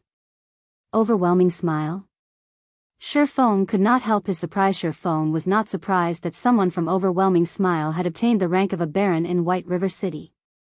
After all, after the second evolution of God's domain, it became much easier to earn reputation in cities. Moreover, due to the appearance of Zero Wing's guild residence, the various guilds had long since turned their focus to grinding for reputation. It was natural that someone would have become a baron by now. However, purchasing a plot of private land and establishing a guild hall required a lot of money. Private land, in particular, was a huge headache. Feng had only managed to obtain the Purple Sun Mansion due to a quest reward, saving him a ridiculous amount of gold coins.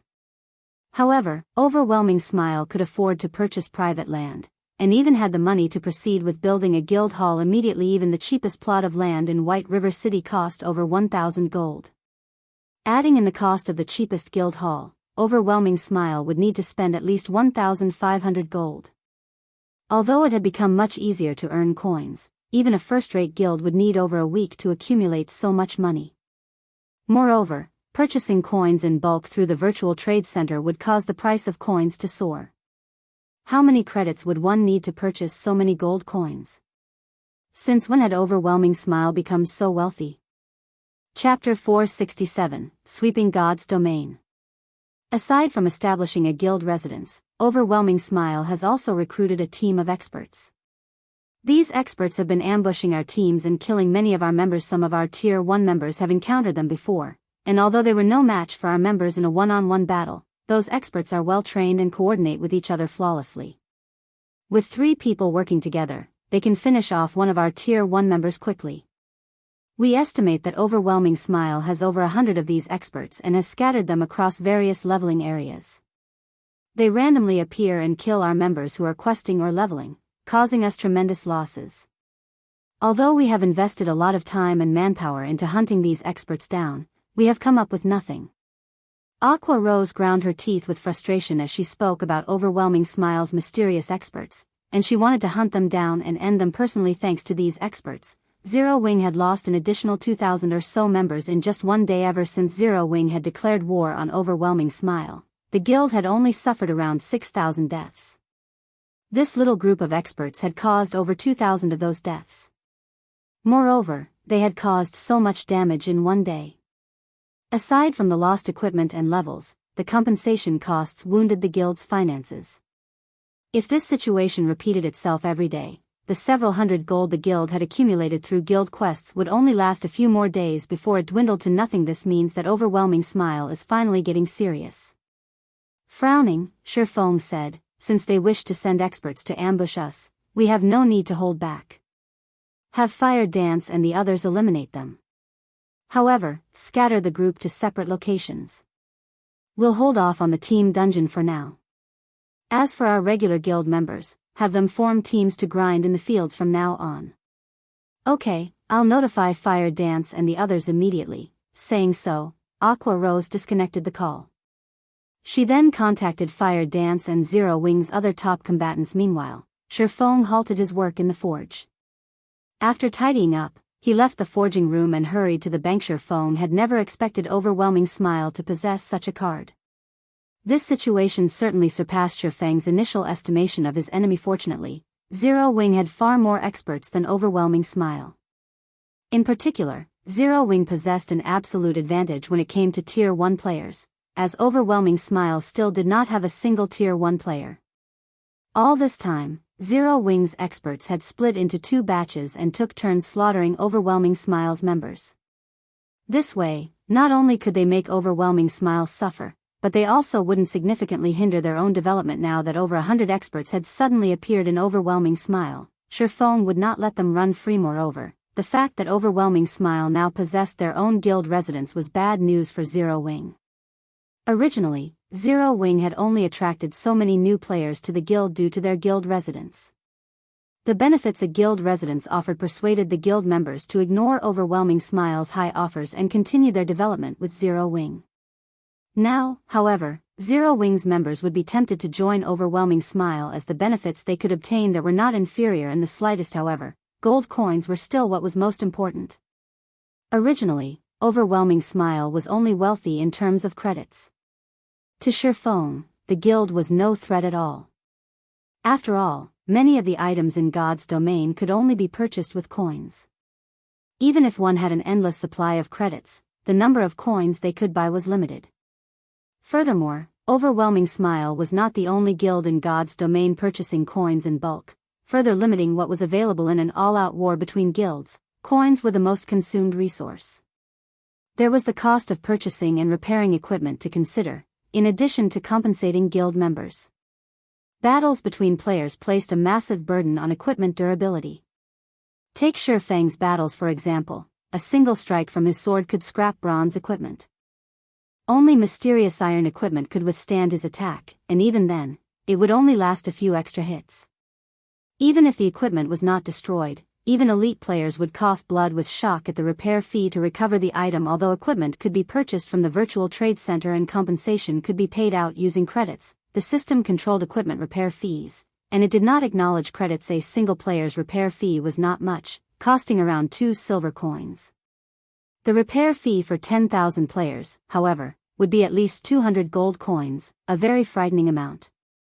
Not to mention, the higher quality equipment a player wore, the higher their repair fee would be. Although the repair fees were not the guild's responsibility, but the players. How many times could a player afford to repair their equipment in a long war?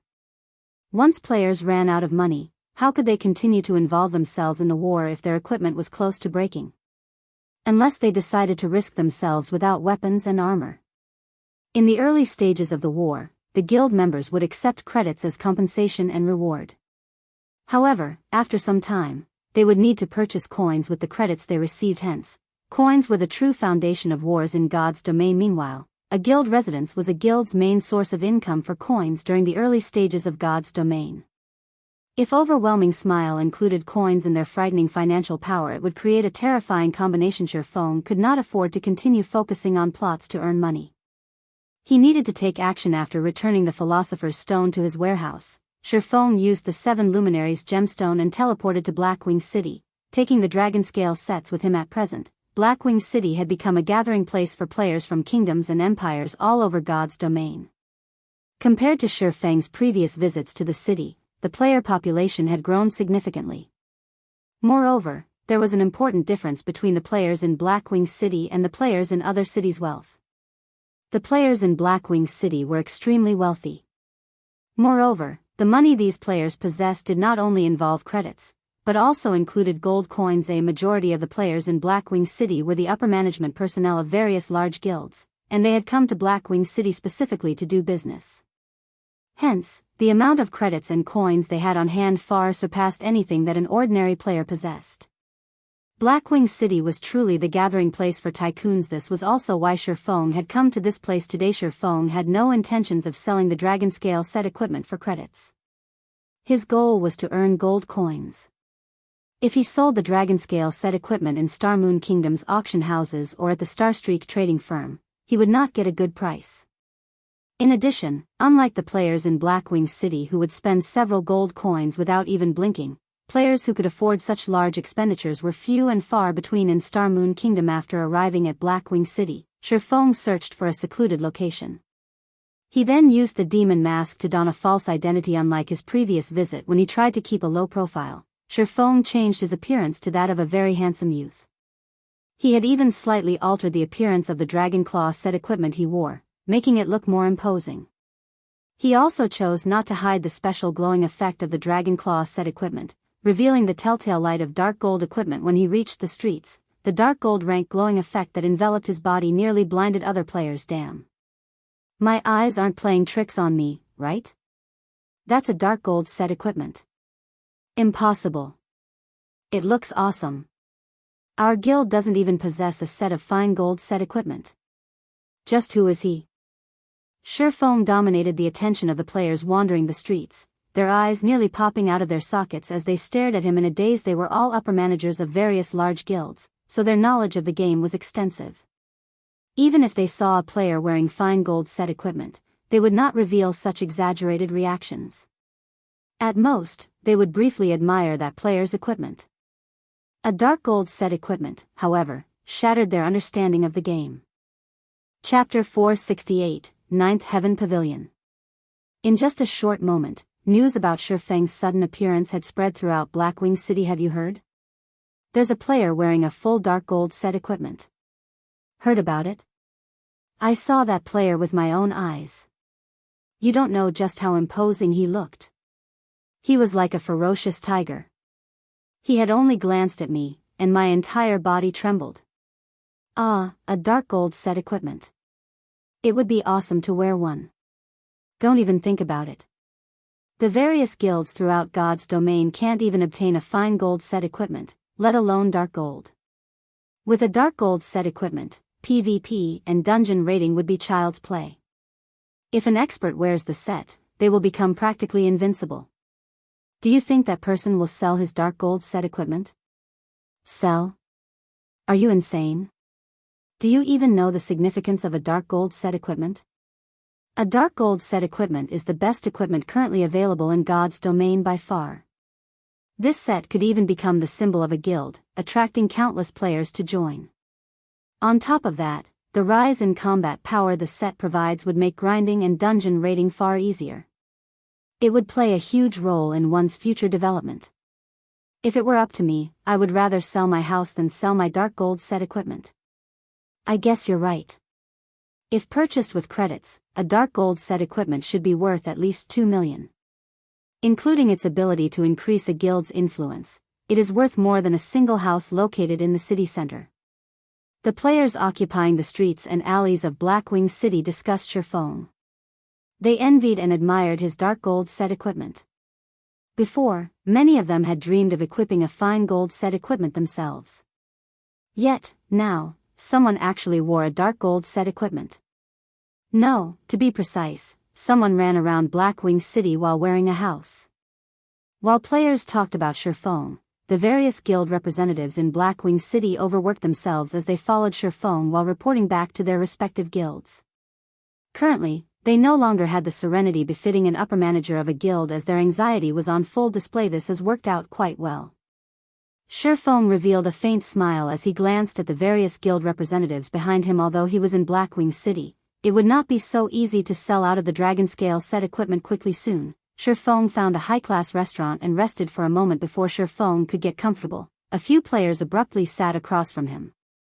These players were all level 25 and above, and their equipment was at least secret silver rank.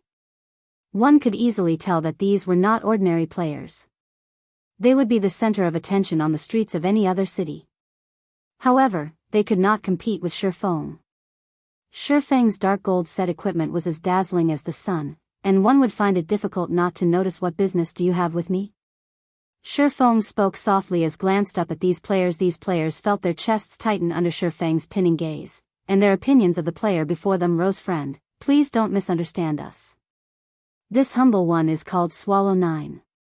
We noticed your extraordinary bearing, and that you wear a full dark gold set equipment, so there is certainly no need to discuss your strength. We have also noticed that you are an independent player. We few are the representatives of major guilds, and we want to extend invitations to our guilds. The one who spoke was an elegant middle-aged man with a thin figure. On his chest, the man wore the guild emblem of a super guild, the Ninth Heaven Pavilion. Compared to the other representatives before Shifeng, it was obvious that the power supporting Swallow 9 was far more extensive. If first-rate guilds were the princes and princesses of the virtual gaming world, then super guilds were emperors and empresses. Whether regarding financial powers, influence, or history of super guilds, first-rate guilds could not compare to any of them in God's domain. A first-rate guild was capable of controlling the majority of a kingdom's territory. A super guild, however, possessed the capacity to control one or two empires' territories. One could just imagine how massive the gap was between the two. Meanwhile, Ninth Heaven Pavilion was a rather ancient super guild. Before the appearance of God's domain, they had been the overlords of several dozen large-scale virtual reality games. They had long since created a gigantic virtual empire for themselves. However, due to the appearance of God's domain, many virtual reality games had lost their markets. Thus, the Ninth Heaven Pavilion focused their investments on God's domain. Meanwhile, the fact that the middle-aged man before Shifeng was the guild representative of the Ninth Heaven Pavilion spoke volumes of his abilities. I'm waiting for someone. I also have no interest in joining any guild, so please leave. Shifeng expressed his impatience, going so far as to reveal a trace of killing intent. Shifeng's strength allowed him to face a lord as an equal. After going berserk, he could even overwhelm a lord-ranked monster. After living in God's domain for a time, players' intuitions had improved somewhat.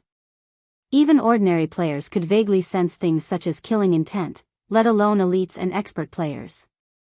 If Shifeng casually released a little killing intent, he could inflict a suffocating fear onto an ordinary player. The feeling was more intense for elites and experts who could sense killing intent with more clarity so strong. Swallow 9 was inwardly shocked. Although Shifeng had not taken any action, he could feel how powerful Shifeng was. The swordsman before him was definitely not an ordinary expert, and he was someone who could rival even the top powerhouses in the Ninth Heaven Pavilion. If factoring in his equipment, the top powerhouses of the Ninth Heaven Pavilion might not even be a match for Shifeng in a one-on-one fight. However, this revelation had only served to excite Swallow 9 further. Friend, if you are not willing to join, why don't we become friends? Swallow 9 did not mind Shifeng's killing intent at all. Smiling, he said, with such strength, I believe that you must have a lot of weapons and equipment that you do not need. I am willing to purchase your items 20% higher than market value. How about it? The other representatives had nodded in agreement, though they were not as calm and carefree as Swallow 9. They had never thought, even for a second, that Shifeng would join their guilds. Experts of this level normally had quirky personalities and would never submit. Meanwhile, joining a guild meant accepting someone else's control. Shifeng would not agree to such an invitation. However, seeing that Shifeng was an expert capable of possessing a dark gold set equipment, he should have many other top-tier weapons and equipment. Even if Shifeng did not possess an extra dark gold set equipment, at the very least, he should have a stock of dark gold or fine gold ranked items. Such items were extremely difficult to purchase. It was common knowledge that top-tier equipment could not be bought from the market. Even top-tier workshops would keep such equipment for themselves. They definitely would not sell it. If one wished to obtain such equipment, they could only rely on themselves. However, it was easier said than done now that they had encountered such a rare opportunity. Naturally, they could not let it get away. You wish to buy my items? Shifeng laughed. With disdain, he then said, do you think you can afford them? If you have something to sell, regardless of how many items there are, Swallow 9, guarantee that I will purchase all of them at 20% above market value. If you have top-tier equipment, I will purchase it at 50% above market value, Swallow 9 confidently declared. Right. Our guilds have no issues doing the same. The other representatives promptly voiced their agreement. Although their guilds could not compare to the Ninth Heaven Pavilion, they were still major guilds. They had more than enough money to purchase a single expert's extra equipment. Ha ha ha. Interesting. Interesting. Shifeng suddenly laughed. However, Shifeng's actions only made Swallow 9 and the others turn to look at each other. 1,000 gold. If you have 1,000 gold on your persons right now, I will consider letting you look at the equipment I no longer need. Otherwise, scram. Find someone else to disturb. Chapter 469, Gathering of the Powerful. Shifeng was very loud, and every player on the second floor of the restaurant had heard his words loud and clear. 1,000 gold. Many of the guild representatives in the restaurant with similar ideas as Swallow 9 immediately sucked in a cold breath. To any guild in God's domain, 1,000 gold was not a small sum. Super guilds were no exception. Guilds supported a majority of the layers in Blackwing City. Although they were all very rich, their maximum trade volumes would not exceed 100 gold. Meanwhile, Shifeng casually demanded a price of 1,000 gold. Moreover, this was only the bottom line. If they did not have 1,000 gold in their bags, he wouldn't even consider a trade. How arrogant. He was simply too arrogant. However, despite Shifeng's arrogance, not a single person present had chosen to turn around and leave. On the contrary, they promptly contacted their respective guilds, ordering the preparation of 1,000 gold. 1,000 gold? You're insane. Do you know the significance of 1,000 gold at this stage of the game? What? That expert in the dark gold set equipment stated that he would only consider a trade with someone possessing 1,000 gold. The various guilds were shocked upon receiving this news. However, that shock soon turned into rage, as these guilds felt that Shifeng was only toying with them. 1,000 gold. Currently, gold coins were still scarce. Although the prices of coins had decreased significantly, even 10 million credits was not enough to purchase 1,000 gold. Moreover, not even a dark gold set equipment was worth 1,000 gold. What? Don't have it? Shifeng smirked at Swallow 9 and the others. Impatiently, he said, since you don't have it, please leave. Stop disturbing my peace.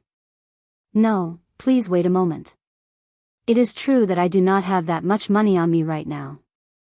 However, someone will send the money over quickly, Swallow 9 said as he calmed his pounding heart. He had to admit that Shifeng had given him a fright.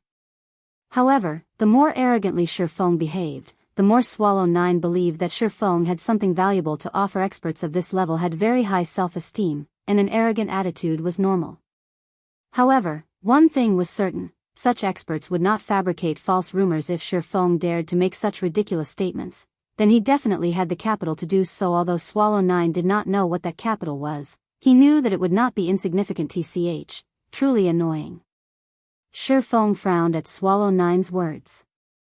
Paying no more attention to the middle-aged man, Shifeng called up the official forums and began to browse. Everything was going according to plan. Moreover, shortly after he had stated his price of 1,000 gold, a post about him had set the official forums of God's domain on fire. There was even a post mentioning the 1,000 gold trade qualification he had demanded. Many people had begun to discuss the situation. They all felt that Shifeng was a lunatic and was too arrogant. Some had even begun to doubt his equipment. Quickly, this news had attracted the attention of even more guilds. After a dozen minutes or so, the restaurant Shifeng occupied exploded with activity. Players filled the restaurant, and every one of them represented a guild.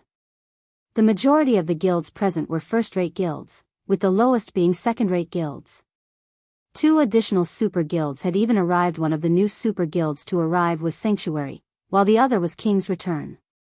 These 2 super guilds were powerhouses similar to the 9th Heaven Pavilion. Currently, the representatives of so many famous guilds, including 3 super guilds, had gathered in this one high-class restaurant. This was something that had never happened in the past, and all of this was due to the sudden appearance of a mysterious expert. Of the 3 super guild representatives, 2 were men, and the last was a woman. Among them, Swallow 9 represented the 9th Heaven Pavilion, a polished woman named Flourishing Colors represented Sanctuary, and King's Return was represented by a crude and brawny-looking man named Thunder Tiger. Flourishing Colors was a level 26 summoner, whereas Thunder Tiger was a level 26 berserker. It was clear that the 3 super guild representatives knew each other, as the moment the 3 met, they began to chat as if they were old friends. Shifeng glanced at the second floor, discovering that the high-class restaurant seemed to represent God's domain's current power, as Swallow 9, Flourishing Colors, and Thunder Tiger were representatives of super guilds. The 3 sat opposite of Shifeng. As for the representatives of first-rate guilds, they hovered nearby. As for the few second-rate guilds, they sat near the staircase. The hierarchy had been clearly established. The 3 belonging to super guilds paid no attention to those belonging to first-rate guilds, and those belonging to first-rate guilds paid no attention to the second-rate guilds. The representatives present only spoke to those on the same level as themselves. If Zero Wing attended this gathering, its representative would most likely have to stand at the restaurant's entrance. After half an hour, Swallow 9 finally spoke. I've put together my 1,000 gold. Please take a look, Swallow 9 said as he smiled at Shifeng. He then placed his coin pouch on the table. Although the coin pouch was only the size of a fist, this was only an illusion. Regardless of how much money it contained, the coin pouch would retain the same size. Moreover, a player's coin pouch was bound to them, and nobody could steal it. However, others could still check the amount inside with the owner's permission. Brother expert said that one would qualify to trade with you so long as they have 1,000 gold. I happen to have 1,000 gold with me. Please check it for yourself, brother expert. Thunder Tiger similarly placed a coin pouch on the table. I have the same. Flourishing Color smiled faintly as she, too, revealed her coin pouch. For a time, the various guild representatives on the second floor promptly presented their coin pouches to Shifeng, allowing him to inspect them. As the crowd waited for Shifeng's inspection, instead of actually doing so, Shifeng smiled and said, "That won't be necessary. I believe that the guilds present should not be so poor as to not even possess 1,000 gold. Since all of you have 1,000 gold on your persons now, you all qualify to trade with me. However, the items I wish to sell are limited. Since there are so many people here, I'm sure none of you will oppose an auction, right?" Suddenly, the crowd understood Shifeng's intentions. This was a public auction. If so, the items would definitely be sold far above market value. Realizing the truth of the matter, everyone's expressions darkened. Of course, you can also choose not to buy my items. I won't force those who are unwilling. Shifeng yawned. Slowly, he said, if anyone is not interested, you are welcome to leave. Yet, even after Shifeng's declaration, not a single representative turned to leave. They all wanted to see the reason behind Shifeng's confidence. Since everyone agrees, I'll begin with the first item, then, Shifeng said as he swept a glance over the crowd in the hall, nodding with satisfaction. Everything was going according to plan. What happened next would depend on how these people would compete. Hearing Shifeng begin the auction, the crowd grew tense. Even Swallow 9, Thunder Tiger, and Flourishing Colors, the representatives of 3 super guilds, focused on Shifeng's every move. In the next moment, Shifeng took out a piece of equipment from his bag. Looking at the glow of the equipment, it seemed to be fine gold rank, not dark gold rank as everyone had expected. Even so, fine gold equipment was quite valuable. Currently, fine gold equipment was very rare. Although some were available on the virtual trade center, most of those items had inferior attributes. Initially, everyone had thought Shifeng would state the starting bid for the equipment, signaling the representatives to begin. However, Shifeng proceeded by revealing another piece of equipment. Moreover, this item was also fine gold ranked. 1 piece. 2 pieces. 3 pieces. Shifeng displayed a total of 6 pieces of equipment. Moreover, although these 6 pieces were all different, they possessed a single style, that is, a fine gold set equipment. The crowd was stupefied when they saw the dragon scale set equipment on the table. They even wondered if their eyes played tricks on them. Though large guilds had several pieces of dark gold equipment, not even the super guilds possessed a fine gold set equipment. Yet, an unknown expert like Shifeng had one. Chapter 470, Strong Appearance. Both the appearance and attributes of the dragon scale set equipment were far more powerful than ordinary fine gold equipment. Furthermore, one had to consider the set effects. When Shifeng placed the dragon scale set equipment on the table, he did not hide the set's attributes, allowing everyone to examine the set. These are the set effects of a fine gold set equipment. The effects of this dragon scale set are insane. It could rival the effects of that rumored Warfire set. I've seen the effects of the Warfire set before. Warfire is more suited for PvP, while this dragon scale is suited for dungeon raiding. It is what guilds need most right now. The crowd was dumbfounded after reading the dragon scale set equipment's information. Aside from how important the ignore levels effect was to players right now, the fury effect alone could raise their damage to a whole new level. There were also the strength and agility attribute increases, both of which were the most important attributes to any physical class overall. Every set effect of the dragon scale set was very useful to a physical class. If equipped, a player's combat power would instantly rise by 2 or 3 levels. It was frightening. You've seen the equipment for yourselves. The bidding will start at 100 gold, with a minimum bid increment of 1 gold. Shifeng chuckled. He then announced, "You may begin." Before the crowd could recover from their shock, Shifeng's opening price stunned them once more. The market offer for the Warfire set equipment was also 100 gold, and the set could be upgraded to fine gold rank. Moreover, the set's level would increase with the players, and it could become a level 30 fine gold set equipment. The dragon scale set equipment was only a level 20 fine gold set equipment. The opening bid was simply too expensive. If the set were a level 25 fine gold set equipment, it might be worth 100 gold. What? Nobody's bidding? Shifeng watched the silent crowd. Leisurely, he said, "Since nobody wants to buy it, then our trade comes to an end. We don't have anything to talk about, so let's dismiss this issue." Even after Shifeng said this, the various guild representatives stood as still as stone, showing no intentions of leaving. Right now, they were like a pack of hungry wolves that had meat placed before them. How could they leave without a bite? "Brother expert, your price is somewhat high. If it were the set you wear right now, I would pay double." "That's right. I'm willing to buy the dragon scale set equipment at 60 gold. The guild representatives voiced their opinions, expressing their refusal of the high price of the dragon scale set equipment and imploring Shifeng to lower the price. After all, gold coins were not easy to come by. Now that every guild purchased coins in bulk, it had resulted in an abnormal shortage of coins. Currently, most of the guilds in God's domain relied on their money-farming teams to supply them with coins. Don't buy it if you think it is too expensive.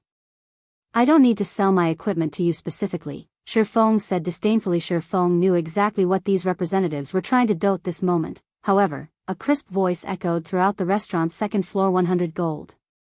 I want it. Immediately, everyone's attention shifted towards the person who placed the bid, discovering a bright and attractive beauty.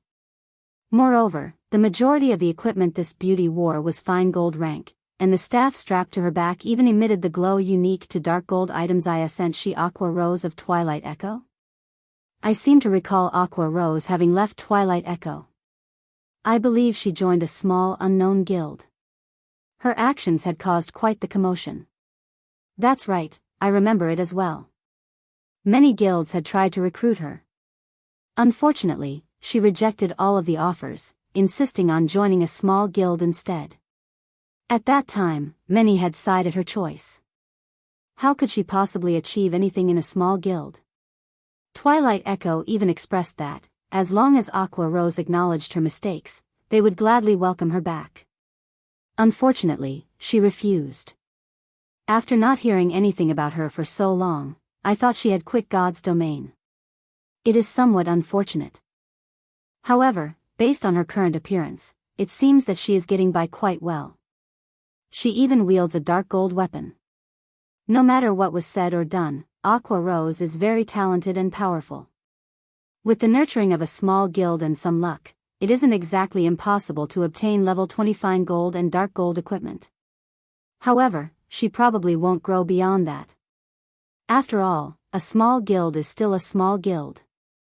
The crowd instantly fell into a discussion about Aqua Rose.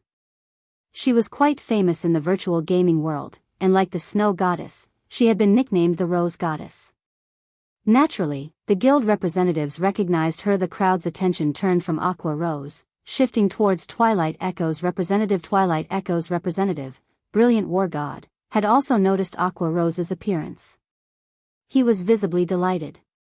It was especially true when he heard everyone's evaluation of the woman. Ever since he had suffered defeat at Shifeng's hands, due to the punishment from the system, his leveling speed had slowed to a crawl. Even when he accompanied others, he could not level any faster. Having no other choice, he chose to act as the guild's representative and mingled in Blackwing City. He hated Shifeng fiercely for placing him in his current situation. Previously, he had allowed Aqua Rose to leave Twilight Echo with ulterior motives. He wanted to teach Aqua Rose that she was nothing without Twilight Echo, and in the end, she would beg to return to the guild. However, upon seeing Aqua Rose's equipment and level, Brilliant Wargod's expression sank, disappointed. Keep up your pretenses. I want to see just how long you can keep up the act. Brilliant Wargod had paid close attention to Zero Wing, so he knew that Zero Wing was currently engaged in an all-out war against Overwhelming Smile. Others might not know Overwhelming Smile's backer, but he did. A tiny guild like Zero Wing would only last a few more days. Alright, 100 gold going once. 100 gold going twice. Shifeng did not care whether the crowd paid attention to Twilight Echo's representative or not. He just smiled faintly as he confirmed the bid. Immediately, his words shook everyone back to their senses, and the representatives promptly started shouting their own bids. 101 gold. 103 gold. 108 gold. The dragon scale set equipment that nobody wanted had suddenly risen to a price of 132 gold. What had happened to 100 gold is too expensive? Their complaints had been nothing more than nonsense. After all, this was a level 20 fine gold set equipment that none of the guilds in God's domain possessed. Although the set was not particularly suitable for MTs, it still had better effects than the individual equipment pieces that their MTs currently wore. How could they possibly give up on it? When Thunder Tiger placed a bid of 132 gold, the crowd began to hesitate. 150 gold. Aqua Rose calmly rose the bid. The crowd turned to look at each other, shocked. Even to a large guild, 150 gold was not cheap. To a small guild, that should practically be all they had. Yet, Aqua Rose seemed not to care about the price at all. The representatives began to wonder what kind of guild supported Aqua Rose. 155 gold. Swallow 9 stated 158 gold. Flourishing colors began to bid as well. 150 gold was almost the limit a first-rate guild would willingly bid, any more would be too expensive. However, the three super guilds did not care about this price just as the three super guilds began to compete with each other. 200 gold. Although Aqua Rose's voice was not particularly loud, her bid swept through the crowd like a chilling wave. Chapter 471, It is difficult to breed true dragons in shallow waters. 200 gold coins. The crowd immediately fell silent. Everyone turned to Aqua Rose, the rose goddess who had left the first-rate guild Twilight Echo. She's insane. Spending 200 gold coins just to garner some fame is foolish. Does the guild behind her really possess so much money that they can disregard 200 gold? Every representative had their own speculation. Some believed that Aqua Rose was trying to use the money to buy fame, while some believed that the guild supporting her possessed an extraordinary background.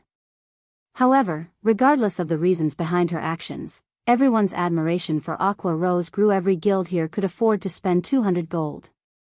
After all, before Shifeng had started his auction, he had required that anyone who wanted to trade with him must first carry 1,000 gold on them. If not for the 1,000 gold in their bags, they would not be so shameless as to participate in the auction.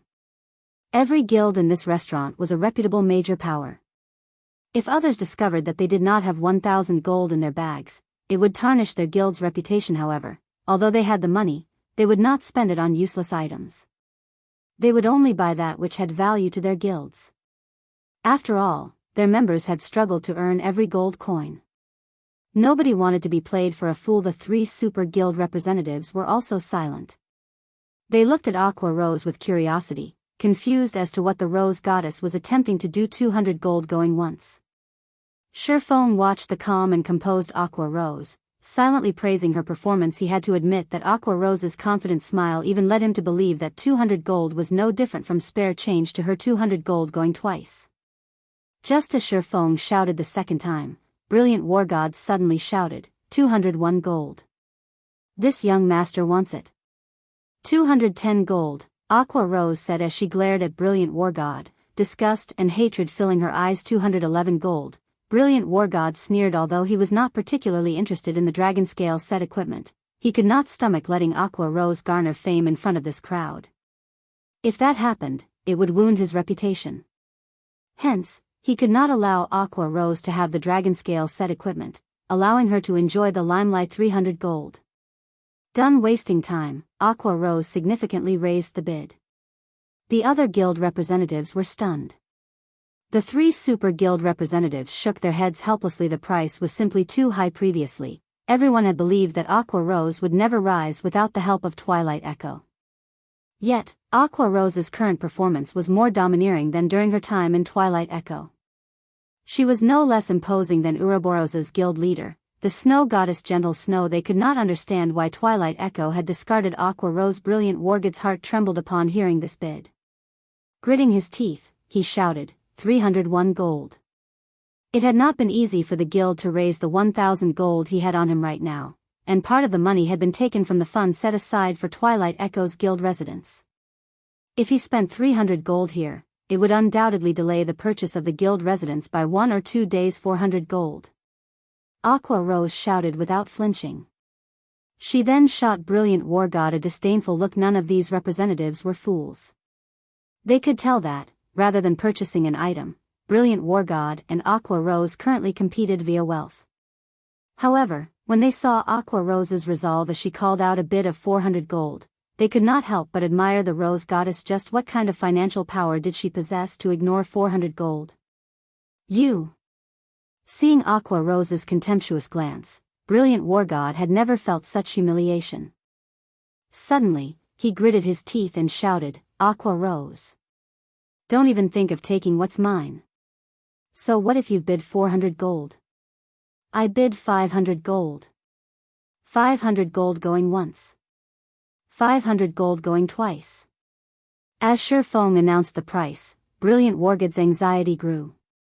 He was deeply afraid that Aqua Rose would place an even higher bid. At that time, he would have to raise his bid even further. Only when Shifeng shouted the third time did Brilliant War God reveal a victorious smile.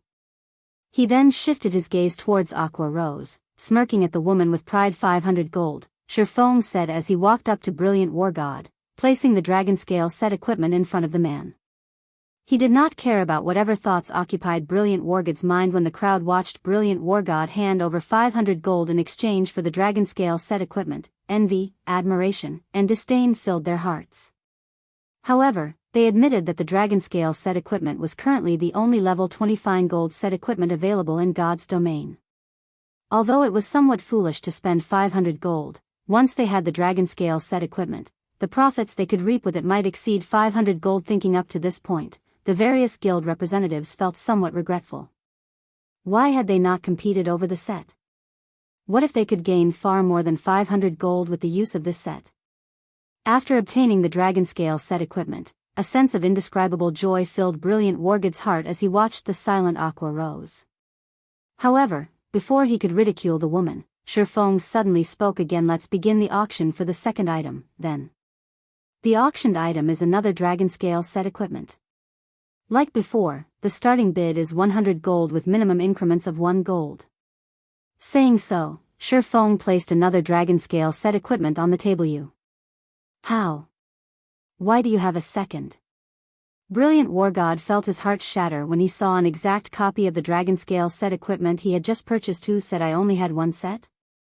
Shifeng rolled his eyes at Brilliant War God before proceeding with the auction. Brilliant War God's elation deflated. When he saw Aqua Rose's laughing expression, he even had the thought of killing himself. When the crowd saw the second dragon scale set equipment on the table, they all glanced at their fellow representatives. Nobody had expected Shifeng to have a second set. The regret that they had felt immediately vanished. They had somewhat admired Brilliant War God for spending 500 gold to purchase the first level 20 fine gold set equipment in God's domain. Now, however, that admiration turned into ridicule. 150 gold. I bid 155 gold. Previously, everyone had felt that 100 gold was too expensive. Now, however, multiple guilds simultaneously began the bid with 150 gold. However, just like before, Aqua Rose immediately dashed everyone's hopes by bidding 200 gold. This time, the 3 super guild representatives did not hesitate as they shouted higher bids. Items of rarity were expensive. It was especially true during the early stages of God's domain. Just a single piece of equipment could significantly affect the future development of a guild, not to mention a fine gold set equipment. In the end, Aqua Rose purchased the second dragon scale set equipment at 280 gold. The many guild representatives envied and admired her. Simultaneously, they also could not help but acknowledge that Aqua Rose was really amazing. Even after leaving Twilight Echo, she was still so well off. One could just imagine how capable she was. On the other hand, Twilight Echo had been so blind as to chase Aqua Rose out of the guild. As everyone admired Aqua Rose, interest in her guild also began to grow. It was difficult to breed a true dragon in shallow waters. Aqua Rose was undoubtedly a true dragon. No ordinary guild would be good enough to catch her eye soon. Shifeng took out the third dragon scale set equipment, rendering the crowd utterly speechless. They had even started to suspect that the dragon scale set equipment was some kind of common good that could be purchased anywhere. However, nobody complained. On the contrary, they all were elated because they had another chance to compete. Shifeng had never mentioned how many sets he had on hand. What if this one was the last? Hence, everyone gritted their teeth and placed their bids. In the end, Swallow 9 won the third set for 291 gold, following which, Shifeng revealed the fourth set, which Sanctuary's Flourishing Colors won for 303 gold. Thunder Tiger of King's Return won the fifth set for 322 gold, whereas a first-rate guild purchased the sixth set for 337 gold. Initially, everyone had believed that Shifeng would reveal the seventh set. In the end, however, Shifeng announced that the sixth was the last he had on him. This revelation had caused the crowd to regret not bidding higher. None of the guilds had cared much for obtaining a fine gold set equipment when no one else had owned one. However, now that some guilds had obtained one, things had changed. It was highly possible that due to the dragon scale set equipment, these guilds would take the lead in conquering level 20 large-scale team dungeons. At that time, these guilds would gain a massive advantage over the others. Chapter 472, Massive Profits.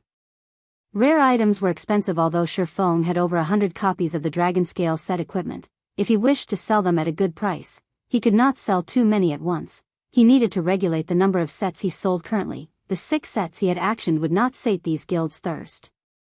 Even if he tripled or quadrupled that number, the price they were willing to pay would not decrease. However, Shifeng would not do so. 6 sets were the limit.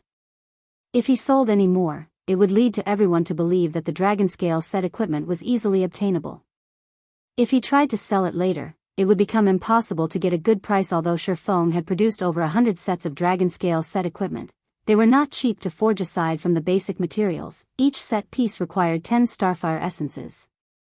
One dragon scale set equipment cost more than 10 gold to produce. After factoring in the forging success rate, a single dragon scale set equipment cost 30 gold. If anyone else forged the set, it would cost them over 100 gold. Naturally, Shifeng could not sell the dragon scale set equipment for a low price. Despite Shifeng stating that he did not have another dragon scale set equipment on him, none of the various guild representatives believed him. Shifeng had been able to reveal 6 sets in a row. No matter how one looked at it, Shifeng must have found a special channel to obtain the dragon scale set equipment. Unfortunately, only he knew his source. However, they could do nothing if Shifeng insisted that he had run out of stock. Many of the representatives who had failed to purchase a set for themselves struggled with their reluctance to accept the situation. On the other hand, Aqua Rose's appearance had incited a heated discussion. The crowd was quite curious about the guild behind Aqua Rose. Even first-rate guilds like theirs had to hesitate before finally deciding to bid for the dragon scale set equipment, their hearts aching at the expense. The guild behind Aqua Rose, on the other hand, was actually willing to spend so much gold just to purchase a dragon scale set equipment. It was really surprising. After the auction concluded, Shifeng did not linger in the restaurant. Instead, he left and searched for a hotel to rest and change his appearance using the demon mask once again. Sure enough, there are quite a number of people following me. Shifeng glanced at the players inside the hotel's lobby. The moment he came downstairs, these players had promptly turned to look at him. No matter what was said or done, the dragon scale set equipment was a level 25 gold set equipment. The various guilds' desire for the dragon scale set equipment was self-evident. Even if he did not sell the set in bulk, it difficult to avoid attracting attention. These guilds would naturally try to discover the origin of the dragon scale set equipment. If these guilds learned that the dragon scale set equipment originated from Zero Wing would become a target. It was already troublesome enough dealing with one overwhelming smile. If other first-rate guilds and super guilds joined the fray, Zero Wing would be cut off from its path of survival. Currently, unlike other guilds that branched out to various cities and kingdoms, Zero Wing developed itself solely in White River City. In general, the guild was only famous in Star Moon Kingdom. Outside of Star Moon Kingdom, it was simply another unknown guild to these first-rate guilds and super guilds in Blackwing City. Zero Wing was not even a speck of dust. It was not worthy of their attention in the least. No lion recognized the ants beneath its feet. Shifeng could cope in White River City while facing one overwhelming smile. However, Zero Wing would end up in an extremely precarious situation should the many large guilds present move against it. This was also why Shifeng had called Aqua Rose. The first reason was to hike up the price of the dragon scale set equipment. The second was to avoid attracting these large guilds' suspicion when the set appeared in Zero Wing. You guys have fun waiting here. Then Shifeng smiled faintly as he left the hotel. From the moment he entered the lobby to the moment he left, none of the trackers paid him any mind. After leaving the hotel, Shifeng immediately hailed a horse carriage and rode it to the Blackwing auction house. Other than holding the weekly large-scale auctions, the Blackwing auction house was also a hub for players to sell their items. However, the items sold here were only available through the Blackwing auction house. These items would not be available elsewhere. Although the sales scope was very narrow, Blackwing City's main role was to act as a trade hub. Guilds and players from various kingdoms and empires preferred to sell their items in the Blackwing auction house, as it was far more lucrative to sell them here than it was to use their respective auction houses. Upon his arrival at the Blackwing auction house, Shifeng placed 80 sets of the dragon scale set equipment up for sale without hesitation. He sold the sets in batches, selling only 2 or 3 sets at a time at intervals of around 1 hour. Meanwhile, the starting bid he set was 200 gold. After Shifeng finished his tasks, he left Blackwing City. However, shortly after Shifeng's departure, The Blackwing auction house exploded. It's actually the Dragonscale set equipment. It can't be, right? Someone is actually selling the Dragonscale set equipment on the auction house. The price is high. That person set the starting price at 200 gold. Players who frequented the Blackwing auction house drooled when they saw the Dragonscale set equipment. Who knew how many items they had to sell to afford the price tag of this set equipment? News of the situation swiftly spread throughout Blackwing City. Previously, due to Shifeng auctioning the Dragonscale set equipment, information regarding the set had long since flowed between the various large guilds. Moreover, the fact that the three super guilds had each purchased a Dragonscale set equipment had placed a significant amount of pressure on the first-rate guilds, increasing their desire to own one for themselves. However, since Shifeng no longer sold the sets, they could only dream of owning one. Now that they had received news of more sets being available, they had to compete for them for a time. The Dragonscale set equipment's price increased rapidly in a short moment. The bids had risen from 200 gold to 280 gold in the end. The first three sets of Dragonscale set equipment in the Blackwing auction house had sold for 316 gold, 324 gold, and 328 gold. In an instant, Shifeng had made a massive profit. However, Shifeng knew that this was only the beginning. The competition between the various large guilds was intense. It was of utmost importance to have a strong MT. Although the Dragonscale set equipment was not particularly suitable for MTs, the set effects could increase an MT's strength significantly. This alone was enough to drive the large guilds crazy over the set. Hence, the price of the Dragonscale set equipment would only increase from this point forward. Meanwhile, all of these gold coins secretly flowed into Shifeng's pockets, with none the wiser. The speed at which he currently earned money far surpassed the Starstreak trading firm. However, this could not be helped. The Starstreak trading firm's scope of operations was limited to White River City and the few surrounding cities. Meanwhile, Blackwing City catered to players across all of God's domain. Even a dozen Starstreak trading firms could not compare to the Blackwing auction house. During Shifeng's visit to Blackwing City, Overwhelming Smile had not sat idle. The slightly over 100 mysterious experts had suddenly increased to more than 200. Although these mysterious experts had slaughtered Zero Wing's members, Zero Wing was no pushover either. The guild's 50-plus Tier 1 experts had similarly caused a significant amount of trouble for Overwhelming Smile. The experts of both sides had suffered some losses. However, as Zero Wing had fewer members on their side, it began to fall behind for a time. The level 20 maps around White River City had become the battlefield for the two guilds. This had frightened other players, and nobody dared go anywhere near these battlefields. In just a few hours, both sides had suffered over 1,000 deaths. The gold coins each guild had to spend was also shocking. Each guild would, most likely, have to spend over 500 gold a day. Is Overwhelming Smile aiming for a swift conclusion? Shifeng was confused, and he frowned deeply when he saw the death count of both guilds. Chapter 473, Black Dragon Phantom. Shifeng could not help but admire Overwhelming Smile's decisiveness. They had actually increased the number of well-trained open warfare experts they had to over 200. Even first-rate guilds would not dare station over 200 experts in a single city. Not even Starmoon City would receive such treatment. After all, there were over 100 cities in the entire Starmoon Kingdom. It was not wise to put all of one's eggs in one basket. Guild leader, should I have our members go to areas with fewer resources to level?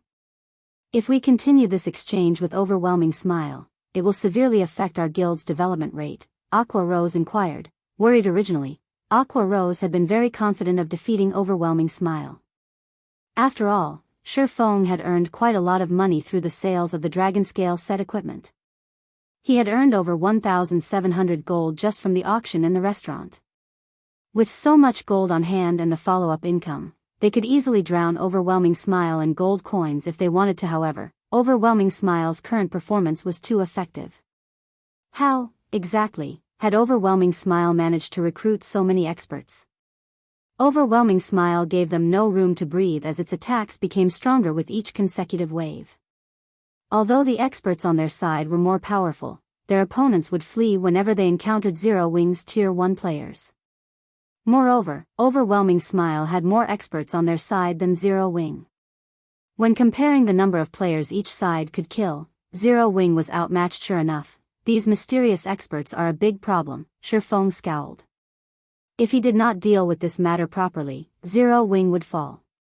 At that point, money would be useless. However, experts that used hit-and-run tactics were also the most difficult opponents to face. This was why so many powerful solo players and independent teams had caused the various large guilds massive headaches in the past, to the point where the latter did not dare provoke the former. After all, when these powerful independent players were forced into a corner, they could simply turn to guerrilla warfare and ambush the guild's members. By the time the guild's experts arrived, these independent players would be long gone unless the guild's experts arrived at the scene as soon as the independent players took action. Catching them in the fields was only a dream currently. Although both Zero Wing and Overwhelming Smile employed these hit-and-run tactics, Overwhelming Smile's experts outnumbered Zero Wing's by 4 to 1. In the long term, Zero Wing would definitely burn out. First, appear immediately. That's right. Appear immediately. Shifeng suddenly received a flash of inspiration. Smiling faintly, he said, Aqua, notify the members out in the field to report their coordinates through the guild channel should they meet Overwhelming Smile's experts. I've already tried that, it's useless. Our men cannot arrive in time. Moreover, those experts are very sly. Even if we encounter them, they run the moment they see our reinforcements, Aqua Rose said, shaking her head. Give the order and leave the rest to me. Shifeng chuckled. Anyone else might be helpless in this situation. At most, he could join the hunting parties and slaughter Overwhelming Smile's members. How could he possibly be more efficient alone than Overwhelming Smile's large number of experts? However, he had the 7 Luminaries ring. As long as his target was within 40,000 yards, he could easily arrive at the first sign of trouble. I understand. Although Aqua Rose was confused about Shifeng's intentions, since he had given the order, he must have his own countermeasures before. When she had worried over the lack of guild funds, Shifeng had suddenly revealed so many sets of Dragonscale set equipment. He had even converted them into a large amount of gold, utterly surprising her. Moreover, after her act of purchasing the Dragonscale set equipment and the display of her frightening wealth, several representatives of first-rate guilds had sought her out for cooperation and resource trading.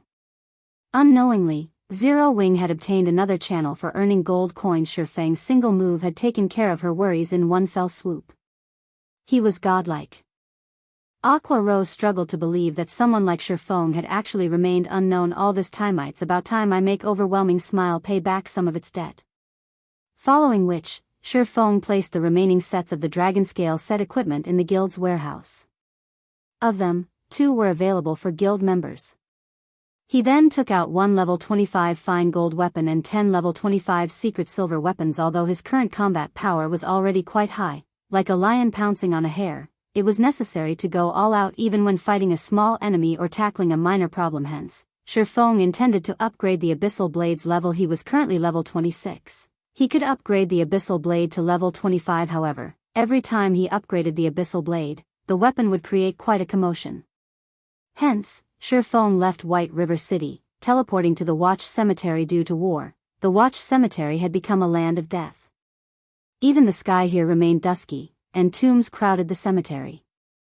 The majority of the monsters that appeared here were undead type, and although there were a lot of them, their HPs were relatively low. As it was a level 22 to level 28 map with an extremely abundant amount of resources, over a quarter of White River City's level 20+ players had come here to level up. The Watch Cemetery contained many treasure chests and hidden quests. However, the cemetery was most famous for its treasure chests. In the past, countless lucky independent players had encountered mysterious iron and even secret silver treasure chests here, obtaining plenty of top-tier equipment and items. Because of this, battles between players had frequently happened in the Watch Cemetery. Similarly, over half of the battles between Zero Wing and Overwhelming Smile occurred here. There sure are a lot of players who have died here. The moment Shifeng teleported to the Watch Cemetery, he was greeted by the sight of corpses littering the ground. The tragic scene could easily match the one in White Fog Canyon. This scene may have even been more tragic.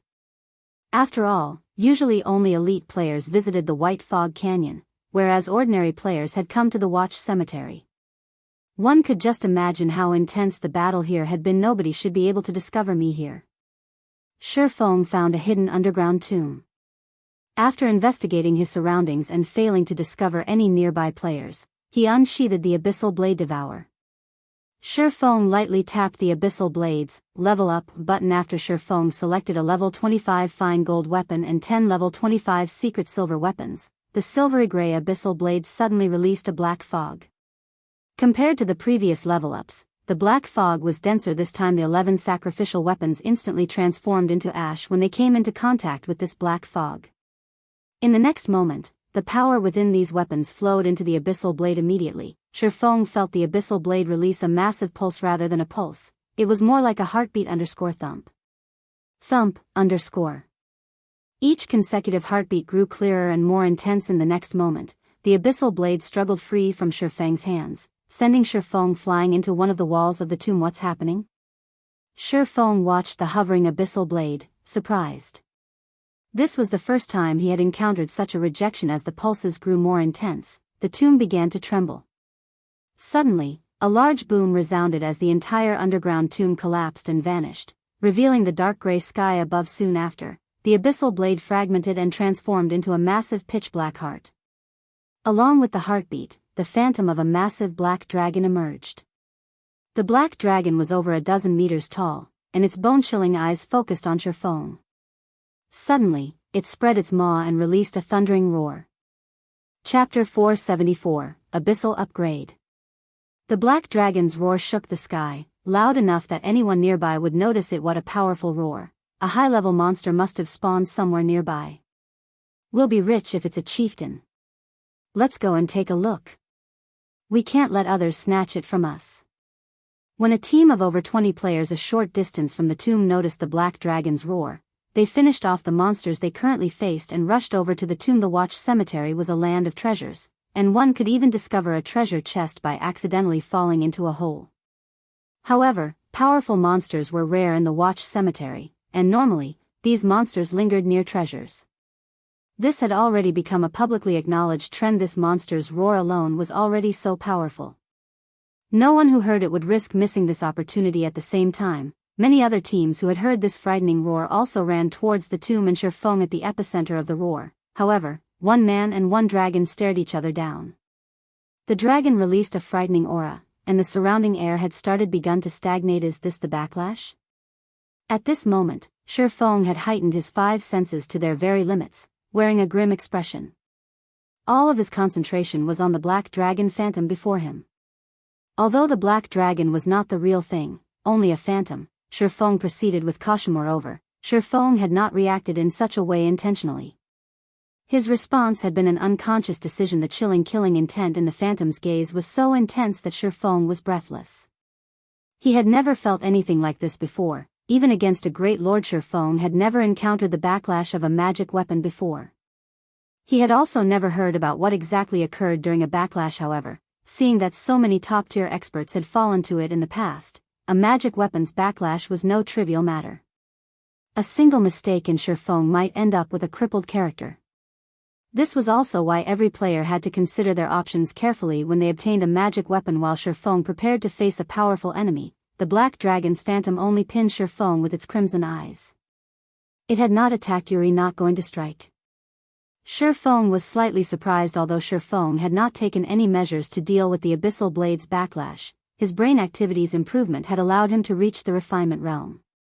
With the techniques he had learned, he was already more powerful than he had been in the past, so he was confident that he could deal with the backlash. The black dragon's phantom suddenly revealed a human-like sneer, deep disdain filling its eyes as it glared at Shifeng. Following which, the phantom vanished, leaving behind only a pile of ruins and the Abyssal Blade, which buried its blade in the ground. At this moment, the Abyssal Blade had recovered its original black color and was now thoroughly pitch black. There was a faint layer of black smoke surrounding it, and no one could see the weapon during the dead of night. Is this not the backlash? Shifeng examined the Abyssal Blade, disbelief coloring his expression. Sure enough, the more I level up the Abyssal Blade, the more powerful the black dragon becomes, and the weaker the suppression becomes. Shifeng walked over and pulled the Abyssal Blade from the ground. He then checked the attributes of the magic weapon. Abyssal Blade, one-handed sword, magic weapon. Attack power plus 423. All attributes plus 36. Attack speed plus 12. Ignore levels plus 12. Attacks have 45% chance to cause 200% damage, 20% chance to cause 300% damage, 20% chance to induce Doom Curse, reducing all attributes by 40% for 35 seconds if wielder belongs to any swordsman-related class. All skill levels plus 3 increase free ability points received for every increase in level by 2 points. Equipment level 25.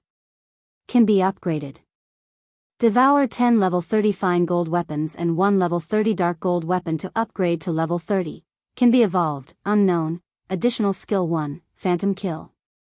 Instantly creates a doppelganger. You can control this doppelganger. Doppelganger will have 70% of original body's attributes and all skills. At the same time, doppelganger and the original body can be swapped.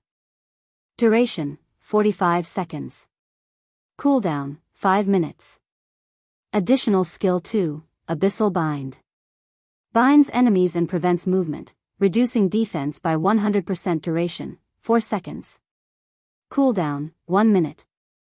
Additional skill 3, 9 Dragon's Slash.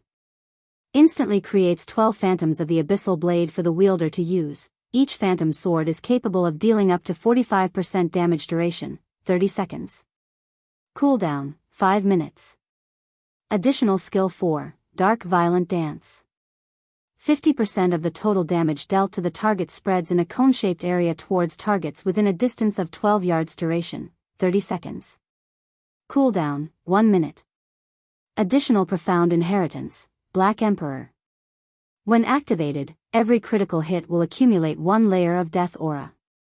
Each layer of Death Aura can be used to increase all attributes of wielder by 2% and attack speed and movement speed by 1% for 10 seconds, or be used to reduce the cooldown of a skill by 3 seconds. Maximum of 30 layers of Death Aura. Duration, 10 minutes. Cooldown, 16 hours.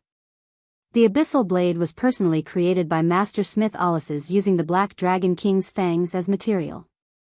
It is one of 36 famed swords, and it is ranked 31st.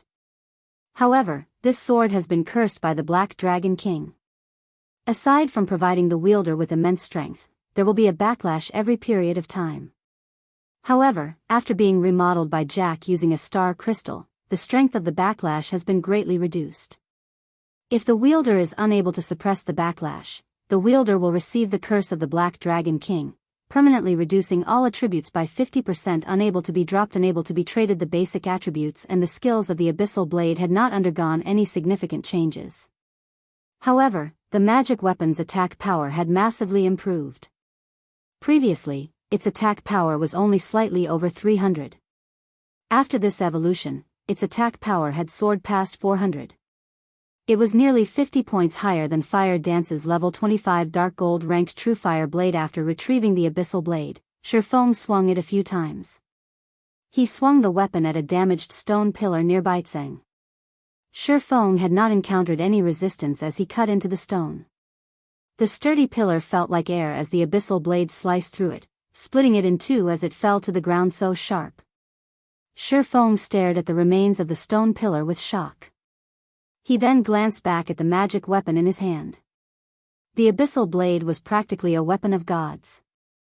With such sharpness, not even secret silver equipment could defend against it. Just as Shifeng was about to leave the tomb, over 100 players suddenly emerged from the dark forest.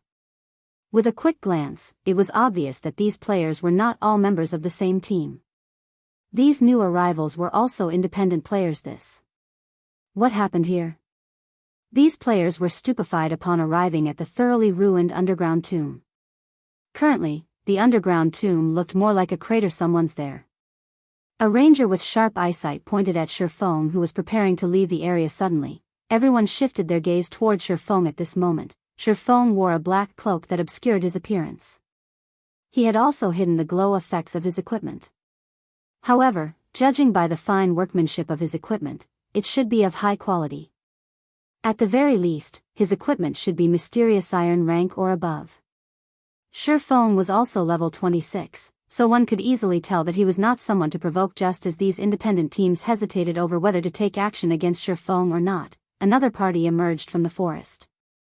Every member of this party was level 25 and above, and all of them were as robust as a bear. The other players avoided eye contact with these newcomers, intimidated by their cold gazes. Most importantly, all of their names were Crimson Brother Deep. We seem to have good luck today. With such a large commotion, a treasure must have spawned here. That brat definitely has the treasure. Yeah. His level is quite high as well. If we kill him, we will not have wasted a trip even if there is no treasure. This 6-man party paid no attention to the 100+ independent players standing in the distance. Instead, their eyes were glued onto Shifeng, looking at him as if he belonged only to them. Just who are these people? They actually dare act so arrogantly. A male player from one of the independent teams grumbled. The leader of said party glanced the party of 6 red names. Immediately, cold sweat beaded on his forehead as he hurriedly said, "Enough, we're leaving." But what about the treasure? Why should we let a single party have it? We outnumber them, the male player asked, confused enough. You stop talking. If you want to die, go ahead, but don't drag everyone else down with you. You've just arrived at Watch Cemetery, so you don't know about the unspoken rules here. There are 2 types of people you can never provoke. The first are the Tier 1 experts of Zero Wing. They are the second, Overwhelming Smiles parties. If we anger them, not a single one of us will get out of here alive. The team leader scolded as he glared at the male player. Upon hearing his team leader's words, the male player immediately shut his mouth. Before he had arrived at Watch Cemetery, he had heard of the 2 types of people his leader referred to.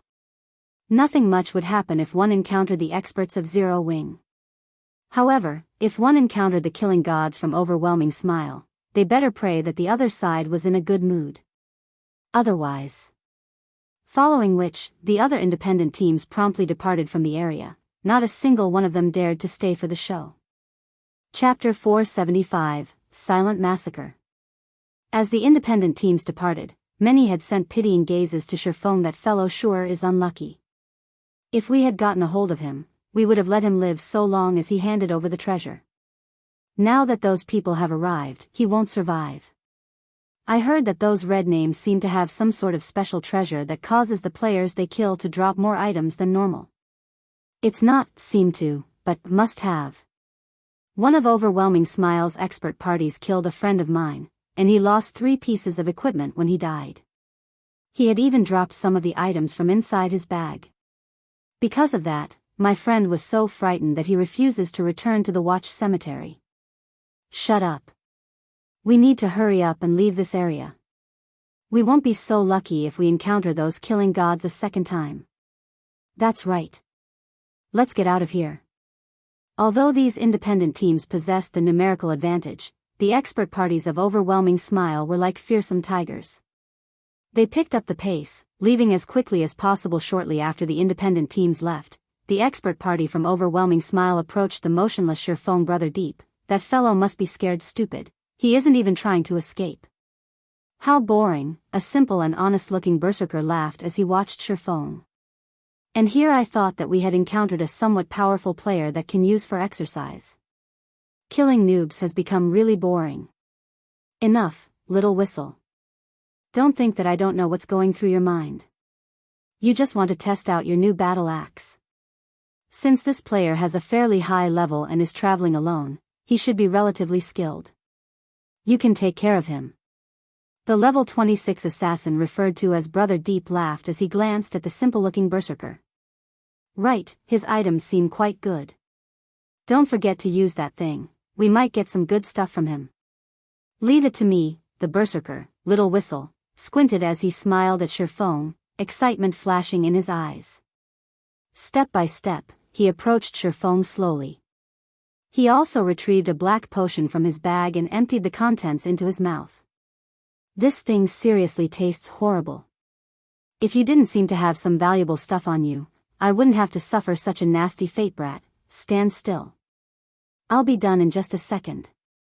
Saying so, Little Whistle raised his blood-red battle axe and swung it down towards Shifeng. Although this swing seemed casual at first glance, it contained speed, accuracy, and ferocity that far surpassed any ordinary player's attack. Moreover, the battle axe flew towards Shifeng's neck, making the attack difficult to dodge. Little Whistle's casual, yet well-calculated, attack was clearly a habit developed after many years of training. He was unlike other players whose attacks would contain many unnecessary actions and were easy to dodge. Boom. The battle axe struck the ground heavily. Huh? I missed. Little Whistle looked at his battle axe, which landed next to Shifeng's feet. He had aimed properly. Did I have too much to drink earlier? However, just as he was about to lift his blood-red battle axe once more, he suddenly saw a streak of black light flash across his eyes. Before he could react, his field of vision began to flip. In the next moment, he felt a slight pain, and his vision began to gray as his body fell to the ground. As Little Whistle was a red name, over half of his equipment dropped upon his death. Immediately after, his immortal soul flowed into Shifeng's hand. Although he can't be considered an expert, he is still a skilled veteran. He is significantly stronger than an elite player. It's no wonder a single party has been able to wipe out teams easily. Shifeng thought as he frowned at the berserker lying at his feet. He then shifted his gaze to the 5 other party members a short distance away, paying no attention to the large amount of equipment scattered before him. When the 5 experts from Overwhelming Smile saw their teammates suddenly fall to the ground, disbelief colored their faces. Just what had happened here? Why was Little Whistle suddenly dead? From the beginning, they had focused on Shifeng. However, they could say with certainty that Shifeng had not moved. They only saw a streak of black light flash across Little Whistle's body. Black light. Right, it's that black light. Everyone, be careful. That brat has some sort of special item, the assassin named Brother Deep cautioned his team. He immediately activated stealth and melded with the darkness. The other 4 party members responded by unsheathing their weapons. Watching Shifeng's every action, they had finally understood that they had encountered a slightly more difficult foe. If they did not respond properly, they might lose their lives without even knowing how they died. However, while they watched Shifeng, they discovered that the swordsman had suddenly disappeared. Where is he? The 5 of them examined their surroundings, failing to discover any signs of movement. A player had disappeared so simply right before their eyes. Was he an assassin? This thought suddenly popped into their minds. However, they had previously checked and could say with certainty that Shifeng was definitely a swordsman. Otherwise, they would not have been so carefree. After all, it would be extremely difficult to catch an assassin in stealth. While the 5 experts from Overwhelming Smile searched for Shifeng, he suddenly appeared behind the 5 players. Crap. Behind us. All 5 players were war veterans, so their sensitivity towards danger was extraordinary. They instantly discovered Shifeng, turning to attack him at this moment. However, several streaks of black light emerged from Shifeng's hand. The black lights gave the 5 experts no time to react at all, even with their acute sensitivity. Damn. The assassin named Brother Deep hurriedly used Vanish, utilizing the moment of invincibility to block this mysterious strike. However, the assassin's 4 party members were not as fortunate as the Abyssal blade bit into them. Their HPs, ranging from 3,000 to 4,000, instantly fell to 0. When the 5 experts saw this horrific damage, they looked as if they had seen a ghost. This is bad. I'll definitely die if I stay here. When Brother Deep, the only survivor remaining, saw Shifeng look directly at him with a smile, his heart pounded as goosebumps covered his body. He was clearly in stealth, other players should not be able to see him at all. Yet, pinned by Shifeng's gaze, it was obvious that the swordsman saw him as clear as day. However, Brother Deep did not know that, as a Tier 1 class, Shifeng's perception was very high. Moreover, he also had omniscient eyes. An assassin's stealth was practically useless due to his momentary shock. Brother Deep failed to avoid the streak of black light. Immediately, his HP depleted, and he was forced out of stealth.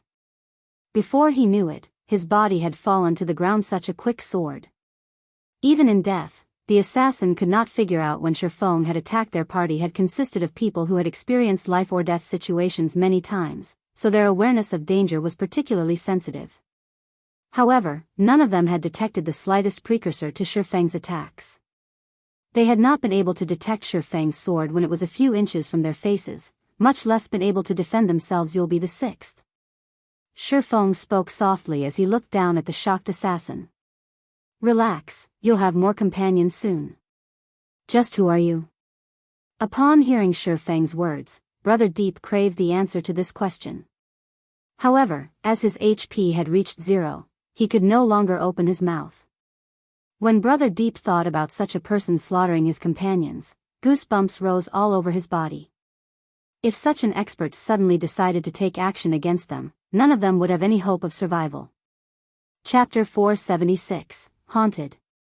Only after finishing off Overwhelming Smile's expert party did Shifeng begin to loot the items they had dropped. Since Overwhelming Smile and Zero Wing had labeled each other hostile guilds, none of the members of either guild would receive any crime value when killing each other.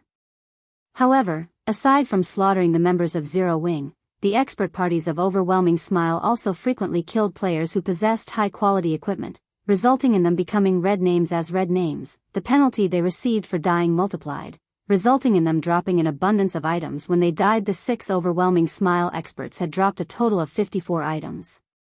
Of them, 45 pieces were equipment, with a majority of the equipment being secret silver rank, and only 8 being fine gold rank. However, this was a significant harvest. In addition, there were 9 items had dropped from the experts' bags. Of the 9 items, 7 had dropped from the first berserker Shifeng had killed in God's domain. The chance of players dropping items from their bags upon death was minuscule. However, as the Overwhelming Smile experts were red names, this chance had been multiplied by several times. Even so, it was still a very small chance. The fact that Shifeng had obtained 7 items from a single player's bag, in addition to the 45 pieces of equipment from killing a 6-man party, was mainly due to this berserker dropping all of his equipment. He had nothing left. It was unbelievable. Just how abysmal is this fellow's luck? Did he do something to anger the heavens? Not even someone who had killed thousands would have such a fate. Shifeng could not help but pity the berserker lying at his feet. Regardless of how Shifeng felt, he still pocketed the berserker's items.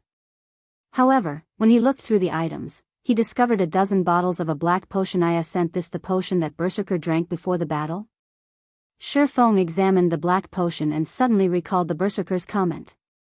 He had not given the man's words much thought at the time, but as he looked at the potion now, he realized that it was something special. The black potion would actually increase the drop rate when killing players.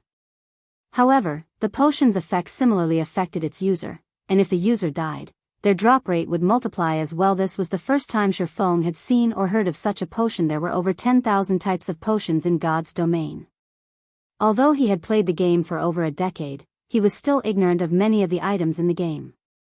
It was especially true for original creations of master alchemists, master forgers, and other lifestyle masters. Shifeng then read the black potion's data. Sure enough, this potion was crafted by a player. Shifeng could not help his shock upon reading the information of the black potion. This potion is called Haunted. Once consumed, the PvP drop rate increases from 100% to 300%. Meanwhile, if the user is killed by another player, their drop rate increases from 200% to 600%. Haunted has a duration of 5 minutes and a cooldown of half an hour. Whoever made this potion is amazing. Shifeng wanted to meet Haunted's creator. Unfortunately, the creator was displayed as unknown. It was clear that Haunted's creator wanted their identity to remain hidden. Shifeng had a significant understanding of God's domain. There were indeed tools that could increase a player's drop rate when killing other players, and every one of these tools were precious. However, Shifeng had never heard of a potion with such a function. It was inconceivable that such a potion had appeared. The current players of God's domain were still very low level, and the materials they could obtain were limited. To create such a powerful potion with such limited materials, this alchemist must be a genius. No wonder Overwhelming Smile is so zealously slaughtering other players. With Haunted, they can easily obtain plenty of valuable equipment. Shifeng suddenly understood the reason behind Overwhelming Smile's abnormal actions currently, as both Zero Wing and Overwhelming Smile fought in an all-out war against each other. Both sides had suffered significant losses in terms of equipment.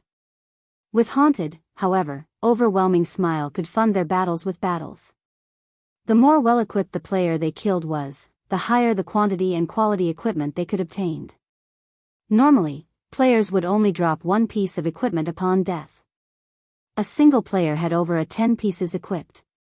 If only one out of those many pieces dropped, the chances of obtaining a good equipment was relatively low. After consuming Haunted, however, the members of Overwhelming Smile could obtain up to 3 pieces of equipment from the players they killed. significantly increasing their chances of obtaining good equipment. Since this is the case, I won't have to be polite with them. Shifeng revealed a faint smile as he stored the 12 bottles of Haunted in his bag. In reality, the PvP drop rate relied heavily on the luck attribute. Shifeng's current luck was relatively high. If he activated Divine Providence, he could raise his luck to 25 points. If Shifeng killed an ordinary player, even without consuming Haunted, it was almost certain that player would drop 2 or 3 pieces of equipment.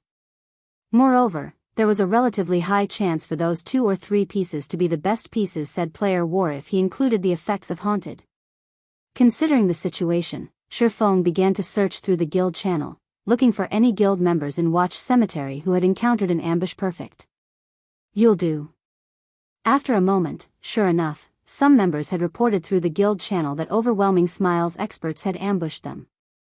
They were in the Watch Cemetery. Immediately, Shifeng input the coordinates into the 7 luminaries ring and activated space movement.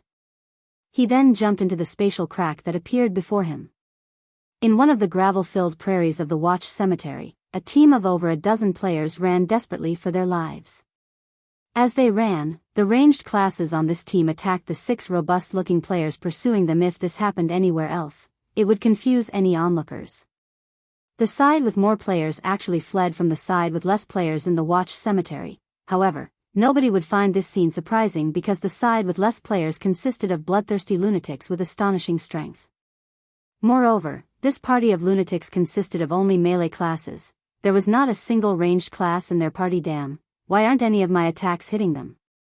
One of the escaping male elementalists grumbled, dismayed as he watched the distance between his team and their 6 pursuers decrease. Hold on for a little longer. The Tier 1 experts of our guild are heading towards us right now. A level 24 ranger, the leader of the team, tried to encourage his team members as he attacked with a frostbolt. Everyone on the team nodded to their team leader's words, newfound hope blooming in their hearts. The group of Overwhelming Smile experts behind them was simply too powerful. Before they had realized they were being ambushed, 4 of their team members had died. Although they tried to retaliate, the experts dodged or blocked most of their attacks. Only a small number of control skills had any effect. Unfortunately, none of those skills were fatal. As soon as the battle had begun, they had sent out distress messages through the guild channel, reporting their current location. Fortunately for them, one of their guild's Tier 1 expert parties was only a short distance away from them. They would be safe as long as they could reach that Tier 1 expert party. Everyone, stop! The ranger shouted when he saw a cloud of cold air rising from the ground in front of them. Before any of them had noticed, another party had appeared. Moreover, the shield warrior standing in the lead was currently using a magic scroll. Unfortunately, the ranger's command was too late as a gigantic icicle suddenly emerged from the ground. The icicle struck the players at the forefront of their team, a damage of over -1,000 points appearing above their heads. Simultaneously, frost shrouded their bodies, massively reducing their movement speed. Weary finished. Despair filled the ranger's eyes as he stared at the massive icicle in front of them. They had barely survived the pursuit of a single party of experts. Now that another party had appeared, blocking their path, they no longer had any hope of escape. Ha ha ha. Come on. Keep running. I want to see how far you can get. One of Overwhelming Smiles experts sneered upon seeing the Zero-Wing team's predicament. At this moment, however, a spatial crack appeared in the air, and a human figure suddenly emerged. Oh? It seems that I am quite lucky today. After Shifeng landed, he swept a glance over the 2 expert parties from Overwhelming Smile, a faint smile appearing on his face. Chapter 477, Youlan's Worries. In White River City, shortly after Overwhelming Smile had established its guild residence, the street outside the guild residence was already packed with players hoping to join the guild. Over 10,000 players waited for their evaluation, far surpassing Zero-Wing's guild recruitment. Currently, Overwhelming Smile offered 3 to 4 times more benefits than their rival. In addition, Overwhelming Smile had already become the unshakable overlord of Maple City. Now that Overwhelming Smile had its own guild residence, its momentum was unstoppable. As a result, many independent players who had observed the situation from the sidelines had decided to take action. In White River City, Zero-Wing only had 3 advantages. The first was the presence of Black Flame, the #1 expert of Starmoon Kingdom. There were also plenty of experts in Zero-Wing, making the guild a good place to seek guidance and improve oneself. The second was the guild residence. Members of Zero Wing could receive a large number of high-level guild quests, allowing them to level up and earn money easily. The fact that members could accumulate a double EXP buff while resting in the guild residence was also quite attractive. The third was Zero Wing's guild warehouse. A lot of top-tier equipment was constantly available for guild members to earn. These items were not available outside of Zero Wing, however. To the majority of the players in White River City, Zero Wing's most attractive benefit was its guild residence. It was the reason that many had hesitated when choosing between Zero Wing and Overwhelming Smile. However, that issue had been resolved. Now that the well-funded Overwhelming Smile had its own guild residence as well, Zero Wing had lost its advantage. Currently, compared to Overwhelming Smile, the overlord of a city, Zero Wing was inferior. It was obvious which guild they should join. We are too late, a level 23 female cleric sighed helplessly when she saw the long line of players outside Overwhelming Smile's guild residence. The cleric then turned to the level 25 female elementalist beside her, grumbling to the innocent-looking girl in silver clothing, "Rain, this is your fault. I told you that, as long as Overwhelming Smile establishes its guild residence, a ton of players are going to try to join. Now we've gotta wait so long if we want to join. Blue Bamboo, I've said it before, I'm only playing God's Domain because I am curious about this world. I want to understand more about this realistic fantasy world, and I don't really mind not joining a guild." Thoughtful Rain shook her head in response to her friend's words. She was not particularly interested in joining any guild. "Rain, you're wrong about this. God's Domain is such a vast world, and there are plenty of dangerous places. If we're not strong enough, how can we explore those places? Meanwhile, joining a guild is undoubtedly the fastest way to grow stronger," the female cleric named Blue Bamboo countered. "Just look at how poorly we are faring right now. We bought a majority of our equipment.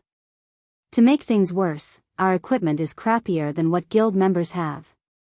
In that case, shouldn't we join Zero Wing?" Thoughtful Rain asked, confused.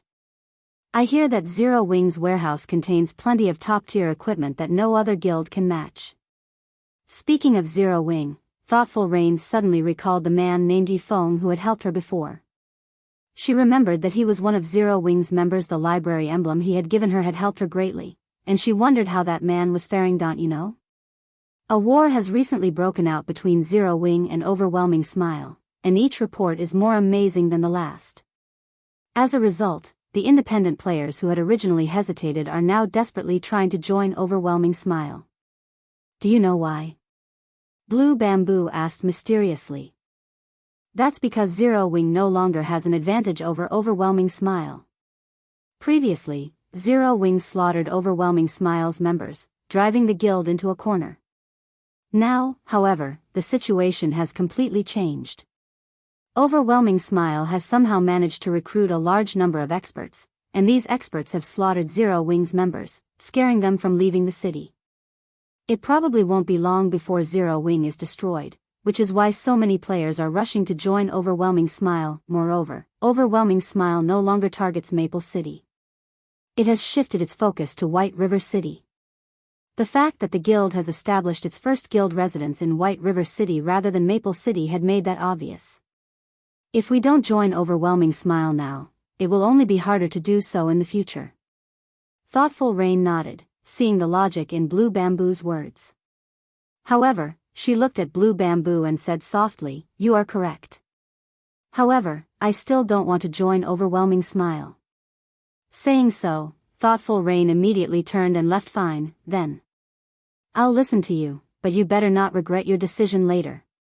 Blue Bamboo took one last glance at Overwhelming Smile's guild residence before following Thoughtful Rain. Meanwhile, inside Overwhelming Smile's guild residence, all of the guild members were currently in a celebratory mood. Initially, Zero Wing had been a thorn in their side. Now, however, their problems had been solved. With over 200 experts from their guild ambushing the members of Zero Wing, the war had turned to their favor.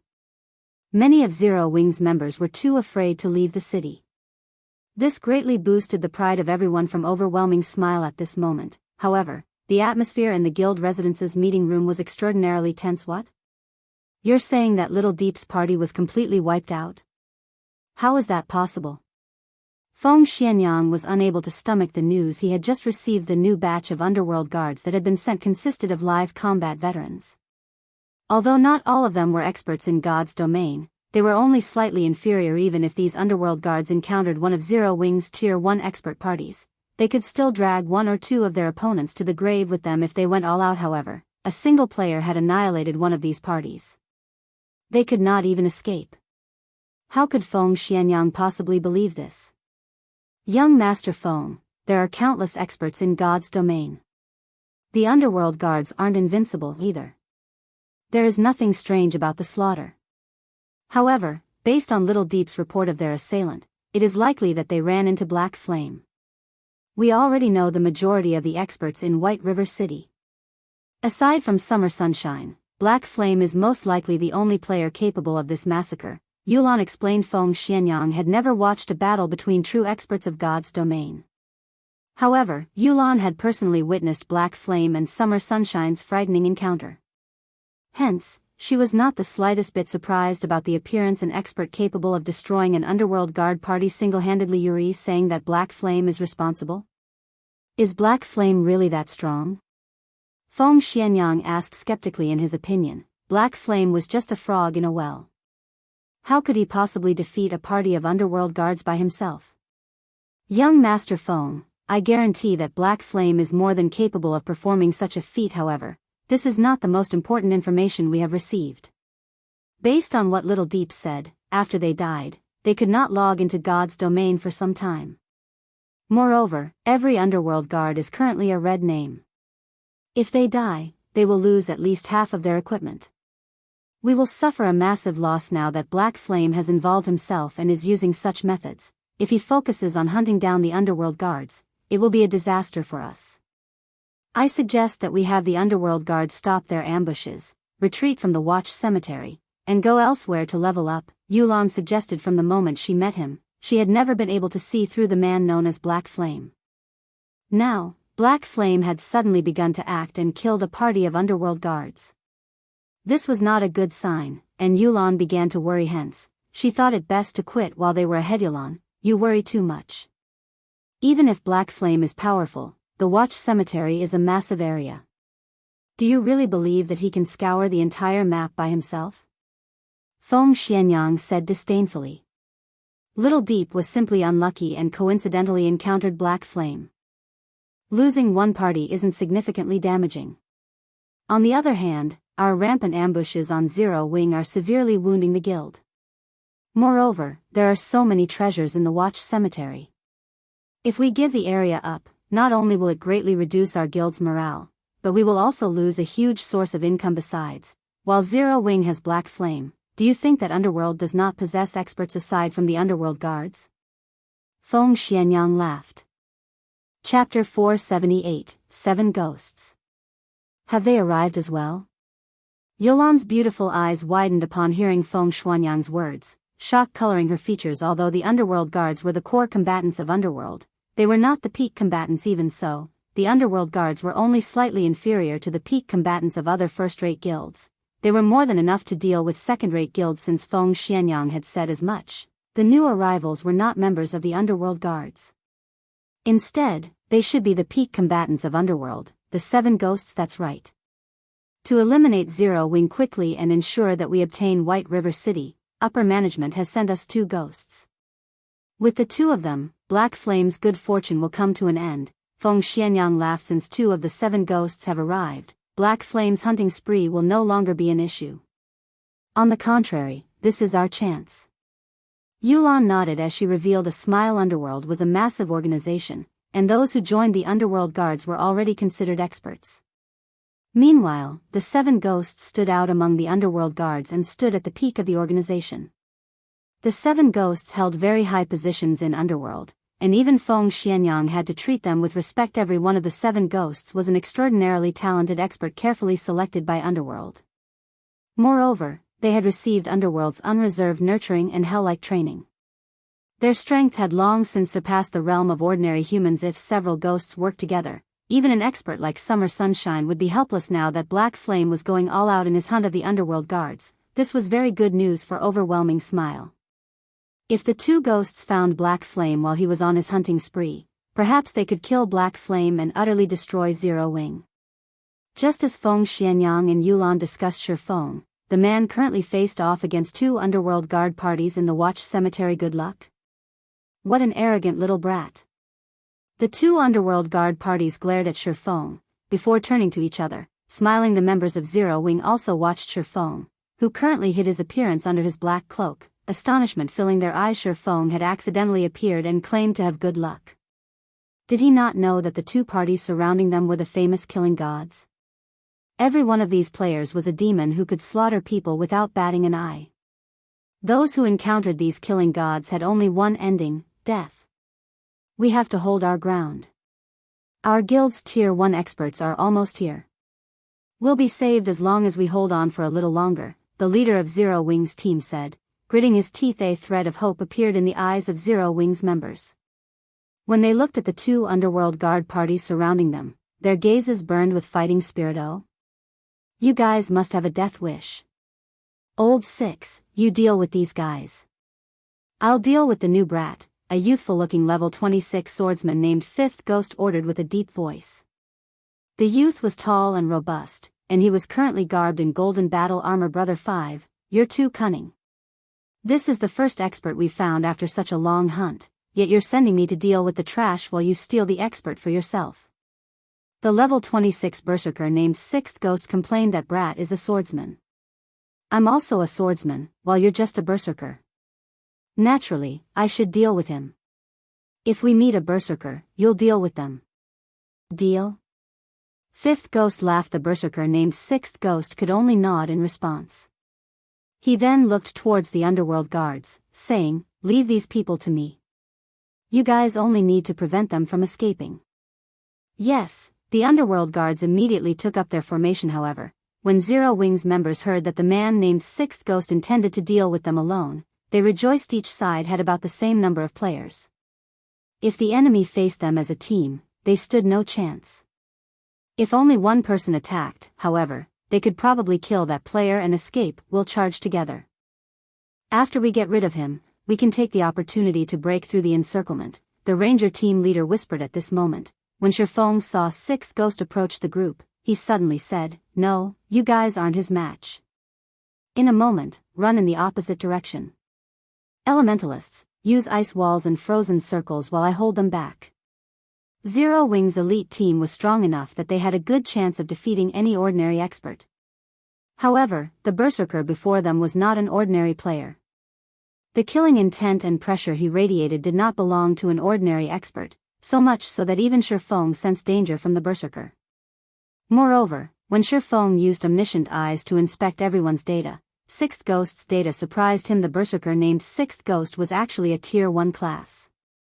This was the first time Shifeng had encountered a Tier 1 class belonging to another guild. The swordsman named Fifth Ghost was also a Tier 1 class. Judging from the respectful attitudes the underworld guard parties showed these two players, Shifeng guessed that the two were not ordinary characters.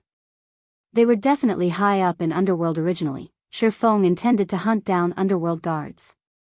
Now, however, rather of hunting a cat, he had found a tiger. Thank you for the warning. However, we are the elites of Zero Wing.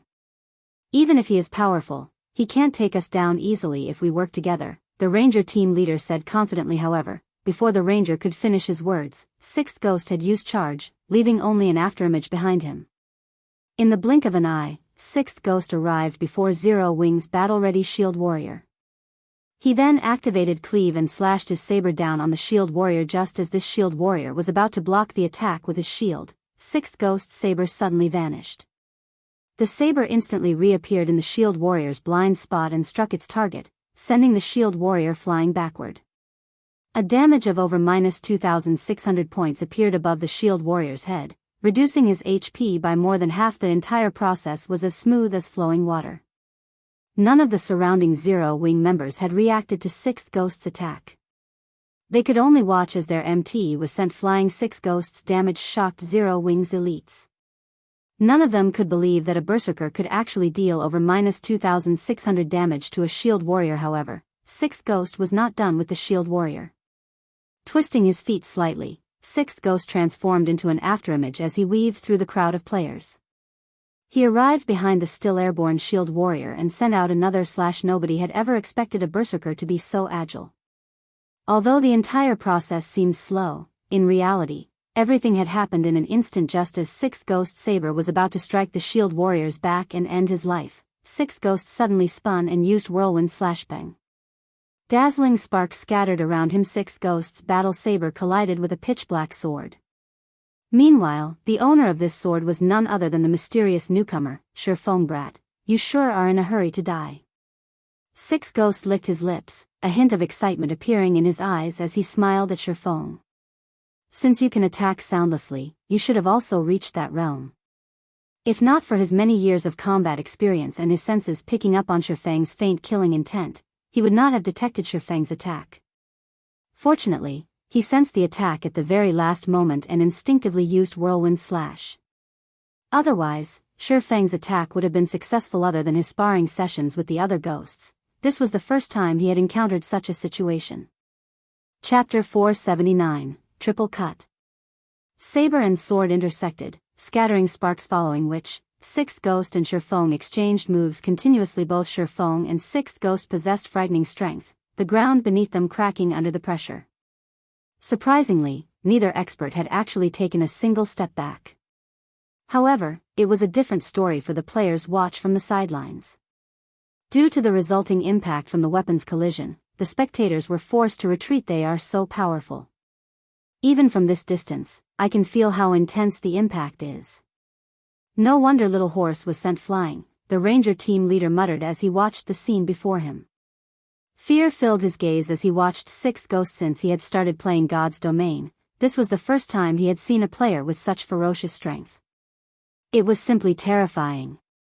However, the fact that Shifeng could contend with such a monster was just as astounding. At this moment, the Tier 1 swordsman, Fifth Ghost, gaped at the two combatants with utter disbelief. Just who is that? He can compete with old Six's strength. Fifth Ghost's gaze sharpened as he began to watch Shifeng carefully. In terms of strength, a Tier 1 berserker was definitely the strongest of all the classes. Moreover, Fifth Ghost knew how Sixth Ghost had allocated his free attribute points. They had all gone into his strength. Every piece of Sixth Ghost's equipment was also strength-based. Yet, a swordsman like Shifeng was on equal footing with Sixth Ghost. It was inconceivable. Among the 7 ghosts, Sixth Ghost's strength ranked third. Even a swordsman like himself refused to confront Sixth Ghost directly, relying on techniques to achieve victory instead. Now that an expert, capable of matching Sixth Ghost's strength, had appeared, Fifth Ghost could not help but focus on the fight. Brat, it seems that you're a Tier 1 class as well. I won't continue playing games, then. Sixth Ghost roared, and suddenly, the skin covering his entire body turned red. His momentum had also changed as a violent aura surged forth from his body. This move was a Tier 1 skill belonging to Tier 1 berserkers, Bull's Rage, which increased the player's strength by 20% for 15 seconds. Sixth Ghost's strength had already been quite high. Now that it had increased by another 20%, simple gestures were enough to crack the land beneath his feet. You are 10 years too early if you think you can compete with my strength. Sixth Ghost swung his battle saber, which was as tall as he was, slashing the blade down on Shifeng. Both his speed and power far surpassed his previous attacks, yet Shifeng did not try to dodge this attack. Instead, he swung the abyssal blade in his hand towards Sixth Ghost's saber. Everyone was confused. Even Fifth Ghost, who watched from a distance, revealed a disdainful sneer at this sight. Sixth Ghost's Bull's Rage was not the average skill. Rather, it was an enhanced skill. Unlike the normal version, the enhanced version of Bull's Rage increased a player's strength attribute by 30%.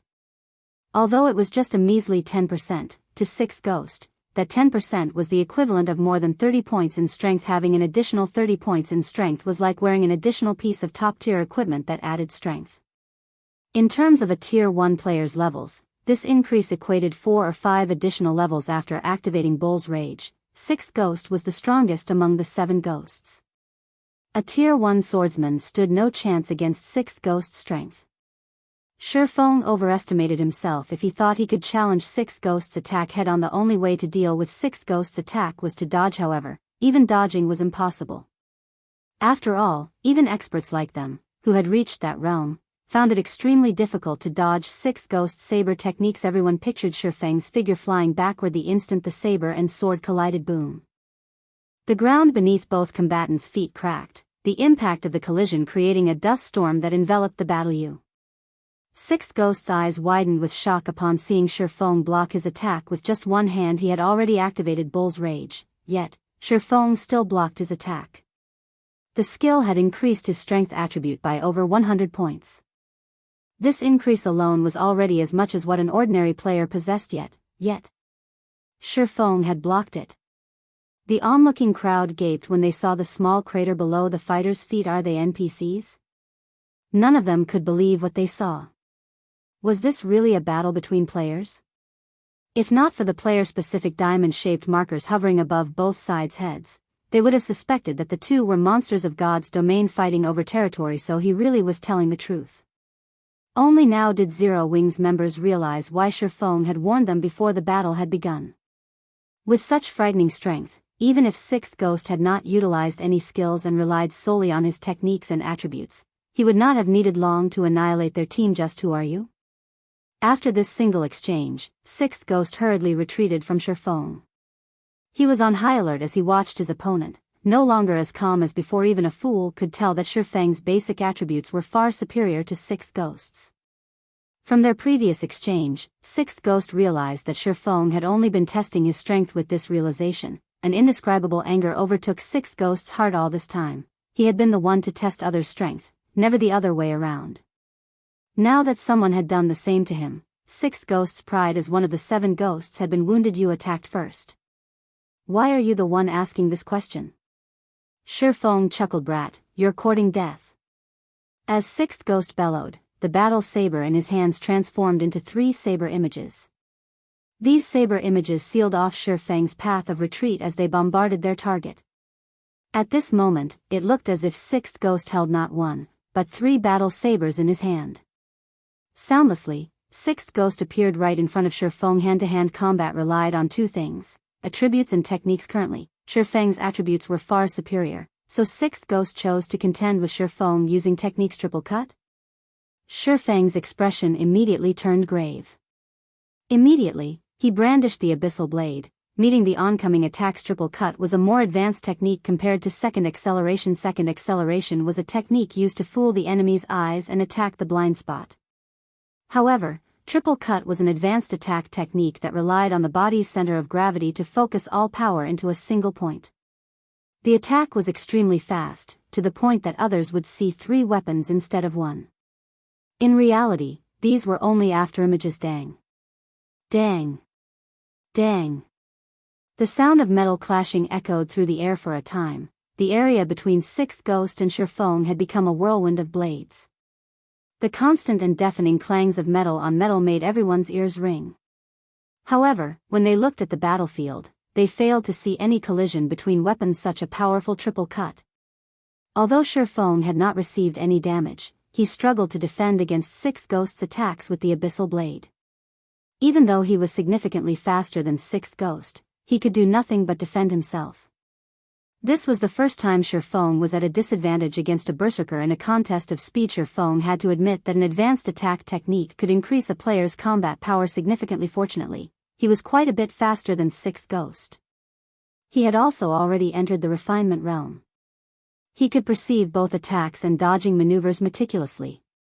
Otherwise, he would have already died under Sixth Ghost's triple cut. However, although Shifeng struggled to cope with the attacks, Sixth Ghost was not having an easy time, either. Even after using Bull's Rage, every time he crossed blades with Shifeng, he could feel his hands tremble from the resulting impact. His HP had even begun to fall slowly with each consecutive impact.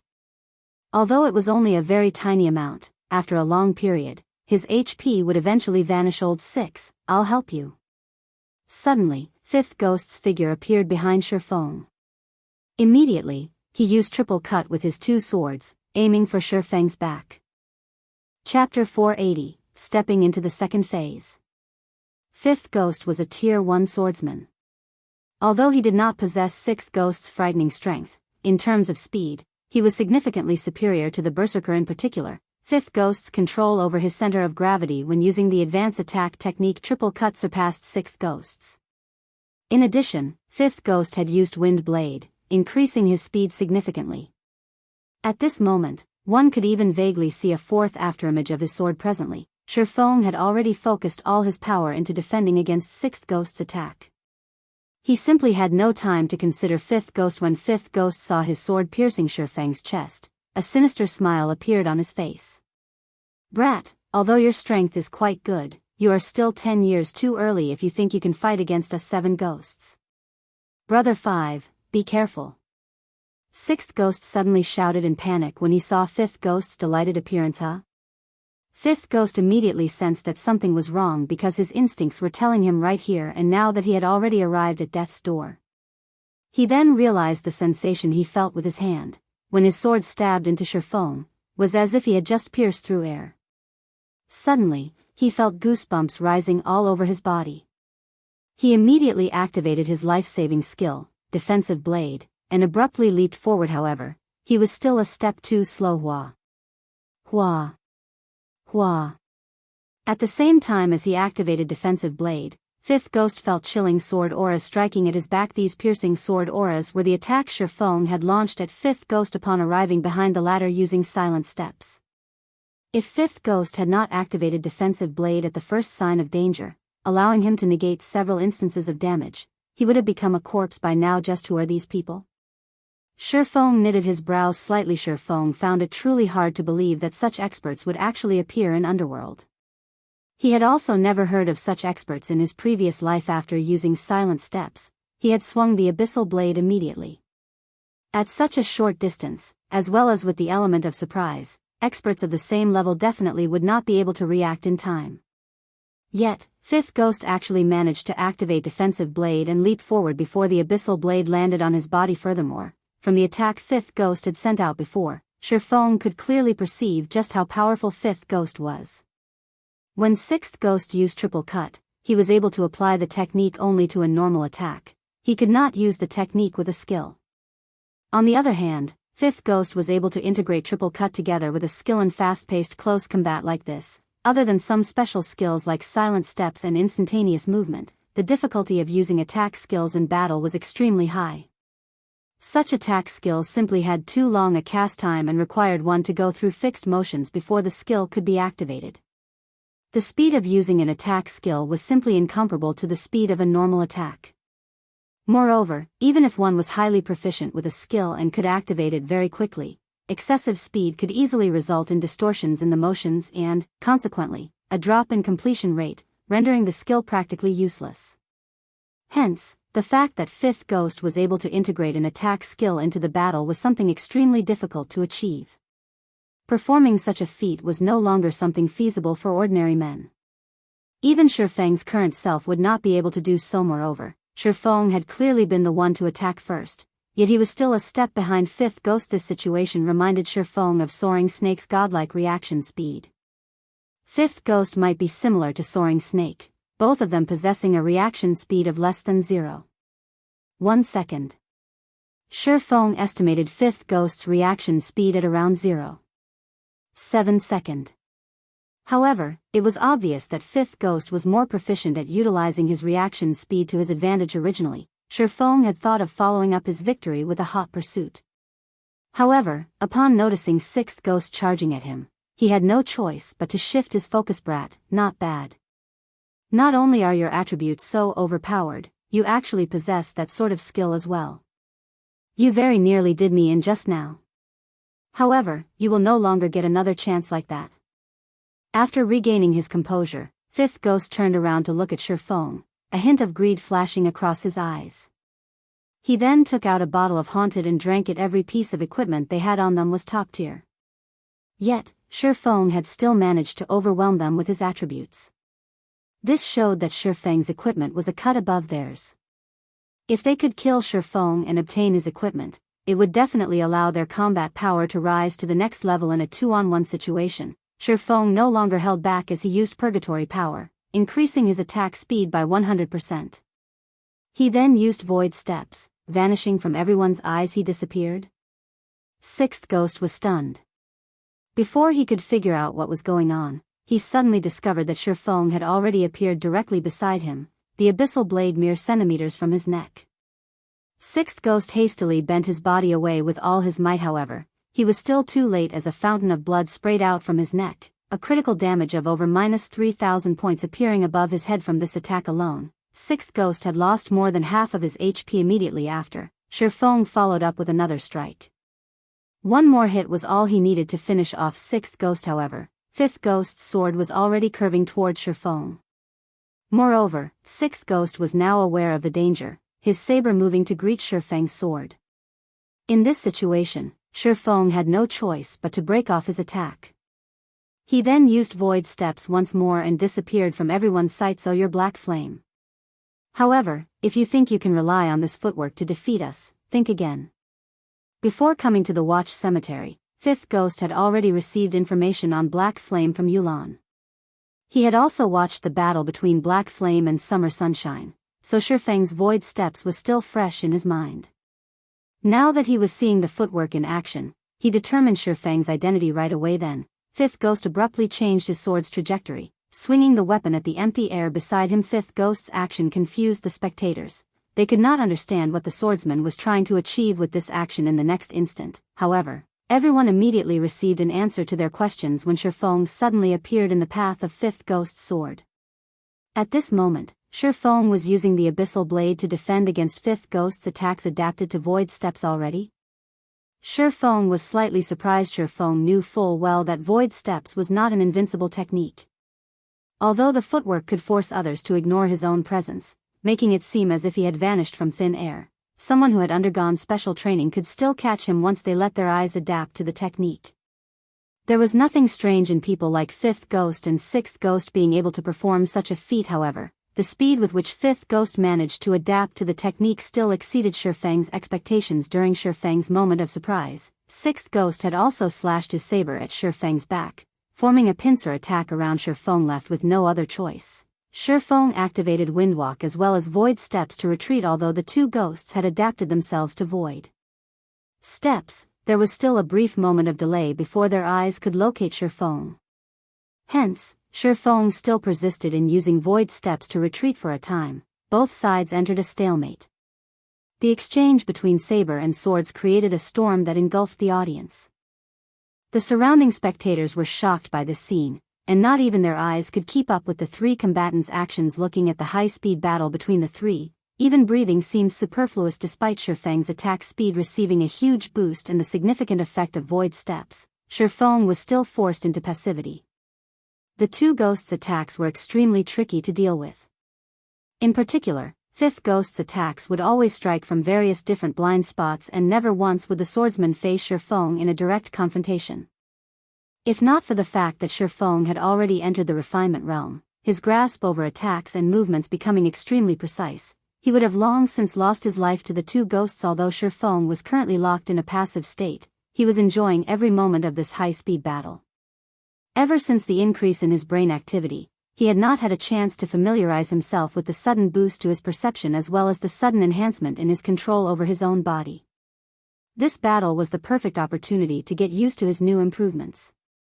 Chances to fight against experts were extremely rare, let alone against experts who were capable of forcing him into such dire straits, where even the slightest mistake could cost him his life. Moreover, Shifeng could not help but admit that the coordination between Fifth Ghost and Sixth Ghost was indeed very amazing.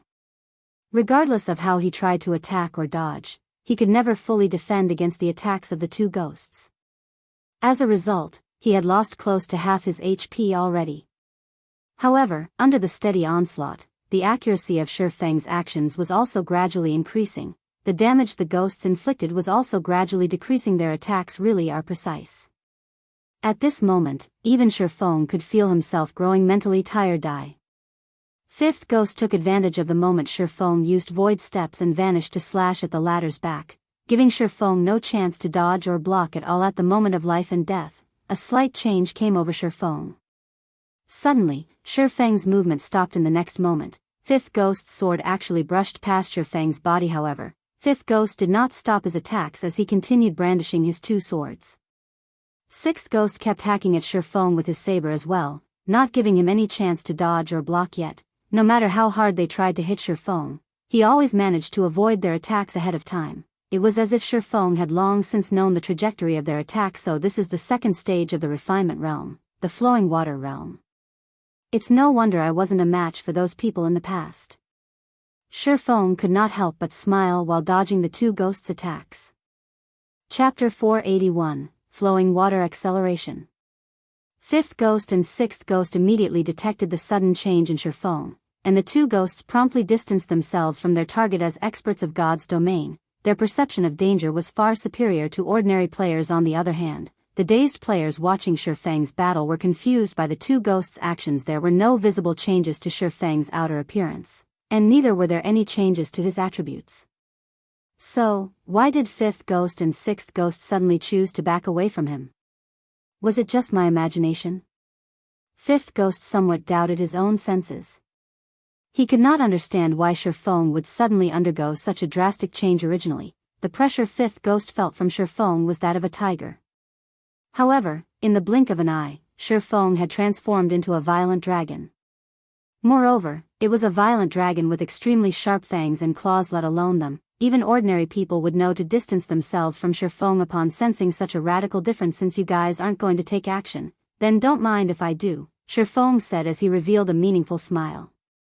He then raised his sword and slowly approached his two opponents. The refinement realm could be said to be what differentiated a true top-tier expert from an ordinary expert. As for players who set foot into the refinement realm, not one of them was not an expert who could single-handedly turn the tides of a battle. Once players entered the refinement realm, they would be able to exert the minimum amount of strength to achieve the maximum effect. This was especially notable when players were attacking or dodging. Despite the opponent's speed greatly surpassing their own, players in the refinement realm could easily dodge their opponent's attack using the simplest of movements. Not only could they dodge with greater efficiency, but they could also take the opportunity to better detect their enemy's weaknesses, to give their enemy a fatal blow. Due to this reason, the refinement realm became the dividing line for true experts. Meanwhile, there was an even higher realm above refinement, and that was the flowing water realm. Through detailed observation of the opponent, players could place themselves in their opponent's position in order to understand their opponent's every action.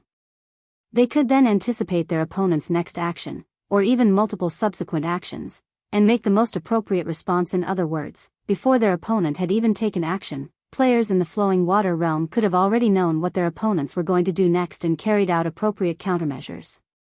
Compared to responding only after the opponent had begun taking action, players would have a lot more time to react and perform swifter and more precise actions.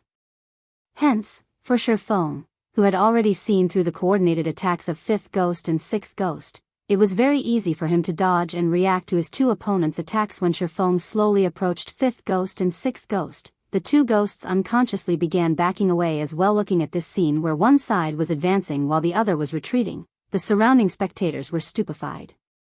In particular, the underworld guards' jaws nearly fell to the ground upon witnessing this scene. The seven ghosts were underworld's most formidable weapons. Yet, the two ghosts before them were actually displaying cowardice right now.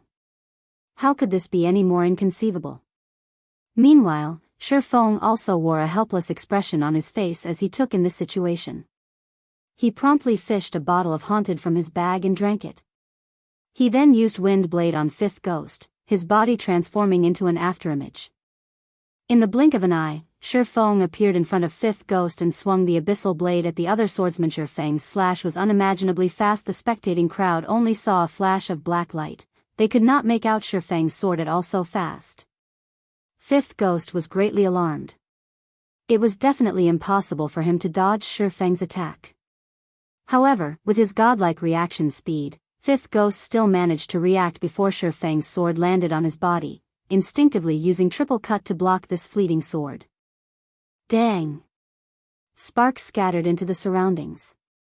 At the moment of imminent peril, fifth ghost succeeded in blocking Shifeng's attack with the sword in his hand. As a result of the impact, however, fifth ghost was forced to retreat numerous steps before he could stabilize his body. His entire hand also numbed from the impact. How could this be? This is triple cut. Fifth ghost and sixth ghost both looked at Shifeng with horror-filled expressions, as they were extremely familiar with Shifeng's previous attack. Triple cut was an advanced technique that they had trained in bitterly in order to grasp. At this moment, however, Shifeng had actually effortlessly used that technique against them. how could they not be shocked? So there's such an effect as well.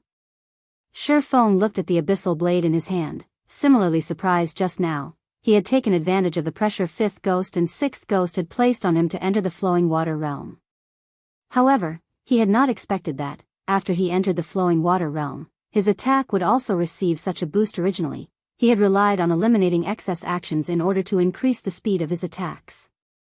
At this moment, however, maybe because his control over his body had received a huge improvement, the instant he attacked, he was able to apply all his physical power into that single slash.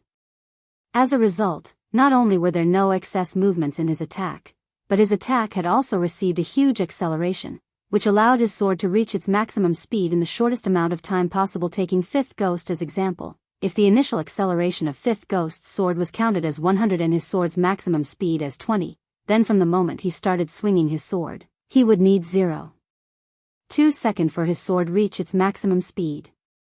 As for Shifeng, his current initial acceleration would be 200. If his maximum speed was similarly 20, then he required only 0.1 second to reach his maximum speed.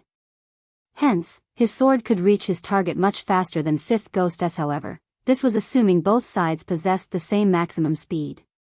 In reality, as Shifeng's attributes were much higher, his maximum speed was a lot higher than fifth ghost's and sixth ghost's. Thinking up to this point, Shifeng could not help but grow excited. Hoping to find the feeling from before, Shifeng stepped forward and launched a fierce assault on fifth ghost. Once more streaks of black light suddenly appeared before promptly disappearing. Fifth ghost was forced to go all out to defend against the attacks. However, no matter how hard he tried to defend himself, the attacks were simply too overwhelming, forcing him into a constant retreat. Seeing this situation, sixth ghost hurriedly charged forward to aid his companion. Immediately, he used triple cut, slashing his saber at Shifeng's back. Originally, with Shifeng's speed, it had simply been impossible for him to block the attack. However, sixth ghost suddenly saw a streak of black light emerge behind Shifeng, the black light deflecting his attack completely. Just what is going on here? Sixth ghost looked at Shifeng's calm expression in abject horror. At the beginning of the fight, Shifeng had been desperately trying to defend against his saber. Now, however, Shifeng could effortlessly block his attacks without even turning his head around. During the brief moment sixth ghost was in a daze, a streak of black light penetrated fifth ghost's defenses, piercing right through the swordsman's heart. A critical damage of over -3,000 points promptly appeared above his head as the massive impact sent his body flying backwards. Because of the impact, fifth ghost's defense crumbled, allowing several more streaks of black light to land on his body in the blink of an eye. Fifth ghost's HP reached 0. At fifth ghost's death, the equipment on his body and the items in his bag dropped and scattered across the ground around him. This scene stupefied everyone present. How was the thing in Shifeng's hand a sword? That was practically a laser gun. With just a few shots, fifth ghost died without even being able to resist. Only now did sixth ghost finally react. Although he wished to help, he was already too late. Right then, Shifeng used void steps and disappeared once more. Don't think that you can easily do me in.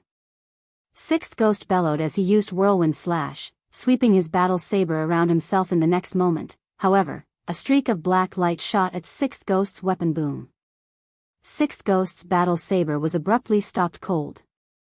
Immediately after, another streak of black light pierced sixth ghost's body, instantly ending the berserker's life. Once more, equipment and items were scattered across the ground. The members of the underworld guards shivered and paled at the sight of fifth ghost's and sixth ghost's bodies lying on the ground. They promptly turned around and fled as underworld guards. They knew full well just how powerful the two ghosts were. Working together, the two of them could easily annihilate 4 or 5 underworld guard parties. Meanwhile, the fact that Shifeng succeeded in defeating the two ghosts all by himself showed that he was also fully capable of annihilating their two parties. If they did not escape, only death awaited them. Want to escape? Too late.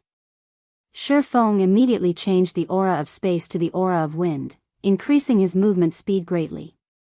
He caught up with the fleeing underworld guards in no time, and just like a whirlwind sweeping away the clouds, he practically killed each underworld guard with just one hit. In the blink of an eye, the 10 remaining underworld guards were turned into a pile of corpses, their equipment and the items inside their bags scattering all over the ground around their corpses.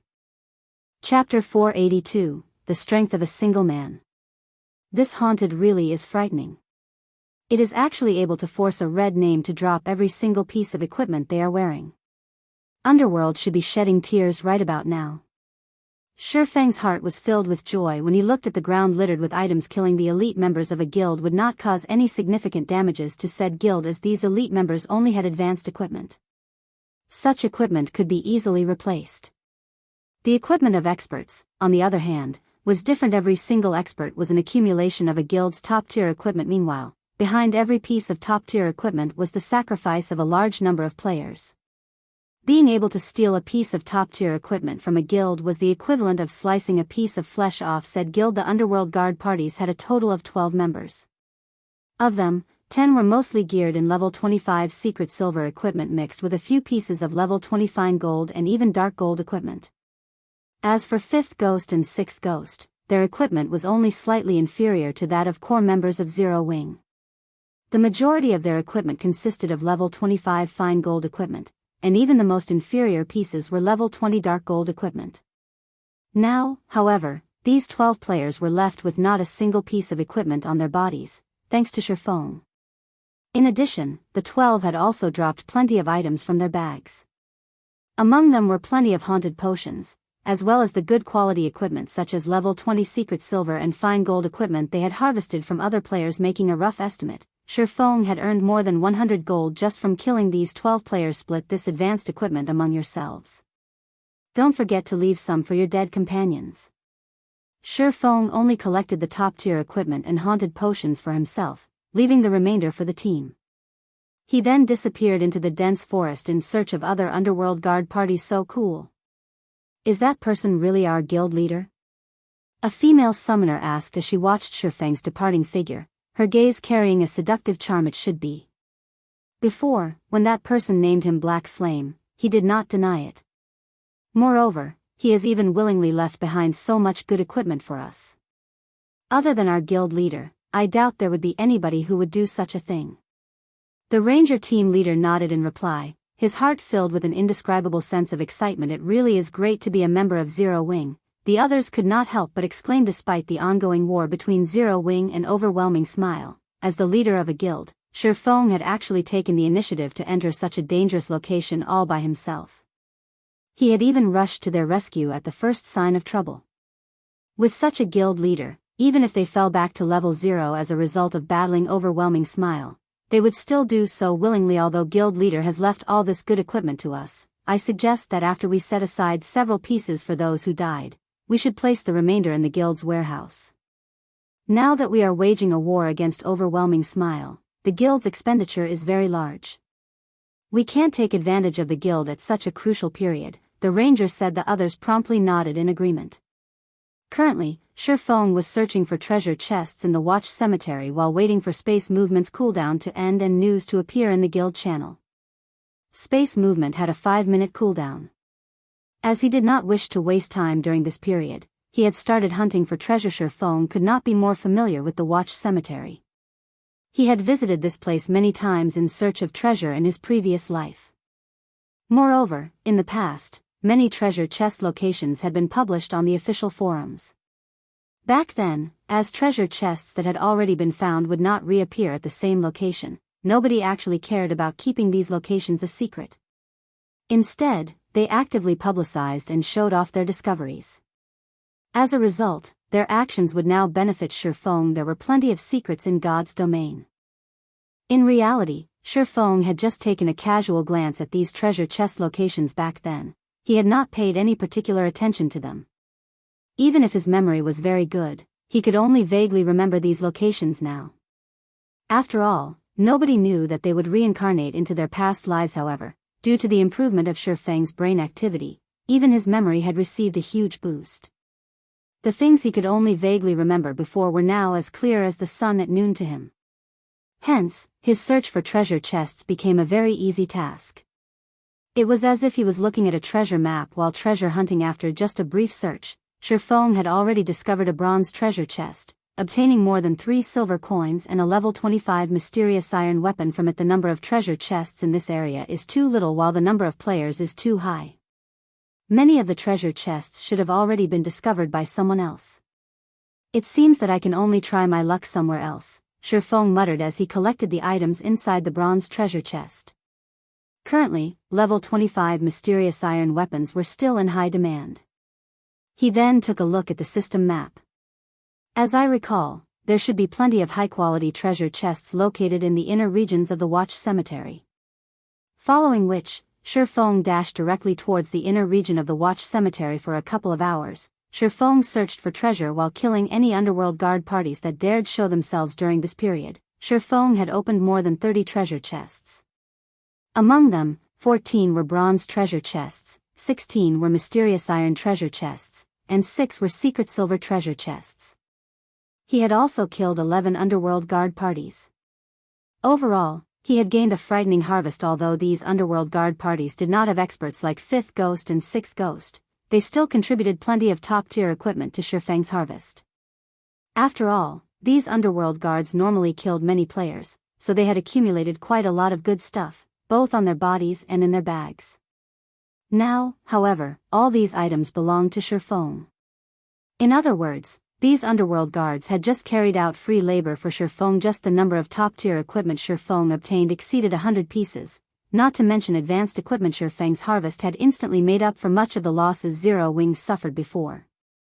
Inside the guild residence of Overwhelming Smile, 5th Ghost and 6th Ghost died. How is this possible? Feng Xuanyang's eyes widened in shock upon reading the report he just received.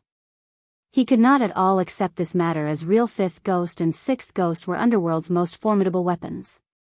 Now, not only had both of them lost all their equipment, but they could not even log back into the game right now. Just how was he supposed to report this incident to the higher-ups? This black flame is simply too vicious.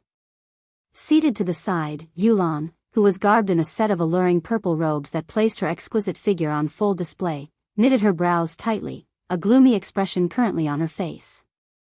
Contrary to expectations, Youlan was not particularly concerned about this piece of news. Compared to 5th Ghost's and 6th Ghost's deaths, she was more concerned about the number of deaths in the Underworld Guard parties currently. Statistics showed that more than 80 Underworld Guards had already died. As of this time, Underworld had sent over 200 Underworld Guards to Overwhelming Smile, and close to half had died. Practically all the Underworld Guard parties posted at the Watch Cemetery were dead by now. This loss was already well over the limit they could endure. Even if they emptied Overwhelming Smile's entire guild warehouse, they would not be able to make up for the loss in top-tier and advanced equipment. Aside from that, there was also the loss of levels, as well as the fact that all those killed by Shifeng were unable to log back into God's domain for a long period of time. Just how did he manage such a feat? Youlan muttered in confusion. The Underworld Guard parties were clearly scattered far apart from each other, making it extremely difficult to catch them all. Yet, Shifeng had only used a few short hours to wipe out nearly every Underworld Guard party within the Watch Cemetery. While Feng Xianyang and Youlan were feeling depressed, information regarding Shifeng's feat spread like wildfire throughout White River City. Players who received this piece of news were thoroughly amazed. 1 hit per person. Shifeng had actually managed to suppress a powerful guild all by himself, slaughtering Overwhelming Smile to the point where it had no choice but to recall all its members from the treasured land known as the Watch Cemetery. This was simply too frightening. For a time, Zero Wing was once more the topic of conversation in the entire White River City. Chapter 483, Everlasting War. Although the fight in Watch Cemetery had not been on a large scale, it had dealt a massive blow to Overwhelming Smile. This was not a matter of winning or losing. Instead, it was because Overwhelming Smile had conceded. This 1 point proved that Overwhelming Smile was inferior to Zero Wing. In addition, Shifeng's stunning performance had calmed the rush to join Overwhelming Smile. Previously, they all had an optimistic view on Overwhelming Smile, believing that the guild was about to overtake the position of White River City's overlord. Now, however, the situation had taken a 180-degree turn. Needing only 1 hit per person, Shifeng had wiped out all of Overwhelming Smile's experts within the Watch Cemetery. Without that hindrance, Zero Wing's Tier 1 experts were able to display their strength as they swiftly wiped out the normal members from Overwhelming Smile, forcing the guild to pull back from the treasured land known as the Watch Cemetery. The Watch Cemetery was White River City's most resource-rich level 20 to 30 map. Losing it would undoubtedly be detrimental to Overwhelming Smile's future development. Although Overwhelming Smile was wealthy, that wealth would be meaningless if they could not convert it into leveling resources.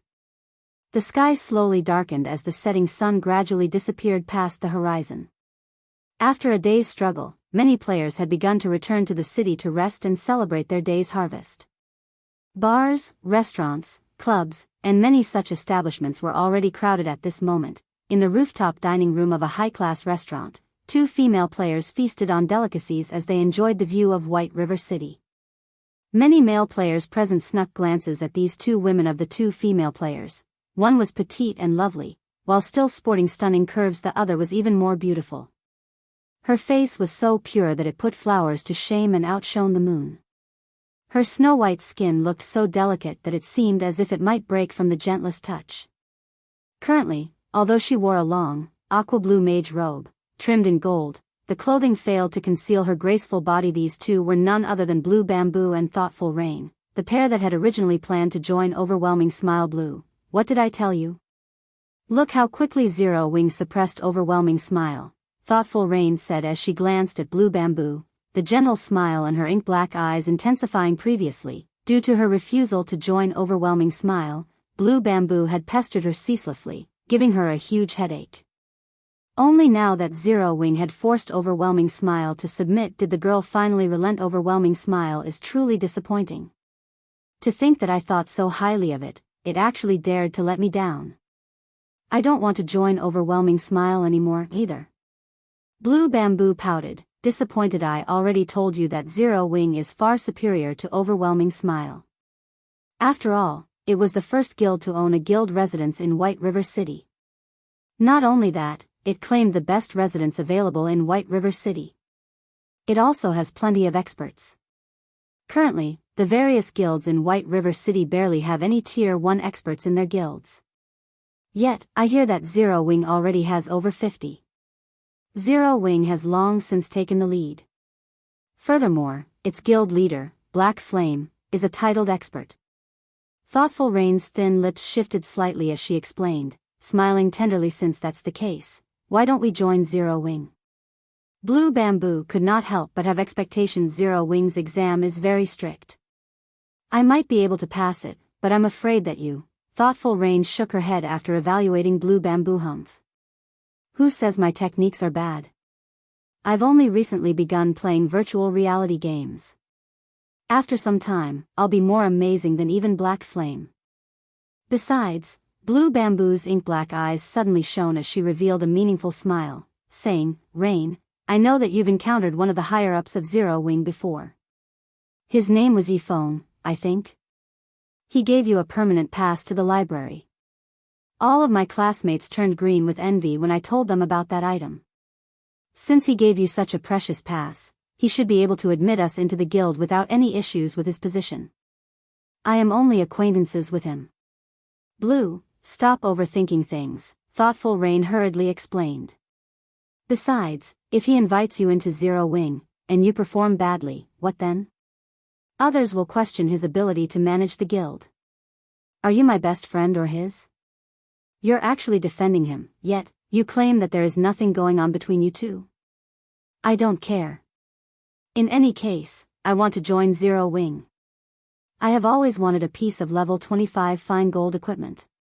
With your felonious body, you just have to say the word, and he'll let me into the guild and smother us with fine gold equipment.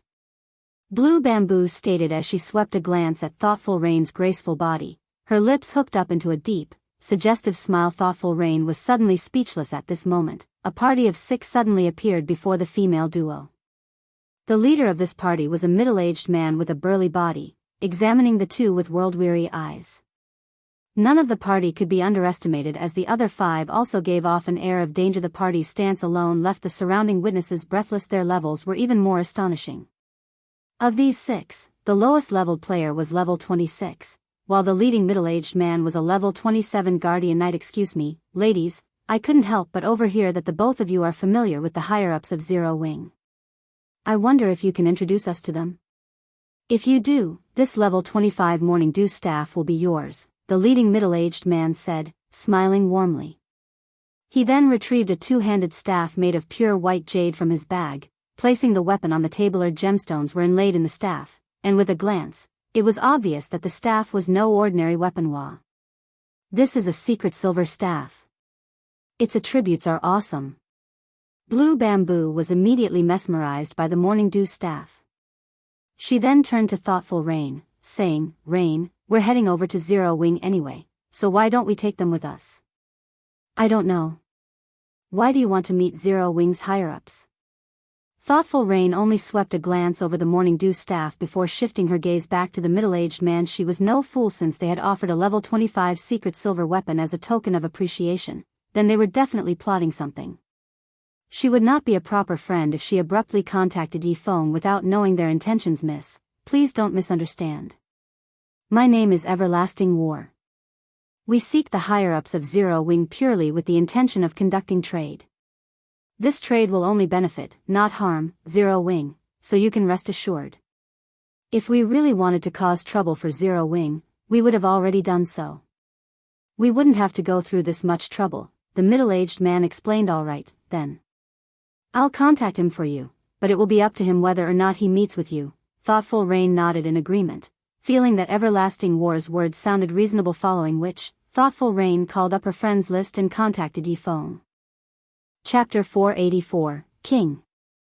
Currently, Shi Feng carefully scoured one of the dark, quiet tombs in Watch Cemetery's core region. While he explored, Shi Feng had received news from Aqua Rose about Overwhelming Smile withdrawing from the competition over the Watch Cemetery and shifting its focus to several other level 20 maps with fewer resources. The members of Overwhelming Smile had also begun to keep a low profile. With the threat of Overwhelming Smile gone, Shi Feng decided to transverse deep into Watch Cemetery's core. The tomb he currently explored was unique. It was a resting place for royalty. It was also known as a King's Tomb. Locating this particular tomb had not been easy. As it had been built to prevent grave robbers from plundering the valuables buried with the dead, this place had been carefully hidden. It had been built inside a cave under a steep cliff. After its construction, the original path used to travel to this place had been destroyed. After several hundred years, vines had covered the cliff, making it even more difficult to notice the cave. In the past, a skilled assassin had accidentally discovered this location. Afterward, that assassin had led a powerful team to the King's Tomb and successfully plundered the treasure inside. After claiming the treasure, he sold the item for over 1,000 gold, earning everyone's envy. Even so, in the god's domain of that time, the assassin had still taken a loss when he sold the item. Why had it been a loss? Although the item was utterly worthless to an independent player, to guilds, it was priceless. Various large guilds would willingly spend 2,000 or 3,000 gold, much less 1,000. The treasure the assassin had found was a guild residence promotion order. All guild residences started out as a 1-star residence when established. If a guild wished to upgrade it to a 2-star residence, they needed to meet 2 requirements. First, a guild needed a sufficient amount of guild popularity. The second thing they needed was a 2-star guild residence promotion order. If a guild residence reached 2-star status, the guild could establish certain facilities that were unavailable to a 1-star residence. More importantly, a guild residence's private rooms would change. Guilds could only establish 1-star private rooms in a 1-star residence, whereas 2-star private rooms could be established in a 2-star residence. By resting for 24 hours in a 1-star private room, players could store up to 20% of the double EXP buff.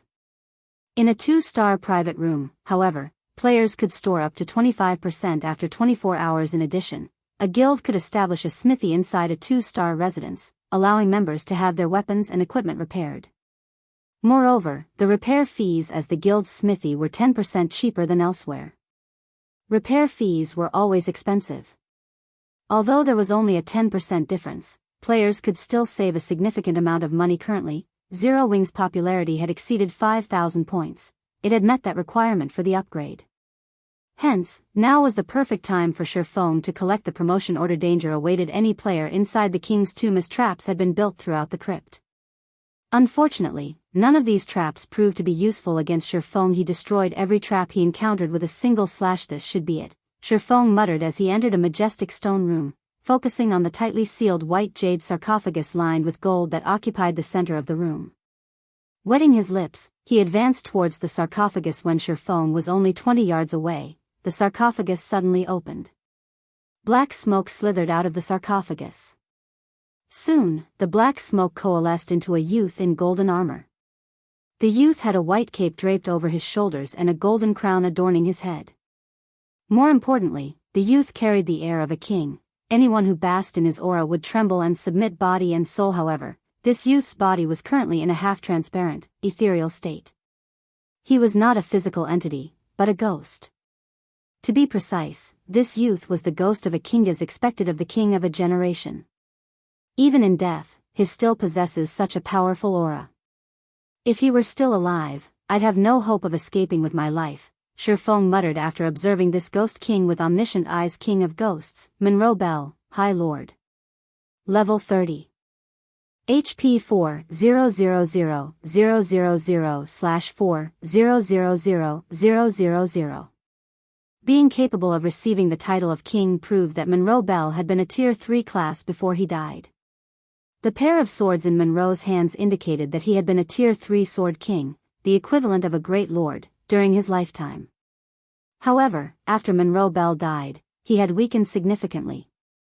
Now, he was only as strong as a high lord. Even so, he would not be an easy challenge for Shifeng immediately. Shifeng activated Heavenly Dragon's power, increasing his strength by 100%, HP by 300%, and defense by 300%. Suddenly, Shifeng's HP rose past 27,000.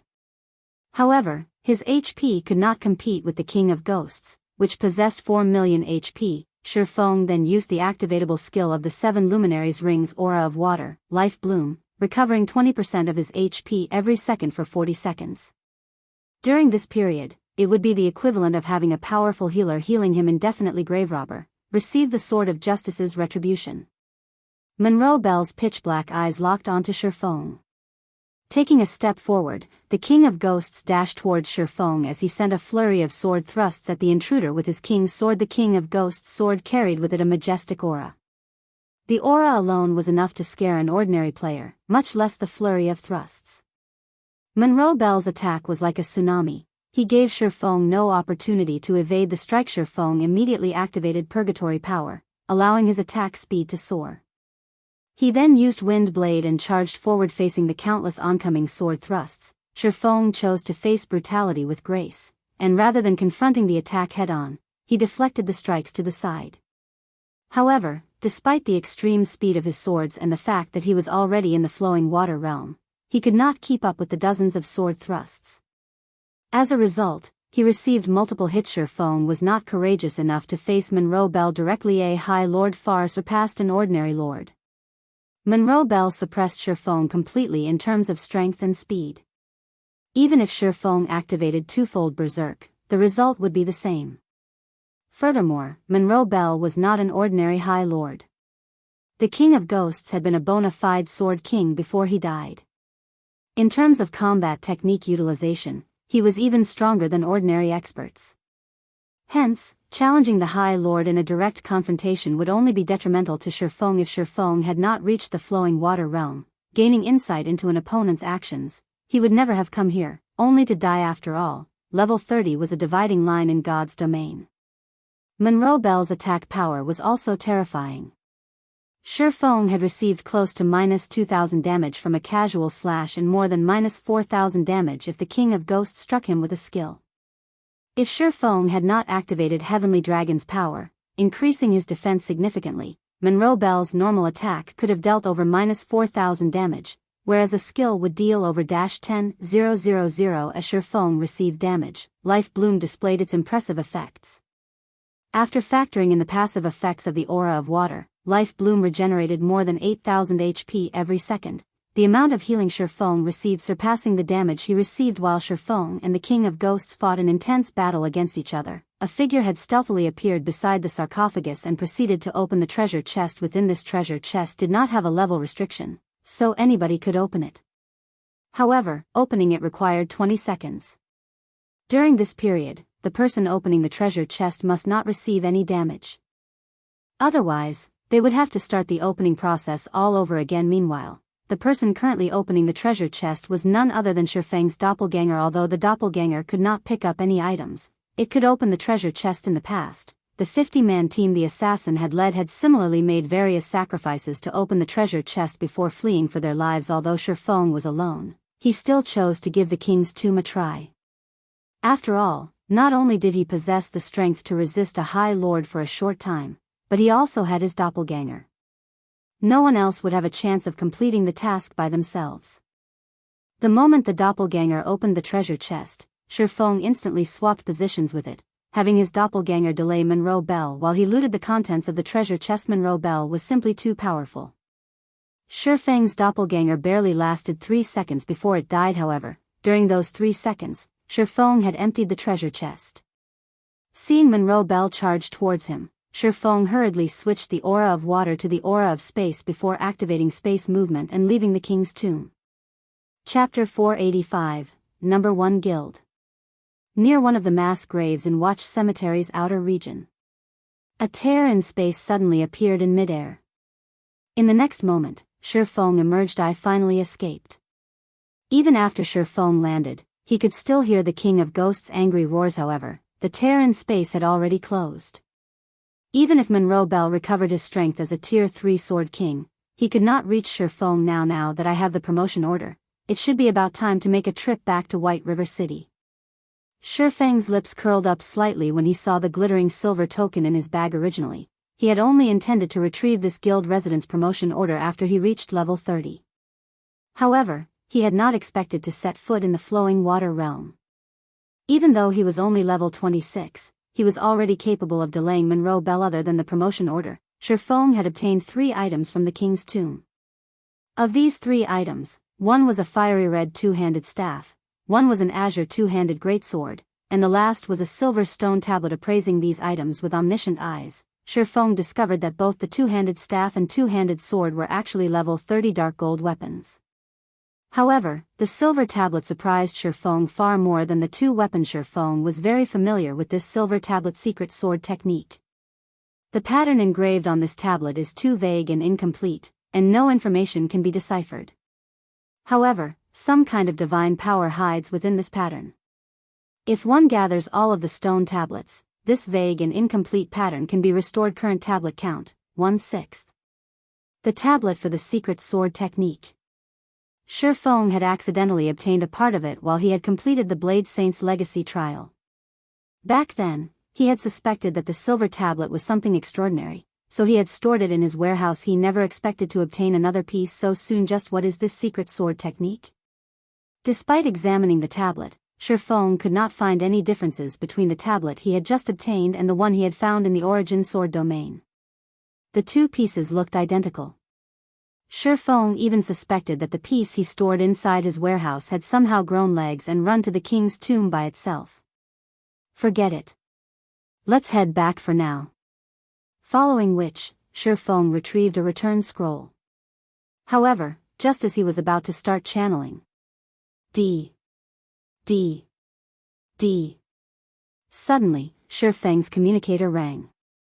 Thoughtful Rain, a girl he had only met once before, was contacting him. Is she looking to buy equipment? Shifeng looked at Thoughtful Rain's name, feeling slightly surprised. Previously, when he had met Thoughtful Rain at White River City's library, the latter had expressed her interest in purchasing weapons and equipment from him. Shifeng felt a sense of familiarity from Thoughtful Rain. Now that his brain activity had increased, he could recall even the smallest fragment of the past. Yet, even after his memories had refreshed, he still could not recall the girl. He only felt that she was familiar, but he did not know why. Miss Rain, since you have contacted me, are you interested in purchasing some equipment? Shifeng asked pleasantly, smiling. I'd like to, but today, I'm contacting you because I have found a big business opportunity for you, Thoughtful Rain said, smiling sweetly. A group of people just happened to overhear me when I spoke about our acquaintance. In the end, these people asked me to contact you for them. They hope to meet with you now. Do you have the time? Who are these people? Shifeng asked. He says his name is Everlasting War. He's a level 27 Guardian Knight, and his companions are all level 26. From the looks of it, they seem quite powerful, and they have excellent equipment. I'm assuming that someone with significant financial power backs them, Thoughtful Rain said. Alright, then let's meet at Zero Wings Guild residence. Shifeng nodded before disconnecting the call. He then activated the return scroll. Shifeng had heard of Everlasting War before. That person had been a famous character in God's domain, having the title of Everlasting War God. He was also an apex expert, and his fame was not the slightest bit inferior to Summer Sunshine's. In a direct confrontation, even Summer Sunshine would not be a match for Everlasting War. 20 seconds later, Shifeng transformed into a streak of white light as he teleported back to White River City. The sky gradually darkened. A large number of players had returned to the city, and people crowded the streets. Passing through the lively streets, Shifeng soon arrived at the bank. He then stored all of the top-tier and advanced equipment he had obtained in the guild's warehouse. He also placed the level 30 Dark Gold Staff, the Roaring Blaze Staff, and the level 30 Dark Gold Greatsword, the Azure Heart, on full display in the guild's warehouse for a time. The members of Zero Wing went into an uproar. The war between Zero Wing and Overwhelming Smile had significantly depleted the stock of equipment inside the guild's warehouse. Now, however, over 1,000 pieces of equipment had suddenly appeared. Aside from the large amount of advanced equipment, the stock of top-tier equipment had already exceeded 100 pieces. Beyond that, there were actually level 30 Dark Gold weapons inside the guild's warehouse. Currently, the players of various large guilds still struggled to obtain level 25 equipment. Bronze equipment was a challenge to obtain, much less mysterious iron.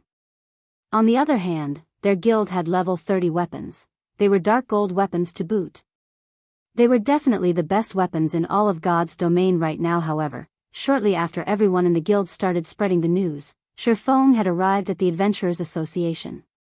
He handed over the guild residence promotion order, officially promoting Zero Wing's residence to a 2-star residence. Star Moon Kingdom system announcement. Congratulations to Zero Wing for becoming the first guild in Star Moon Kingdom to own a 2-star guild residence.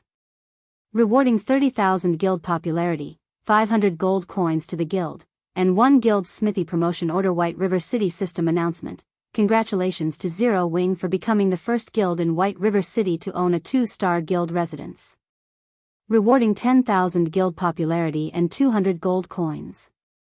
The system announcement repeated 3 times, and every player in White River City heard it loud and clear. Damn. What is this crap? Our guild hasn't even obtained a guild residence, yet, already, Zero Wing has a 2-star guild residence. What's this 2-star residence thingy? Lots and lots of money. Suddenly, Star Moon Kingdom's official forums exploded with activity. Everyone discussed Zero Wing, and the various large guilds had also begun asking around about the benefits of a 2-star guild residence. Also, what was a guild smithy promotion order? However, the activity on Star Moon Kingdom's forums paled in comparison to White River City's. Zero Wing is simply too amazing. Overwhelming Smile has only managed to establish its guild residence after much difficulty, yet, Zero Wing has already obtained a 2-star guild residence. I've just received news that Zero Wing's warehouse has received an influx of top-tier equipment. There are even level 30 Dark Gold weapons in there. Now, Zero Wing's guild residence has been promoted to 2 stars. Zero Wing is simply overpowered. It seems that Zero Wing is still the true overlord of White River City. Although Overwhelming Smile is rich, it still cannot compete with Zero Wing. Now, even Overwhelming Smile's financial power in the game is no match for Zero Wing. We will have a better future if we join Zero Wing. That's not all. I've just made some inquiries and found out that guilds can establish a guild smithy inside a 2-star guild residence. The repair fees there are 10% cheaper than elsewhere. Meanwhile, that guild smithy promotion order can be used to promote a 1-star guild smithy into a 2-star guild smithy. The repair fees of a 2-star are even lower, 15% cheaper. You can save so much on repair fees alone. Other guilds have no chance against Zero Wing. All hail Zero Wing. I want to join Zero Wing. For a time, Zero Wing became the #1 guild in the hearts of White River City's players of White River City. Suddenly, White River City went into a frenzy as players tried to join Zero Wing. Chapter 486, Generous Benefits. Inside the Adventurers Association, Shifeng was currently applying to establish a forge inside Zero Wing's guild residence. This is the model list for smithies. In addition, there is also a list of blacksmiths. You may choose any of the names listed there. The NPC at the counter smiled as she passed 2 lists to Shifeng. In God's domain, buildings were not limited to a single model. there was a large variety of models available for players to choose from. Players could even design their own buildings, though designing one from scratch required a lot of time. If not for highlighting the uniqueness of one's own guild, most players would choose one of the hundreds of models that were already available. Promotion of buildings only required a promotion order. There was no need to spend any money. However, constructing a new building or reconstruction required a large sum. Depending on the size of the building, the materials required, and the building's function, the price of construction would vary. A guild's smithy was extremely important. Hence, Shifeng needed to decide carefully. Smithies were differentiated by 3 grades: ordinary, refined, and luxury. Though the price of each smithy was higher than the last, each grade was also more efficient. Ordinary smithies cost between 100 gold and 200 gold. Aside from repairing weapons and equipment, guild members could also sell their unwanted items to the NPCs at the smithy. Refined smithies cost between 300 gold to 500 gold. Aside from having all the functions of an ordinary smithy, refined smithies had a more refined and luxurious appearance. Refined smithies also had a weapon maintenance function. If a player left their weapon in the smithy's care, its durability consumption rate would drastically reduce for a period. At the same time, one could also hire intermediate blacksmiths if they had a refined smithy. One should not underestimate the function of blacksmiths. These blacksmith NPCs all possess different capabilities. For example, some blacksmiths might take less time than others to repair weapons and equipment. Other blacksmiths might produce stronger maintenance effects. Hence, hiring a powerful blacksmith was of utmost importance. Lastly, luxury smithies cost between 800 gold and 1000 gold. Aside from having all the functions of a refined smithy, luxury smithies had a rest area that allowed guild members to accumulate the double EXP buff. However, 48 hours of rest was required to accumulate 20% of the buff. In addition, luxury smithies contained forging rooms. Moreover, these were advanced forging rooms, which were far more effective than those at the Starstreak trading firm. One could also hire advanced blacksmiths for the guild's future development. Will get the most benefits from the best option. Let's choose this 1000 gold model, then. After looking through the model list, Shifeng chose one of the largest luxury smithies available that allowed him to invite up to 10 blacksmiths. After deciding on the model, he began to choose his blacksmith. Shifeng had received 700 gold from the system reward alone. In addition, he also received over 300 gold for each dragon scale set equipment that sold at the Blackwing auction house. At this point, he had already sold more than 20 sets. Currently, Shifeng had more than 8,000 gold on his person, making him wealthier than any single guild in Starmoon Kingdom. Moreover, gold would continue to fill his bags as more sets of dragon scale set equipment sold. So, he did not mind constructing the best smithy available, following which, Shifeng chose to hire 10 advanced blacksmiths. These 10 NPCs were the most skilled blacksmiths one could currently find. Their monthly wages ranged between 3 and 5 gold. After Shifeng finished dealing with the smithy, he searched for a secluded location to adjust his appearance back to Yifeng. He then hailed a horse carriage and returned to Zero Wings Guild residence. When Shifeng arrived at the residence, he discovered a sea of players crowding the entrance, creating an extraordinarily lively atmosphere. There were currently 2 berserkers in dragon scale set equipment standing guard and maintaining order at the residence's entrance. The fine gold rank glow from the sets thoroughly awed the players who had come to sign up for the guild. Is that a fine gold set equipment? I've seen it on the forums before. I think it's the dragon scale set equipment. Currently, a single set costs more than 300 gold. Zero Wing is just too rich. They actually bought 2 sets. Not just 2. I hear that Zero Wing's warehouse also has 1 set available for trade. As the crowd discussed Zero Wing's wealth with astonishment, the newly constructed smithy also attracted their attention. The smithy's construction was not as tedious as the guild halls. The smithy required much less time as it had fewer functions. As long as the guild paid the construction fees, the smithy could be completed in less than 10 minutes. Zero Wing's smithy was 3 stories tall. The smithy's luxury grade appearance dazzled the onlookers, and many among the crowd even believed that they had arrived at the capital city's advanced smithy. The smithy was large enough to accommodate several hundred players, and it was even larger than an ordinary guild hall. This is my first time seeing such an extravagant smithy. Zero Wing isn't giving Overwhelming Smile any chance of survival. Zero Wing's smithy is almost the same size as Overwhelming Smile's guild hall. It's so much fancier than their guild hall, too. From what I heard from Zero Wing's guild members, this smithy even has a weapon maintenance function that reduces the durability consumption rate of a weapon for a certain amount of time. With this, who knows how much money we can save when grinding monsters and raiding dungeons. For this guild smithy alone, I'll do anything it takes to join Zero Wing. The independent players who had come to participate in Zero Wing's test watched the guild's transformation with reverence, their desire to join Zero Wing intensifying morale among Zero Wing's members soared when they saw the growing flood of players coming to join their guild. Now, whenever they strode down the streets with their six-winged emblem revealed, they would receive countless envious stares standing a short distance away from the residence's entrance. Thoughtful Rain quickly noticed Shifeng's arrival. Waving her hand, she shouted, "Yifeng, we're over here." Shifeng promptly walked over. Standing beside Thoughtful Rain was the expert who Shifeng was extremely familiar with, Everlasting War. However, though Shifeng knew about Everlasting War in the past, the reverse was not true. The 5 companions by his side were also outstanding experts. In the past, Shifeng had lived in an entirely different world from them. He had failed to reach even the upper ranks of God's domain, much less the pyramid's peak. Yifeng, let me introduce you. This man is Everlasting War. He wishes to discuss business with you. Thoughtful Rain slowly introduced Everlasting War's party to Shifeng. At this moment, Everlasting War was shocked. After evaluating Shifeng, the pressure he felt from Shifeng was intense. He had not expected Zero Wing to possess another unfathomable expert besides Black Flame. "Hello, I am Yifeng," Shifeng said, smiling faintly at Everlasting War. "This place isn't suitable for a discussion. Why don't we head inside to chat?"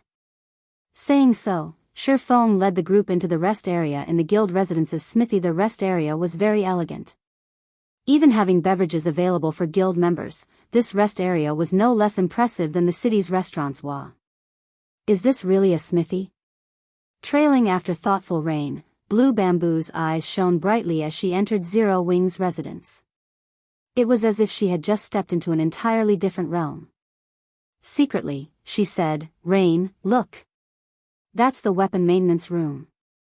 There are such high-quality weapons inside. Even the blacksmiths are the rarely seen advanced blacksmiths. Rain, make sure you say something to Yifeng later.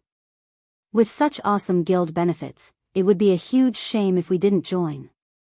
Chapter 487, Dark Arena. Thoughtful Rain glanced at Blue Bamboo's pleading look before examining her elegant surroundings. Indeed, no other guild could compete with Zero Wing, so it would not be a bad choice for them to join this guild.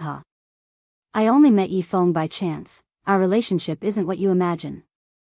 I can only try my best, don't expect too much," Thoughtful Rain replied softly through their private chat. Blue Bamboo nodded vigorously. Compared to Blue Bamboo's fascination, Everlasting War and his companions only considered Zero Wing's benefits and environment decent. However, compared to a small, unknown guild, the sudden emergence of a great expert like Shifeng was what truly shocked them. Carefully observing his surroundings, Everlasting War suddenly realized that Zero Wing's members were actually quite powerful.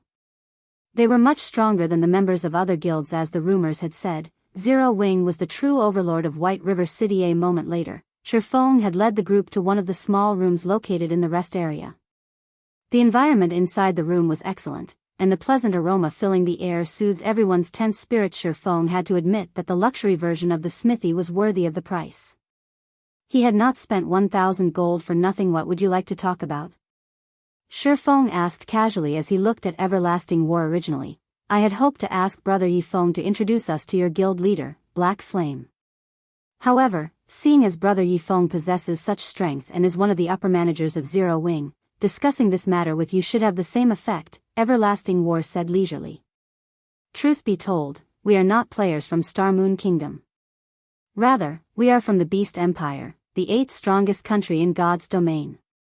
As you can see, although we are independent players, our weapons and equipment are not the possessions of ordinary independent players. Indeed, the majority of your party's equipment consists of level 25 fine gold equipment. The level 25 shield and weapon in your hands are even dark gold rank, something extremely rare throughout God's domain. There are not many guilds in Star Moon Kingdom capable of obtaining those items. Shifeng nodded in agreement. He could not help but admit that there was a massive difference regarding resources between the empires and kingdoms of God's domain, not to mention the difference between Star Moon Kingdom and the current 8th strongest country in God's domain, the Beast Empire. Their weapons and equipment are all level 25 fine gold and dark gold rank. How is this possible? Blue Bamboo looked at Everlasting War's party, her eyes widening with surprise. Blue Bamboo knew that Everlasting War was very powerful.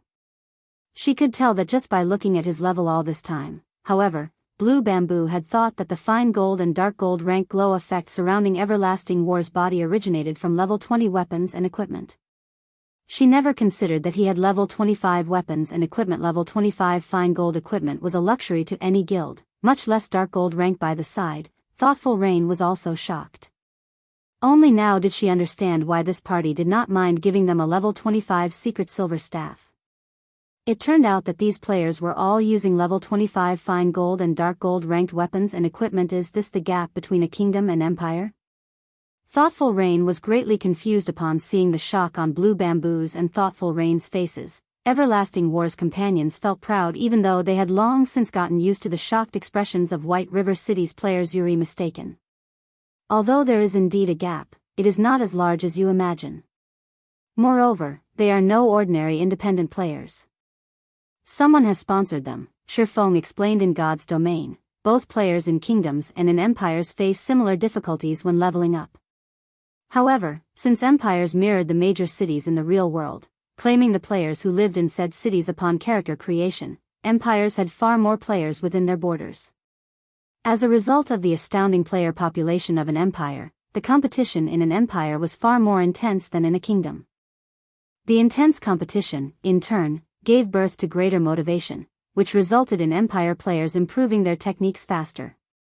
Naturally, the levels and equipment of empire players were slightly better than kingdom players. As for Everlasting War's party, even in empires, they were far above ordinary players. So, how could the ordinary players of White River City possibly hope to compete with them? Shifeng's declaration stunned Everlasting War's companions, shock coloring their expressions as they stared at Shifeng's calm smile. Shifeng's words were not incorrect in the least. It was as if he had seen through every detail about them. Brother Yifeng is as amazing as expected. Someone has indeed sponsored our weapons and equipment. This is also why we have come in search of guild leader Black Flame. Everlasting War did not deny Shifeng's statement. Slowly, he said, you might not know this, but a few days after God's domain launched, the various major corporations around the world began to invest in the game. In order to prevent an overly intense struggle, these corporations began hidden competitions with each other. These competitions take place in the dark arena. The various major corporations send their experts to face each other, taking the chance to probe the opponent's strength. The victors earn large amounts of gold, credits, rare materials, and other benefits that you cannot even begin to imagine. I have come here today with the purpose of inviting guild leader Black Flame to join our battle team. If our battle team wins, it will benefit a guild such as Zero Wing that lacks funding. Not only can you obtain a large sum of credits, but you can also obtain a large sum of gold coins and top-tier equipment that you cannot even imagine exists now. However, I want to invite Brother Yifeng to join us, instead. What are your thoughts on this? Although Everlasting War's voice was soft, it was sufficient to shock everyone present. This was a competition between the top 500 corporations around the world. This competition was several times more intense than the competition between first-rate guilds. The experts that were invited to participate were on an entirely different level. I understand. I can agree to your invite, but I have a request. Shifeng calmly said. He had long since known about this dark arena. It was a gathering place for experts. However, the experts there were far more powerful than the experts one usually saw in the virtual gaming world. Moreover, the financial power these people possess was several times greater than a first-rate guild's. If one could obtain consecutive victories in the dark arena, it was even possible to obtain more credits than what Underworld possessed. Take Everlasting War for example. Originally, he had not been a professional virtual reality gamer. Before God's domain came into existence, he had been a top-class professional bodyguard tasked with protecting world-class characters. He had undergone both specialized mental and physical training. Ordinary people could never hope to be a match for him. Only the price the Dark Arena had offered was very high. It was enough to tempt even Everlasting War to play God's domain. In the end, Everlasting War had become the Everlasting War god of the Dark Arena, one of the apex existences of God's domain in the past. Shifeng had been fortunate enough to witness some of the matches in the Dark Arena. However, he had never even come near to qualifying to participate, as this was a competition between major corporations. Only those who were invited were allowed to participate in the Dark Arena quest. Everlasting War could not help his surprise. He had not expected Shifeng to maintain his composure. However, he decided to ask, "May I know what this request is?" Chapter 488, Young Genius. Although Everlasting War had already spoken, his companions had frowned in response to Shifeng's reply. They had never expected that Shifeng would try to negotiate. Countless people yearned to join a competition of such level. Yet, even many of the experts on the God's Domain experts list had been rejected. They were already stooping pretty low by willingly inviting an unknown expert such as Shifeng. Even world-renowned players fought to join the Dark Arena. Participating in the Dark Arena was already a supreme honor in and of itself. Not only could one win endless riches, but they could also receive the admiration of millions. It was even possible for one to become an international celebrity with a single battle. Not even the ruler of Star Moon Kingdom was a match for the Dark Arena's participants in terms of status. After all, that was a stage at the international level. Thoughtful Rain and Blue Bamboo's little jaws hung in shock, their eyes filled with disbelief as they watched Shifeng. The competition between guilds in God's domain was intense. Almost every guild was supported by many corporations. However, not even the backer of a first-rate guild could compare with international corporations. It was merely an ant in the eyes of such giants. Although the virtual gaming industry's total value rose with each passing year, it was still significantly inferior to other top industries. If a guild could obtain the financial support from such a corporation, they could instantly become a super guild, surpassing any first-rate guild in God's domain. With such a good opportunity at hand, Shifeng actually had a condition. However, Shifeng did not care about what others thought about him. Taking a sip of tea, he returned his gaze to Everlasting War, saying slowly, "My request is very simple. I hear that each battle team participating in the Dark Arena consists of 10 members. Seeing as you only have 6 members at the moment, I wish to invite 3 of my people to join. That way, we will have a full battle team. What do you think?" "You must be insane. Just inviting you is already leader's limit, yet, you still want to invite 3 others to join the team? Who do you think started this battle team?" A youth in black armor shot up from his seat in anger. The other members of Everlasting War's party were also clearly angry. Everlasting War, on the other hand, watched Shifeng seriously. The member limit for each battle team had only been recently confirmed, so only an extremely small group of people know this information. How did Shifeng, an upper manager of a small guild, find out about this? Suddenly, Everlasting War realized that the young man before him was shrouded in mystery. The only goal of the corporation sponsoring your battle team is to secure victory. Naturally, the stronger the chosen team members are, the better. I can guarantee that the players I want to include are all very formidable, Shifeng explained. Although Shifeng had not personally participated in the Dark Arena, he had a certain understanding of it. After all, it was the future battlefield for the apex experts of God's domain.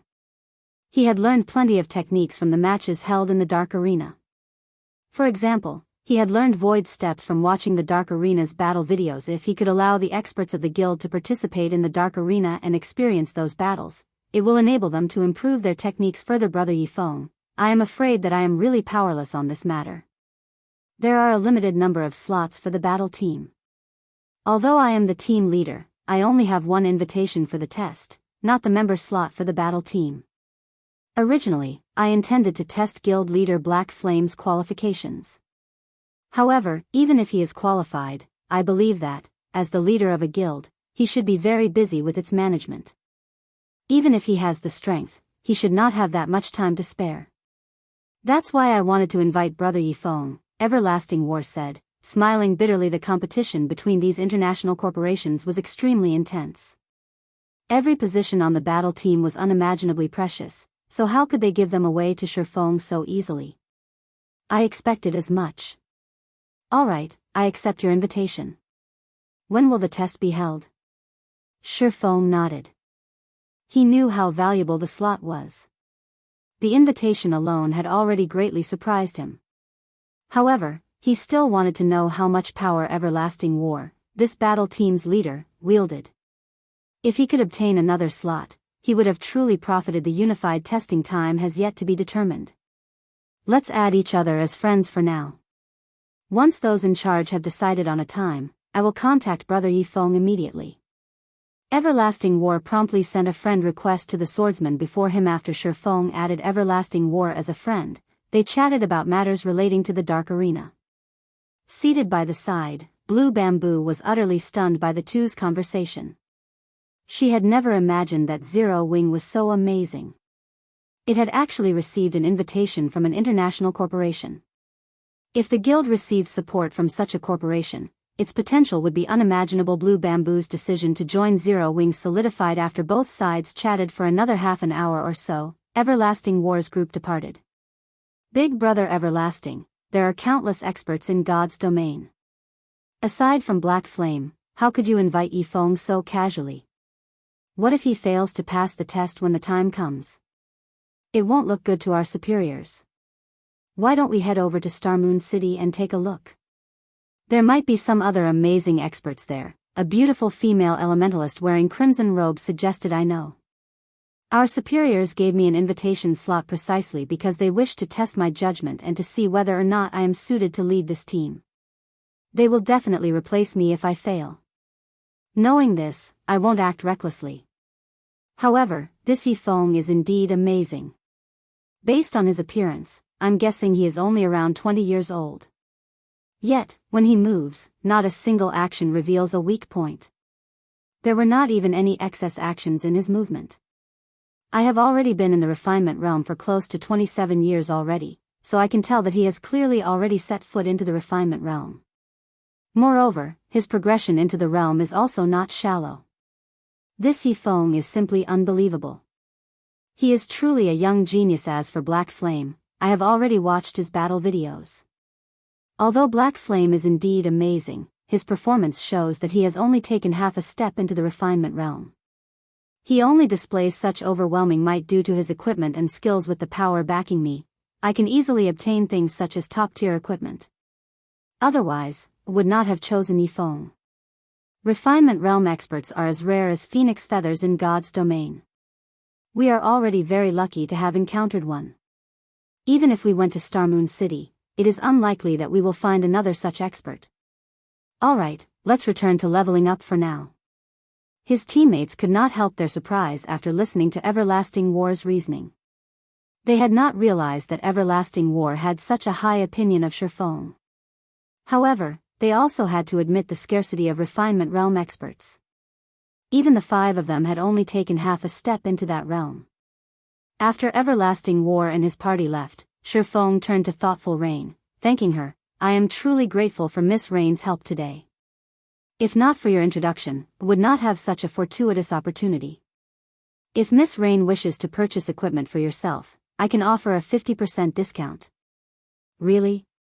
Thoughtful Rain knew how expensive top-tier equipment was on the market.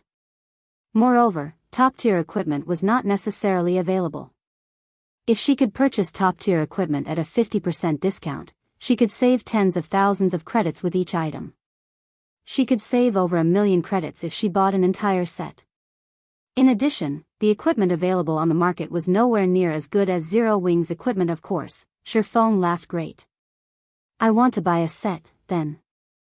Also, my best friend here, Blue Bamboo, has always been very interested in joining Zero Wing. However, as she has only recently started playing virtual reality games, she's not very strong. Can you perhaps allow her to join? Thoughtful Rain asked meekly. I am afraid I really cannot help you with that. Not even an upper manager like myself is allowed to bend the guild's rules, Shifeng said, shaking his head. However, I can allow your friend to join and train herself with our guild's elite parties, having her learn the combat techniques of God's domain. Once she's sufficiently strong, she can then become an official member of Zero Wing. What do you think? I'll do it. I'll go. Originally, Blue Bamboo had been extremely disappointed when she heard Shifeng's initial refusal. However, being able to improve herself with the elites of Zero Wing was not a bad alternative. Chapter 489, Shop. Upon hearing Blue Bamboo's agreement, Shifeng immediately contacted Aqua Rose and had her organize an elite dungeon raiding party. A dungeon was a very good place for players to improve their techniques. Independent parties normally only raided normal mode dungeons. Even ordinary guild parties would only occasionally raid hard mode dungeons. As for elite parties, they raided hard mode dungeons slightly more often. Zero Wing's elite parties, however, were different. When they raided dungeons, hard mode was the lowest difficulty they would choose, though they would often challenge hell mode to raid a hard mode dungeon. Players only needed to meet the minimum requirement for equipment. The requirement for techniques was not very high. However, it was a different story for hell mode. Hell mode had a very high technique requirement. Even if players' equipment was good enough to overwhelm the monsters that waited inside the dungeon, that did not guarantee that they could clear it. Their techniques needed to reach a certain standard before they could raid the dungeon successfully, so it was a very good place to train one's technique. Zero Wing also had a requirement set for its elite members. Every week, elite members needed to raid hell mode dungeons a certain number of times. Although this was a stringent quota, members who fulfilled it would earn plenty of guild points as compensation for the deaths they suffered inside the hell mode dungeon. This was also why Zero Wing's elite members were so much more powerful than the elite members of other guilds. As long as Blue Bamboo trained diligently and polished herself in hell mode dungeons for a time, she should not have any issues passing Zero Wing's evaluation, following which, Thoughtful Rain and Blue Bamboo each purchased a set consisting of level 25 secret silver and fine gold equipment for elementalists and clerics, spending over 1,000,000 credits in total. Despite such a large expenditure, however, both girls were extremely satisfied with their purchases. They even felt that they had profited significantly. They knew very well that, should they purchase level 25 top-tier equipment from the virtual trade center, they would have to spend over 2,000,000 credits at the very minimum. Moreover, there was no guarantee that the equipment would be available. After all, every guild was in dire need of top-tier equipment. Naturally, they would not sell such equipment easily. After Shifeng finished dealing with these matters, he immediately departed from the residence and headed towards the Starstreak trading firm. Rain, you're the best. I can't believe you actually know someone like Big Brother Yifeng. Previously, one of my classmates boasted in front of me about how her boyfriend wore several pieces of level 25 fine gold equipment. If she finds out that I now have several pieces of level 25 fine gold equipment, she will definitely turn green with envy. Blue Bamboo laughed as she fiddled with the fine gold equipment in her hands. Honestly though, Big Brother Yifeng really treats you nicely.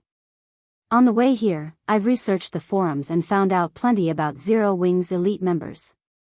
These elite members normally raid hell mode dungeons, and they never offer to carry anyone, not even their own ordinary members. I've always wondered what it feels like to clear a hell mode dungeon. Now that Big Brother Yifeng has arranged for us to accompany Zero Wing's elite parties to improve our strengths, it won't be long before we become experts, to say, seeing as how Big Brother Yifeng is such a young and handsome man. Do you think he has a girlfriend? If he doesn't. Hee. Rain, this could be a good opportunity for you. Even an international corporation is trying to recruit him to their battle team. Once he becomes famous, who knows how many people will be gunning for him. Your chances with him will decrease significantly if you wait. You little girl. Thoughtful Rain blushed slightly. Snapping, she said, I'm going to ignore you now. Seeing that Thoughtful Rain had turned around and was about to leave, Blue Bamboo hurriedly pulled her friend back, panicking. No. White River City, Starstreak trading firm. Smile. How many strengthened armor kits have you guys produced?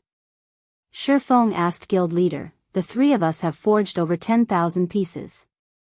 Are we going to put them up for sale now? Melancholic Smile asked Emichem. Bring all of the strengthened armor kits and follow me. Right, also bring the gold we've earned so far, Shifeng said. Although the strengthened armor kits were inferior to the mana armor kits, with 3 people producing them, Shifeng did not have to forge the armor kits himself. Naturally, the stock they had created was astounding. With the burden of 30,000 gold on his shoulders, Shifeng felt that it would be best if he dealt with the problem as soon as possible. After all, there was not much time remaining. The looming penalty for failing the epic quest was also quite stressful. Moreover, Horizon Alliance had already nurtured quite a number of lifestyle players, forgers in particular. They had also recruited close to half the advanced forging apprentices from White River City's 7 neighboring cities.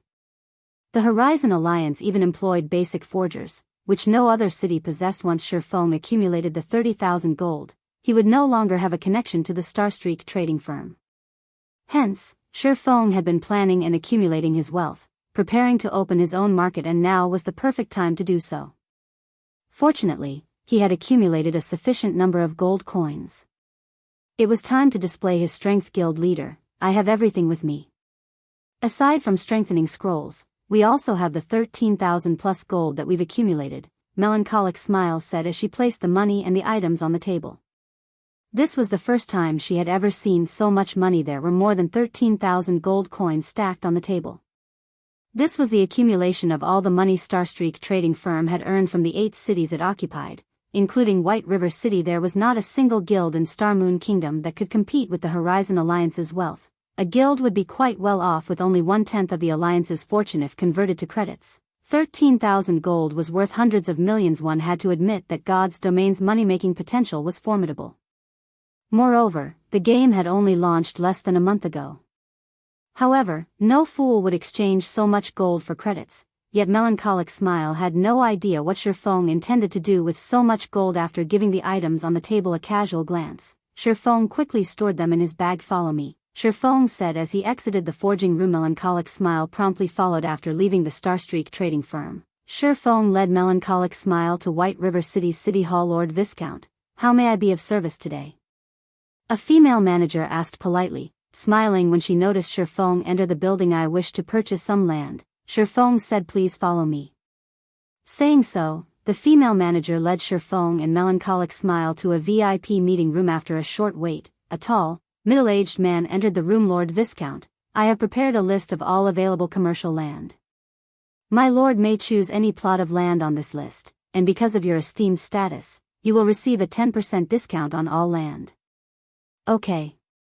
Shifeng only glanced through the pages, not bothering to read them in detail. He then said, I want these 2 plots next to the bank and the auction house. If one pointed out the most valuable plots of land in White River City, the first would be the plot directly beside the auction house, the second was next to the bank, the third was near the 2 aforementioned establishments, and the fourth was next to the Virtual Trade Center and the Adventurers Association. This held true for every city in God's Domain in the past. These plots of land had been highly sought after. Renting one of these plots for just a month could be astronomically expensive. Moreover, as God's Domain developed, the money one could earn would grow naturally. It also cost a significant sum to purchase these plots of land. Moreover, one must also possess certain status if they wanted to purchase land. Money alone was not enough. As a viscount, Shifeng could only purchase a limited number of plots. Thus, he chose only 1 plot per location to begin his shop's operation. Chapter 490, Candlelight Trading Firm. Without hesitation, Shifeng requested the 2 most popular plots of land in White River City. When Melancholic Smile saw the prices, her little mouth fell wide open. These prices were outrageous. An ordinary plot of land in White River City cost over 1,000 gold. If the land were in the densely populated Central District, it would cost more than 3,000 gold. As for the 2 plots Shifeng had set his sight on, each cost over 8,000 gold. If they converted 8,000 gold to credits, they could establish a relatively large company in the city in reality. However, Shifeng did not consider his choices to be expensive. In the future, these 2 plots would become extremely valuable. In the past, he could not have obtained them even if he wanted to. Players frequented both the auction house and the bank. Hence, the traffic was guaranteed. If not for his need for money right now, Shifeng would have preferred to purchase several more plots of land. By the time White River City became the #1 city in Starmoon Kingdom, the value of the city's land would soar by more than 100-fold. Lord Viscount, for the 2 plots of commercial land you have chosen, one costs 9,200 gold, while the other costs 8,800 gold, coming to a total of 18,000 gold. After including the 10% discount, your total is 16,200 gold, the male manager said with great excitement. In addition, after purchasing these 2 plots of land, there will be a 15% property tax each month. If taxes aren't paid for in 3 months, these plots will be locked. If the taxes aren't paid for in half a year, the city will reclaim the land. This is a scam. Melancholic Smile nearly shouted when she heard the male manager's explanation. Flushing with anger, they had already spent so much money to purchase these 2 areas, yet, they were still required to pay a 15% property tax every month. In total, they were required to pay 2,700 gold in property taxes for the 2 plots of land. Not even first-rate guilds had that much gold. Most importantly, they had to pay this tax every month. Here is 16,200 gold. Shifeng handed over the money without hesitation. Shifeng was very familiar with God's domain's rules, so he had expected this. Moreover, the main God system had implemented this property tax with the purpose of avoiding someone powerful from monopolizing a city's land. Although the property tax seemed absurdly expensive, gold coins would become easier to earn as players leveled, resulting in their depreciation. Gold coins would not remain as valuable as they were now. Hence, paying 2,700 gold each month was no big deal. A short moment later, the manager passed the deed for the 2 plots of land to Shifeng. With this, Shifeng could now establish shops on these 2 tracts anytime he wanted to. Moreover, these 2 areas were relatively large. They were in no way inferior to the Starstreak trading firm. At the end of the day, the Starstreak trading firm did not belong to Shifeng. Even if he managed it well, the firm still belonged to NPCs. However, if he established shops on the plots he had purchased, he could do whatever he wanted to them. It was a lot more convenient. Soon after, Shifeng chose 2 relatively good building models in the city hall, with both being 3-story buildings. He could use the first floor to sell products and use the second to establish a warehouse, forging rooms, and other necessities. Finally, the 3rd floor could be an office area. However, to construct these 2 shops, Shifeng had spent another 2,000 gold. After which, he hired over 20 advanced NPCs to conduct daily management and sales in each shop. After spending all this money, little remained of Shifeng's funds. Fortunately, the dragon scale set equipment sold consistently in the Blackwing auction house, and a large sum of gold coins would fill Shifeng's pockets every now and then. Smile, I'll leave the management of these 2 plots of land to you for now. I've already given you the authority you need. Begin transferring our members from Starstreak little by little. As for our products, we'll set the strengthened armor kits as our main focus. There is no need to sell them over at Starstreak, Shifeng said. Guild leader, if we only sell the strengthened armor kits at these 2 locations, it will divert traffic from Starstreak, impacting our business there, Melancholic Smile said, concern filling her voice. That is precisely my intention. I want to lure all of the old customers of Starstreak to the new shops. Just do as I say. As for the price for these strengthened armor kits, set them at 7 silver coins minimum. We can't afford a loss from selling them. Shifeng laughed. Although the Starstreak trading firm was still somewhat useful to him, its greatest purpose to Shifeng lay in the initial business. Now that he had accumulated sufficient capital, he had to abandon it, little by little. After all, the moment he earned the 30,000 gold and completed his quest, the Starstreak trading firm would sever all ties with him. If he did not prepare for it now, it would be too late in the future. Guild leader, rest assured, I will make sure the prices of the strengthened armor kit stay above 7 silver coins, Melancholic Smile said.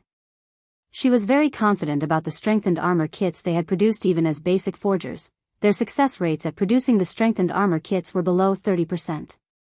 Meanwhile, the material cost for producing each strengthened armor kit was over 1 silver. In other words, the actual cost for producing a complete strengthened armor kit was more than 3 silver. In reality, selling them for only 7 silver coins was simply too cheap. Even if Shifeng had not given the order, she had intended to set the initial price of the strengthened armor kits at 10 silver. After all, with the current average level of players, a price of 10 silver coins was definitely affordable. Guild leader, you haven't named the shops for these 2 locations yet. What will you call them? Melancholic Smile asked as she looked at Shifeng. A small spark may kindle a raging fire. Let's call it the Candlelight trading firm. Shifeng sighed as he looked at the deeds to the 2 golden real estates in his hand. At this moment, he finally had his own capital. With these 2 plots, he had taken a large step ahead of the other guilds. His guild would have a relatively stable source of income in the future, and he wouldn't have to fear becoming any guild's target shortly after. Both Shifeng and Melancholic Smile visited to the 2 plots of land they had just purchased. At this moment, however, the buildings were still under reconstruction, so they could not view the shop's full elegance. It would take several more hours before the reconstruction work would be completed.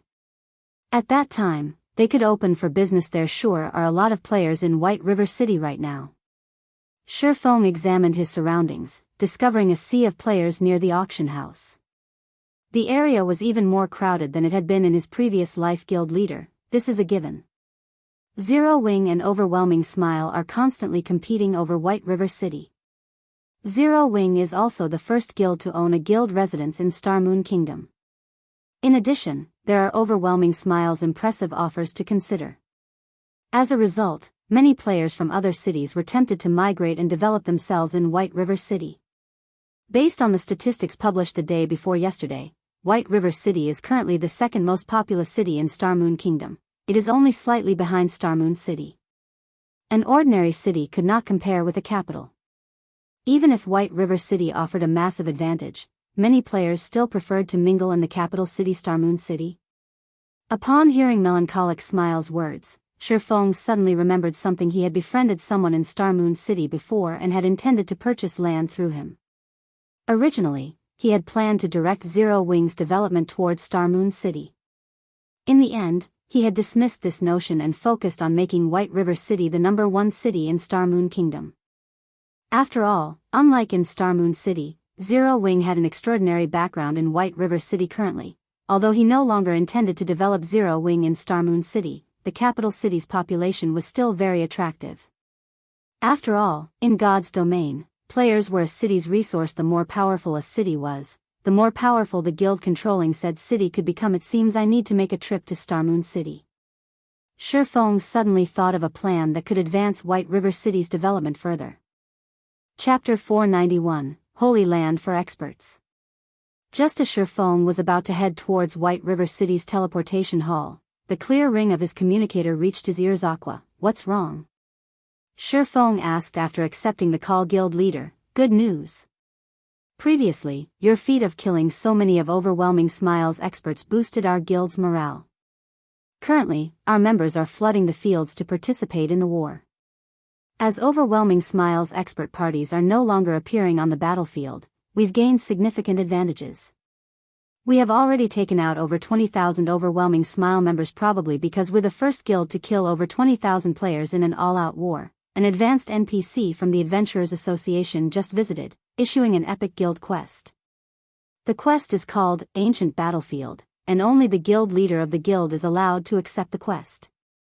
Moreover, only 10 guild members can participate in the quest. Unfortunately, we can't learn any more until we accept the quest. I'm worried that this epic guild quest might disappear if we don't accept it soon, so I contacted you immediately after learning about it. Aqua Rose was extremely excited when she spoke. This was her first time encountering an epic quest. She had only ever heard rumors of them on the forums. Every epic quest represented a massive opportunity. If one could complete it, they could receive extremely bountiful rewards. Based on the information she had gathered, epic quests would reward players with an epic item at the very minimum. If it were a high difficulty epic quest, one could even obtain 2 or 3 epic items. Meanwhile, the quest the guild had just received was an epic guild quest. It was a lot more difficult than an epic quest meant for individual players. If they could complete it, they would reap a frightening harvest. Ancient Battlefield? Shifeng was stunned upon hearing Aqua Rose's words, indescribable thrill growing in his heart. Hurriedly, he asked, Aqua, are you sure you read that correctly? The information on the guild's quest board is clear, and I made sure to read it very carefully. I can say with certainty that it is an epic quest. Even I didn't believe it at first when I was told. After verifying it multiple times, I am sure that it is the epic quest Ancient Battlefield, Aqua Rose said, practically glowing with excitement. If they could complete this epic quest and obtain several epic items, it could help them immensely when they raided large-scale team dungeons in the future. Now that Zero Wing waged war against Overwhelming Smile, morale was very important. The news about Shifeng taking out the underworld guards with one hit had caused Zero Wing to instantly become the publicly acknowledged #1 guild of White River City. This incident had also placed significant psychological pressure on Overwhelming Smile's members. If Zero Wing could take the lead by conquering a large-scale team dungeon, gaining even more top-tier equipment and prestige, Overwhelming Smile would have no hope of competing with Zero Wing in the future. However, Aqua Rose did not know that, in reality, what had shocked Shifeng was not the difficulty of the quest, but the ancient battlefield itself. In the past, the ancient battlefield had been immensely famous in God's domain. It had become so famous because of its alternative name, the Holy Land for Experts. The ancient battlefield was known as the Holy Land for Experts because the map was a training ground specifically designed by the main god system for players. This training ground's purpose was to allow players to gain a better understanding of the combat style of God's domain. In the past, countless noobs and new players had instantly soared to become experts precisely because of the ancient battlefield. Moreover, it wasn't limited to ordinary experts. The ancient battlefield had even given birth to many apex experts. As a result, players called the ancient battlefield the Holy Land for Experts. Countless players had dreamed of visiting and experiencing the wonders it had to offer. Unfortunately, this opportunity was too difficult to encounter. In the past, despite countless guilds and corporations offering astronomical prices for the slots to enter the ancient battlefield, nobody willingly sold the slots they had. Now that Shifeng had suddenly been notified that he had obtained the ancient battlefield quest, how could he contain his excitement? He had always dreamed of visiting the ancient battlefield in the past. Unfortunately, he had never been lucky enough to receive an invitation. Now, however, he haughty understand. The difficulty of an epic quest is not to be taken lightly, so set it aside for now. Don't worry about it disappearing. After a guild quest is issued, it will be available for 3 months or until someone accepts it. Since it has just been issued, leave it there for now, Shifeng said after calming down. However, although we are setting aside the quest, I have a few tasks that I'll need you to do for me. Tasks? Aqua Rose was confused. She could not understand why Shifeng did not intend to accept this epic quest. Although she knew that the difficulty of an epic quest was unmatched, without accepting the quest, how could they possibly know whether or not they could complete it? It was a pity to leave the quest there like that. Most importantly, it was so tempting. That's right. In order to complete this epic quest, we will need sufficient combat power. I need you to contact Fire Dance and the others and tell them to stop trying to level up to deal with Overwhelming Smile. The same goes for you. All of you should focus on improving your combat techniques. I will also frequently give you pointers. In a few days, I will test you all to see how much your combat techniques have improved. At that time, I will select the top 9 players to participate in this epic quest. Shifeng laughed. What should we do about the team dungeons? I hear that Overwhelming Smile has already allocated their experts for raiding level 20 hard mode dungeons. If we lose the race to raid the team dungeons, it will deal a significant blow to our guild's prestige and empower the enemy. Aqua Rose simply could not understand Shifeng's decision. Previously, Shifeng had strongly advocated raiding dungeons first. Wasn't this change of plans a little too sudden? She wasn't even sure how to react. The most surprising thing was the fact that a busy man like Shifeng had actually offered to instruct them personally. This had never happened before. Having the #1 expert of Star Moon Kingdom tutor them would yield effects hundreds of times better than learning from Shifeng's battle videos in secret. Countless players dreamed of such an opportunity. There were even some who had offered 1 million credits on the official forums, hoping to hire Shifeng as their personal trainer. It would be a lie if Aqua Rose said she was not excited. This was just as thrilling as the epic quest. Sharpening your axe will not delay your job of cutting wood. Do you think that conquering a large-scale team dungeon will be so easy without a certain degree of strength? Beyond that, the quest only requires 10 people. We can just have the others continue with raiding the dungeons. Shifeng did not bother to explain further. He could not reveal too much information. Aqua Rose had no idea just how important this ancient battlefield quest was. Raising an army was easy, nurturing a general was not. In the past, no one had been willing to trade their spot on the ancient battlefield even when offered a legendary item. The competition over a measly dungeon had meant nothing. If possible, Shifeng would have accepted the quest immediately.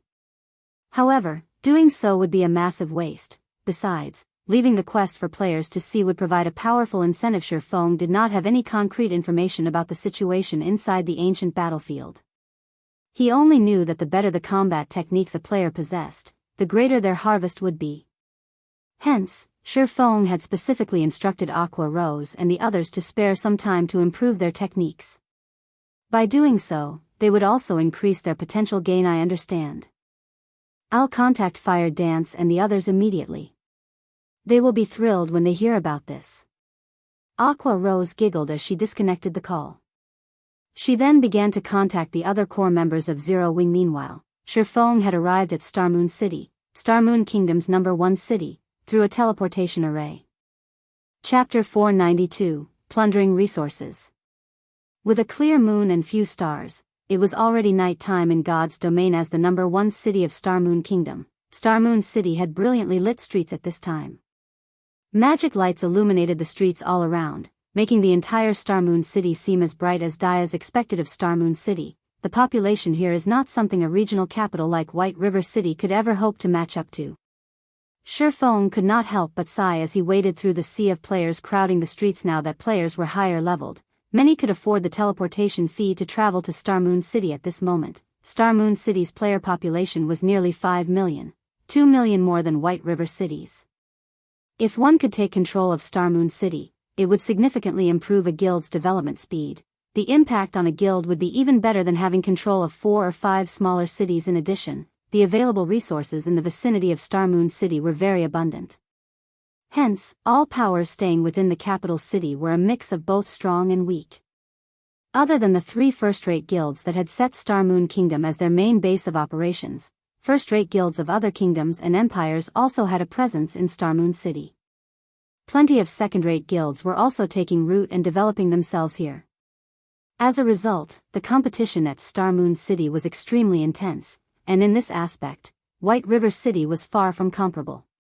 Even the average level of ordinary players here was much higher than at White River City. Before long, Shifeng arrived at Starmoon City City Hall via horse carriage. When Shifeng got there, a majestic and powerful-looking man was standing outside the entrance of the building.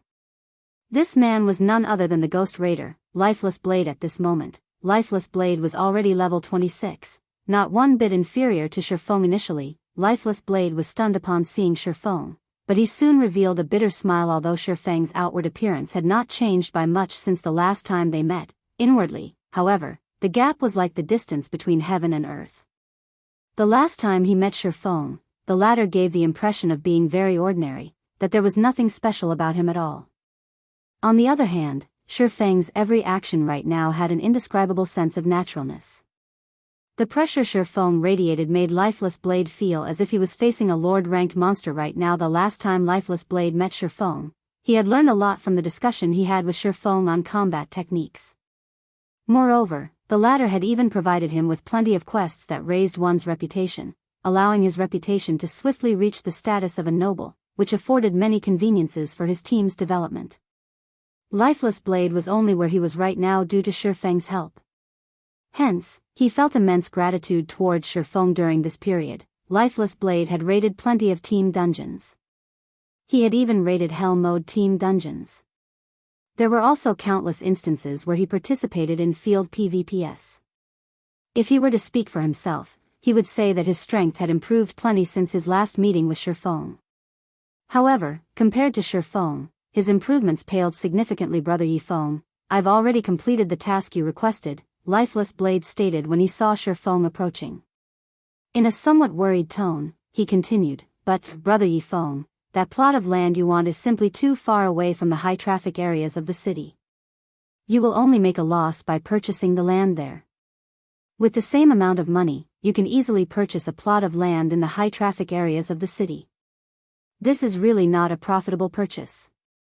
No worries, I prefer a place that is somewhat peaceful. Shifeng laughed. Starmoon City was extremely large. There was also quite a lot of land available inside the city. However, the prices of the land here were not one bit cheaper than in White River City at all.